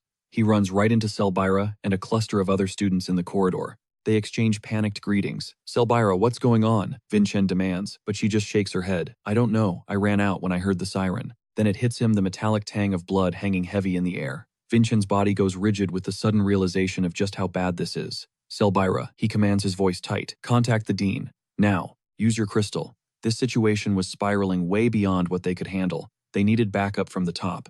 Everyone else, Vincent barks, follow me. We're heading outside. While Selbira scrambles to activate her communication crystal, the entire group thunders through the corridors, a frantic mob with Vincent and Selbira at the very front. Mid-sprint, an eerie silence descends. The alarm cuts out.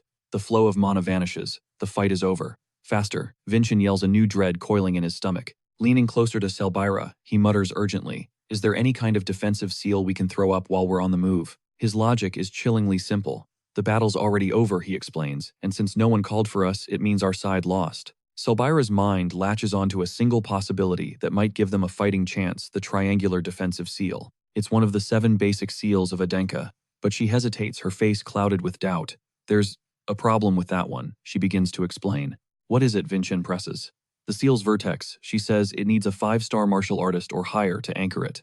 Anything less and the whole thing just falls apart. She adds a sliver of hope. If we can find Instructor Brand, we might be able to form it. Vincent nods, processing the grim odds.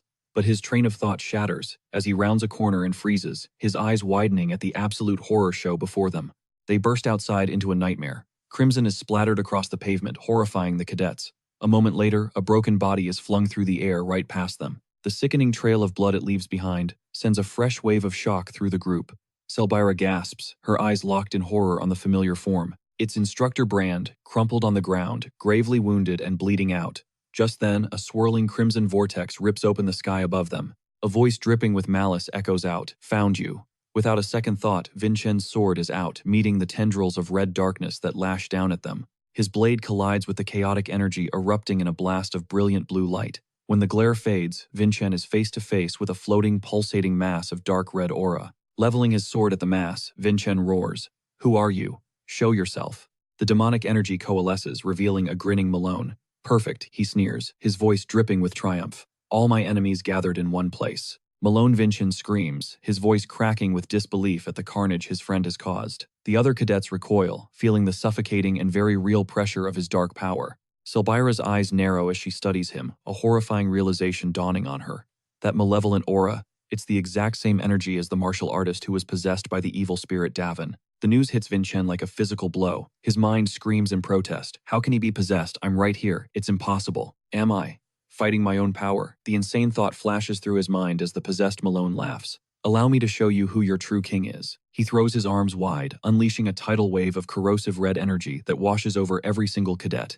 They cry out, clutching their heads and groaning in agony. The oppressive aura is suffocating, trying to crush their spirits. Some struggle to their feet, gasping that this corrosive pressure is on a whole other level than before. One cadet shouts through the pain, "Don't let it break you," but it's Vincent's voice that cuts through the chaos, rallying them all. "We are martial artists," he roars. "Draw your swords and show no fear." His words are like a fire in their veins, and bolstered by his courage, the cadets scramble to form a line behind him. Weapons gleaming, they stand ready to fight as one. Malone watches his grin twisting into an ugly snarl as he realizes Vincent is breaking his mental hold over the others. Vincent's mind, however, is racing. Instructor Brand is a 5-star martial artist, and he was taken down this easily. Can I even take this guy? The answer is a hard no. Not alone. Their only hope is the backup Selbira called for with the crystal. Until help arrives, his only play is to stall for time using the inexperienced rank 9 cadets at his back as a desperate shield. He turns to Selbira, his voice low and urgent. "That defensive seal you mentioned, can you form it perfectly?" She nods. "I have it memorized." "Good," Vincent says, his decision made. "Announce it. We're all forming the triangular defensive seal. Together." Selbira just stares at him, completely stunned. "But that's a suicide mission," she protests. "The seal needs a 5-star martial artist at its core to stabilize it." She reminds him of the fatal flaw in his plan, but before she can argue any further, Vincent cuts her off, his voice ringing with absolute certainty. "I'll be the center." A powerful purple aura flares to life around him as he declares, "I will serve as the core of the seal." Selbira is horrified. "You're not even a 5-star. You don't have an imagery. The second that seal is formed, the pressure will crush you," she predicts desperately. Vincent meets her gaze, his expression grim. "You're the cadet representative, Selbira. Your job is to pick the option that saves the most people." After a tense silence, she grits her teeth. He had a point. Steeling herself, she turns to the others and shouts, "All right, everyone, get into position. We're forming the triangular defensive seal. Vincent will be our center," she commands. Hearing this, Malone just throws his head back and laughs. "How pathetic. You'd rather get yourselves killed by your own shoddy technique than die by my hand." He finishes with a sneer. But Vincent fires back. Think about how humiliating it will be for you with your fancy evil spirit contract when you get stopped by our little seal. Intrigued by the challenge, and absolutely dripping with arrogance, Malone grins. Fine, go ahead, show me what you've got. He could have run. He and his brother could have used Frostwalk to escape, but Vincent knew that abandoning the others would have been an instant death sentence for every last one of them. Vincent's voice rings out a sharp command for all Rank 9 cadets. To me, now blue energy erupts as they instantly fall into formation. A triangular defensive seal begins to materialize around Vincent, woven from their collective power. He feels their mana coursing through him, a surge so intense it borders on agony. But he shoves the pain down, refusing to let his expression betray the strain. Across the battlefield, Malone just laughs, mocking Vincent's silent struggle. Pathetic, he sneers, already buckling under the pressure. Just then, the glowing triangular barrier solidifies a fortress of pure light, with Vincent at its very tip. Malone's smirk vanishes. He's genuinely shocked that such a pathetic shield could actually block his power. Then it clicks. Vincent isn't just leading them, he's bearing the full crushing weight of the entire seal himself. With his sword raised high, Vincent fires back a taunt of his own. Is that seriously all you've got?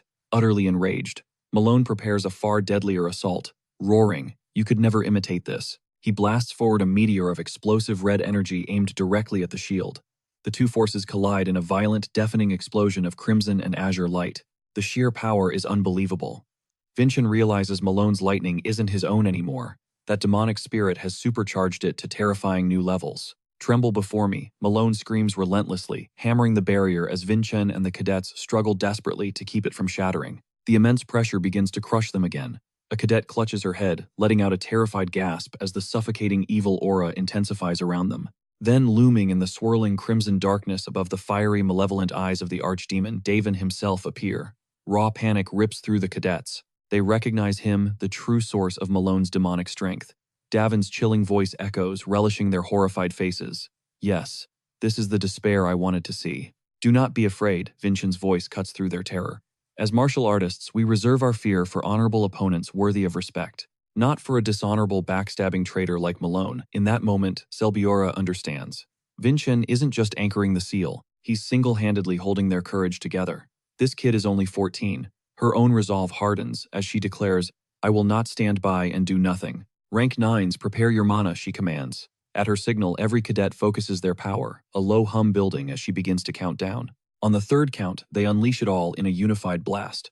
The shield flares violently, and Malone screams in agony as their combined power bites back at him. Malone just roars, lunging forward with even more ferocious rage. You worthless insects, he snarls, but Vincent calmly warns him, just give up. Reinforcements are on their way. The clock is on our side, not yours. The real masters will be here any minute, Vincent states coolly. All we have to do is hold out. If you surrender now and actually reflect on what you've done, you might just avoid the worst possible fate. But a dark whisper slithers into Malone's mind, Davin's voice reminding him, you wanted to kill every last one of them. Have you forgotten? That's all it takes. Consumed by a fresh wave of rage, Malone snarls, yes, fully surrendering to the demon's influence. I want to watch you die in absolute terror, Malone declares, and I'll gladly sacrifice my life to see it happen. Vincent feels a cold dread as Malone's mana hardens, condensing. He knows a colossal attack is imminent. Malone channels all his power into his weapon, the red energy crackling around it like a contained supernova. He unleashes a devastating wave of destruction aimed right at Vincent. The blow slams into the barrier with apocalyptic force, shaking the very ground as cadets scream. Shards of rock fly like shrapnel. Watch out, Selbiora yells. The ground is exploding. Vicious tendrils of red energy lash around Vincent's legs as the earth erupts. In a flash, Selbiora dives, shoving another cadet clear of a soaring boulder, taking the brutal impact herself. Vincent braces inside the fracturing blue shield, his teeth clenched. Tendrils of raw crimson power are now punching straight through the cracks. Vincent knows, it's over.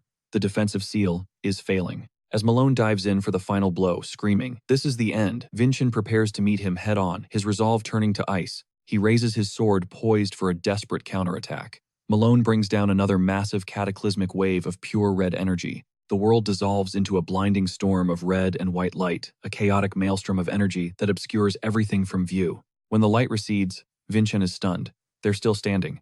And there, bloody but defiant, is Saizen still holding his sword, still part of the formation. Saizen Sobira cries out, her voice thick with shock. Malone is completely bewildered. He was certain he'd already taken Saizen down, back when he fought Instructor Brand. Saizen shaking but his gaze unwavering spits. I told you before, Malone. I'm not afraid of you anymore. Malone's teeth grind together, absolutely seething that these little brats just won't stay down. Just die already, he shrieks at them. He glares at them, outraged that they could even imagine defeating him. So Byra shouts, "Hold on, just a little longer." Malone's attacks relentlessly batter the crumbling shield. Vinchen can see the seal has reached its absolute limit. Saizen can't possibly survive another hit. Suddenly, Vinchen's eyes fly open wide as he perceives the impossible. He sees a trajectory, a path of light like a constellation, drawn in the air between himself and the descending Malone. Why can I see this? The realization strikes him like a lightning bolt. He's seeing the sword path, the technique itself. He sees it clearly, a fatal black line, running straight through Malone's right hand. But his mind is torn. Should he maintain the defense and wait for reinforcements, or seize this one chance to attack as the shield collapses around him? The choice is torment. Do I slash, or do I hold? The question screams in his mind as red energy constricts around him. A spiderweb of cracks spreads across the entire glowing seal. It signals total failure. He has no choice. Vinchin makes his decision and yells to Selbiora. The seal is about to break. "Brace yourselves," Seltira shouts, completely stunned by Vincent's sudden declaration. In that instant, Vincent unleashes his technique, absolute sword slash alternate form. His blade and his very aura ignite in a chilling icy blue. Malone just throws his head back and laughs, thrilled, egging Vincent on to finally get serious. With his eyes blazing, Vincent knows this is it. The next round begins now. He catapults forward, unleashing his named attack. Galactic Wander aimed directly at Malone. The strike connects, but Vincent clicks his tongue, annoyed that the blow wasn't perfect. He realizes that just following the path of the sword wasn't enough to do real damage to Malone. He's got to land another clean hit. Malone just scoffs that his little attempt was pathetic, as a sinister red energy begins to coil around him. He's already gathering power for another scorching assault. He vows to barbecue Vincent, right where he stands.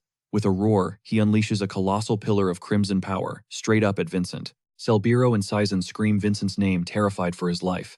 Out of the inferno, Vincent emerges wounded and shrouded in that same fiery red aura. He pushes himself back into the sky, sword at the ready. That's when he sees it. His left hand was scorched in the blast, and his grip on his sword is failing. But even with a mangled hand, retreat is not an option.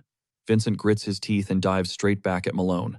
He pours everything into this lunge, determined to finally end this. But Malone's hand shoots out, grabbing Vincent's arm mid-swing with a smug grin, sarcastically thanking him for the opening. Vincent cries out as Malone's raw strength overpowers him. Malone mocks him, asking if he seriously thought he could win by swinging a sword with a burnt-out arm. Vincent's arm crackles, that vicious red energy surging directly into him. Malone cackles, declaring that Vincent has been roasted to absolute perfection as his arm begins to smolder. But through the haze of pain, Vincent remembers that this new life is the only reason he has this chance, and he's going to take it. He forces his fingers to clench the hilt of his sword as a new power flares around his hand. Vincent roars, unleashing a new skill. Absolute sword slash, but this time he's combined it with a spell called Helping Hand.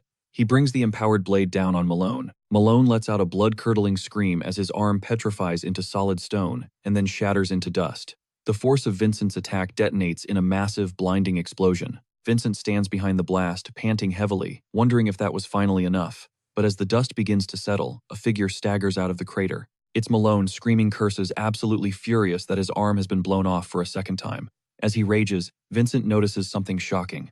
The sinister aura of the evil spirit that clung to Malone has completely vanished. He realizes that the strange, black sword path he manifested must have severed the link between Malone and the entity possessing him. But Malone, now crackling with his own natural lightning, swears he will never ever forgive Vincent. He roars that he's going to rip him to shreds and feed his remains to blue-eyed white tigers. Igniting with a blast of lightning, Malone screams for Vincent to burn to ash. Vincent plants his feet, knowing he has to land one more slash to finish this completely. Suddenly, Vincent's vision flashes blue as some deeper awareness clicks on inside him.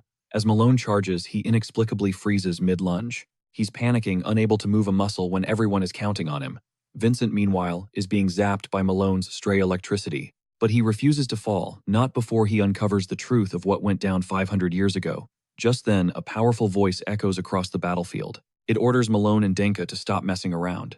Instantly, glowing ropes of light erupt, binding both Malone and Vincent and suspending them in midair. Caught in the magical binds, Malone struggles violently, demanding to be let go. He glances back, surprised, as an immense power signature flares up from behind. Dean Vargan materializes, cloaked in blue mana, and coldly tells Malone not to get familiar. Vargan immediately triggers a massive blue magic circle beneath Malone. Spikes of pure crystal shoot up from the ground as ice rapidly begins to encase his body. Malone freaks out, screaming for the magic to stop. A female officer nearby tells him to give it up, explaining that once their capture spell is initiated, there's no way to escape. She and Vargan call this ultimate sealing jutsu the crystal prison. It's a technique that completely binds its target along with their power. She notes that even though crystal prison has a long wind-up time, no martial artist who uses mana can possibly break free from it.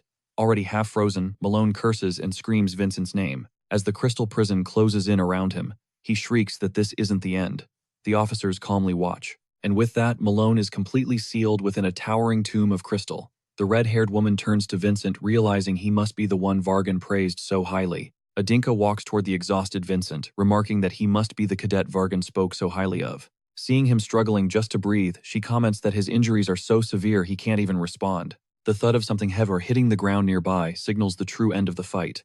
Adinka hands Vincent back his sword. She praises his unbelievable resolve, telling him he saved countless lives. She then gently ruffles his hair. She says that she and Vargan will take it from here, and that he can finally get some rest. As Vincent's vision fades, his eye glows a deep red before he finally collapses. His friends swarm him, calling his name and desperately asking if he's okay, but Vincent finds himself standing in a blank white void. The space is filled with countless floating picture frames.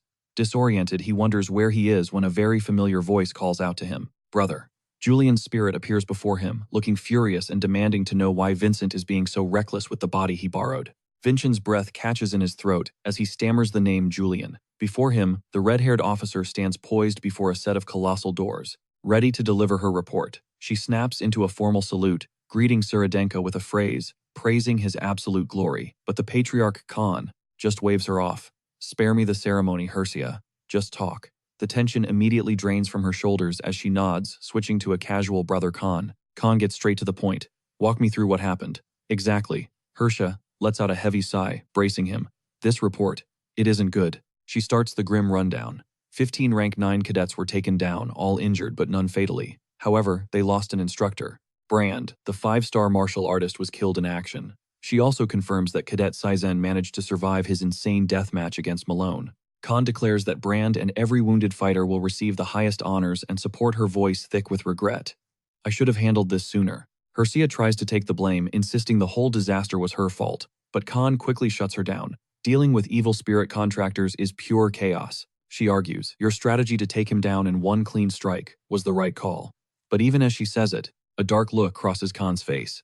"There's still one thing that's bothering me. How in the world did Malone survive after making that contract?" Khan lays out the cold hard facts. Contractors trade their life force for a massive power-up.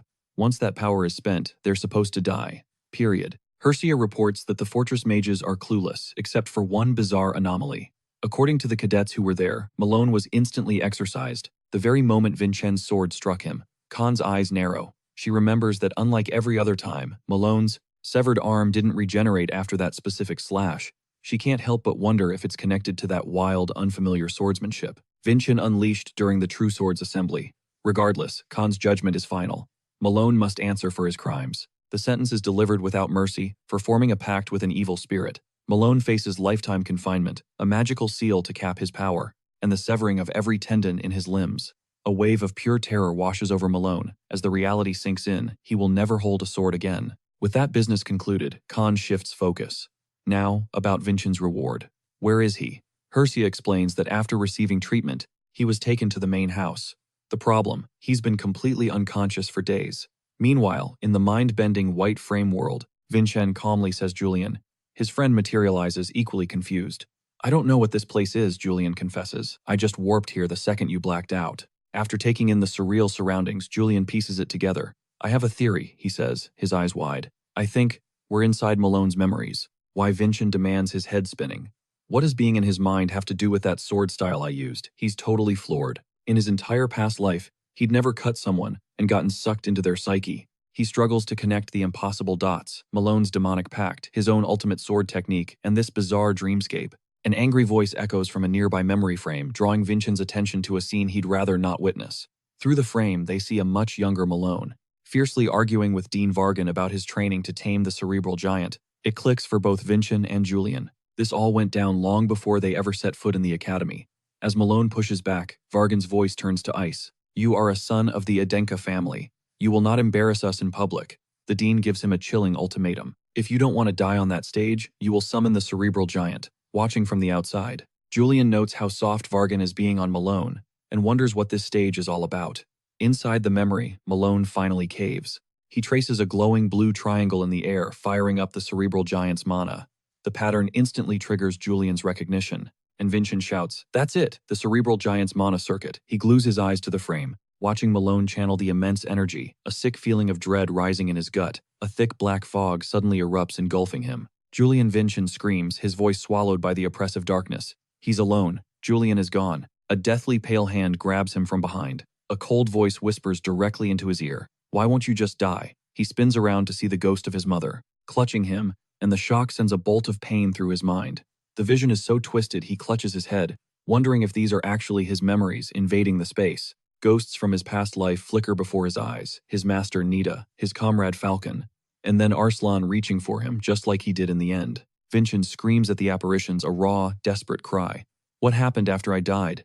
A phantom blade suddenly pierces his chest, the ghostly pain feeling terrifyingly real. As he reels from the psychic attack, another memory surfaces, a crucial detail from that day. Someone else was there. He remembers now. Kajin was standing right behind him in that final moment. The black void shifts, solidifying into the memory of his own imprisonment. In the infamous Samyang jail, Vincent remembers the despair, and Julian's voice being the only thing telling him that he hadn't done anything wrong. From behind a set of bars, a dark figure speaks. "Power can't hide the truth forever." "Who are you?" Vincent demands.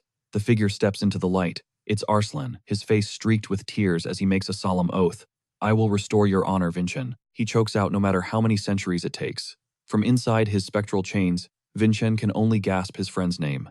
Then footsteps echo as a new player enters the scene. Across a series of floating stone platforms, a regal blue-haired figure approaches, radiating an unbelievable amount of power. Vincent stares, trying to make sense of the towering figure before him. Could this truly be Arslan? The last he remembers, Arslan was visiting him in a grimy prison cell. He'd never seen him like this, a fully grown man, radiating an aura of immense power. The figure's voice echoes calm and absolute. Arslan and Julian are one and the same. The chains around Vincent's wrists clatter as he desperately shakes his head, shouting, "I can't hear you." "Say that again," he begs. But the featureless specter of Arslan simply states, "We will meet again in 500 years. And then it hits him. A memory flashes Arslan's vow to find him again no matter what, after 5 long centuries. The sheer force of that revelation shatters the dream. He's jolted back to the living world.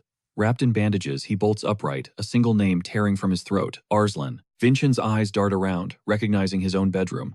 He collapses back onto the bed, whispering Arslan's name, his body drenched in a cold sweat. What in the hell did you do to me?" He mutters the question again, his mind racing to comprehend how Arslan could have completely altered his destiny. Just then, Julian's spirit flickers into view, a look of panic on his face. "You just vanished from the memory world." Vincent ignores him, noticing his own body feels repaired. Still, his head is spinning from the bizarre flood of memories he just lived through. He has to know, did the adult Arslan actually visit him moments before his execution in his past life? A loud clatter from a falling wash basin rips Vincent violently back to the present. 2 servants are frozen in the doorway, their faces a mixture of shock and pure joy. "Young master, you're awake." The 2 of them are bawling, absolutely overwhelmed with emotion. They rush forward, throwing their arms around Vincent in a tight embrace, just relieved he's alive. One of the servants sobs, I thought you were never going to wake up again." The maid just beams through her own tears. "This is such a relief," she chokes out. Vincent is just stunned silent for a moment, completely smothered in their hug. He finally lets out a breath and smiles, genuinely thanking them for being so worried. That's when another voice cuts in, slightly embarrassed. "Should I, come back later?" Herka steps into the room, a smirk on her face. Didn't mean to interrupt such a touching reunion. Vincent's eyes widen as he realizes who it is. She gives a slight bow. The name's Herka K. Bell, headmaster of the academy. Vincent is floored. He starts to stammer out a formal greeting, but she just waves her hand dismissively. "Nah, forget all that stuffy protocol." She flips a chair around and sits on it backward, leaning over the backrest. "That whole headmaster title feels way too stiff. Just call me sister. I came to give your father the report on the incident," she explains, "and I dumped all the fortress paperwork on Vargan." The scene flashes to a miserable Vargan, literally buried under a mountain of documents, muttering that he's better at admin work anyway. Herka continues, "I've got some business to take care of in the capital, so I'll be back to pick you up in 3 days. Which reminds me, I have a little favor to ask." A sly grin spreads across her face. "How would you feel about having a little duel with the young master of the Samyon family?" Vincent's jaw drops. "You want me to fight the heir to the Samyon clan?" he repeats, dumbfounded. Herka confirms she wants him to be the Academy's champion at a friendly exchange meeting. Vincent echoes the name of the event, completely lost. She breaks it down for him. It's a massive dueling showcase between the rising stars of the Samyeon and Adinka families. And get this, both of the family patriarchs are there to watch. She starts to get into the details for this year's event. Herka reveals that the whole showdown is happening right here at the Crimson Fortress. That means the Samyeon prodigy and his father will be on their turf. It dawns on Vincent. Wait, the current Samyeon patriarch is coming here. Why are you just now telling me this? She hesitates for a beat, then lays it all out. Turns out Malone was originally slated to be their champion for the event. But with him out of commission, the only Adinka descendant who can possibly step up to the plate is Vincent. Vincent finally connects the dots. That stage Dean Varjan was talking about. It had to be this exchange meeting. Herka continues. Your opponent is the Samyeon family's sixth son. The kid's a certified genius, basically guaranteed to be their next family head. Even Malone never thought he stood a chance against him, she adds. Honestly, besides Dia, no one from Adinka has ever won this thing, so just treat it as a learning experience. But he cuts her off immediately. No. Vincent's voice is cold steel. To go in there, planning to lose to a Samyeon, that would be a betrayal of everything Adinka stands for. Herka's eyes flash with intrigued surprise. A slow smile spreads across her face. Oh, so you're actually planning to win this thing? I like that fire. Suddenly, a deep stern voice booms from the doorway. You claim you'll win. Are you prepared to take responsibility for those words, Vincent? It's their father. The air in the room instantly becomes heavy with pressure. Herka tries to intervene. Sir, Vincent already proved his conviction at the Assembly of True Swords, but his father isn't having it. The pressure this time will be 100 times greater. Vincent meets his father's gaze without flinching. I promise you, father, I will bring home the victory. A rare faint smile touches the patriarch's lips. That's the spirit, he says. I'll be looking forward to the results. For now, your mana injury is critical. Get some rest. With that, he and Herka exit, leaving Vincent alone in the silent room. Later, as they walk through the fortress halls, the father remembers something. We still owe that boy a reward. Has one been decided? He then declares, I will personally escort you on your return trip to the fortress. He pauses, then makes a monumental decision, and have Vincent's name engraved on the walls of the Crimson Fortress. Herka's mind is absolutely blown. He can't believe Vincent is about to receive such an insane honor. Deep inside, the fortress stands a massive monument, its surface etched with the names of Adenka's greatest heroes. Only legends with world-shaking achievements ever get their names carved into this stone, and Herka reminds him that besides Dia, literally no one at Vincent's low-key rank has ever been granted this kind of recognition. The father cuts the conversation short, promising he'll see Herka in 9 days. Later, sprawled out on his bed, Vincent's mind is racing. He's fixated on the upcoming friendly exchange meeting. He remembers Adenka's ancient ambition to finally crush the Samyeon family, and he sees this meetup as the perfect chance to scout out just how much power the Samyeons are packing these days. But one name keeps echoing in his mind, the single problem clouding his thoughts. He summons Julian's spiritual form, demanding to know what he knows about the sixth son of Samyeon. Julian admits he's practically in the dark, explaining he never imagined Malone would end up this messed up, so he never bothered to deep dive the intel. Vincent presses him, asking what his odds are against this sixth son, and Julian figures a few surprise moves might help, but a clean win, there's basically no shot. Julian breaks it down. Vincent's upgraded imagery theory will max out at about 3 stars, while the Samyeon heir who's been grinding with their family's elite training is probably already at 3 stars or even higher. Vincent has to admit it. The raw power difference between them is a freaking chasm. Suddenly, something in him snaps. He decides his current situation is completely unacceptable. Ignoring all advice to stay put, he vaults out of bed, announcing he needs to get his body moving. While Julian starts freaking out about his mana injury, Vincent brushes it off, insisting his body is solid and he just has to lay off the mana for a bit. As Vincent bolts outside to start his grind, Julian just grumbles that the old man needs to start treating his body with a little more respect.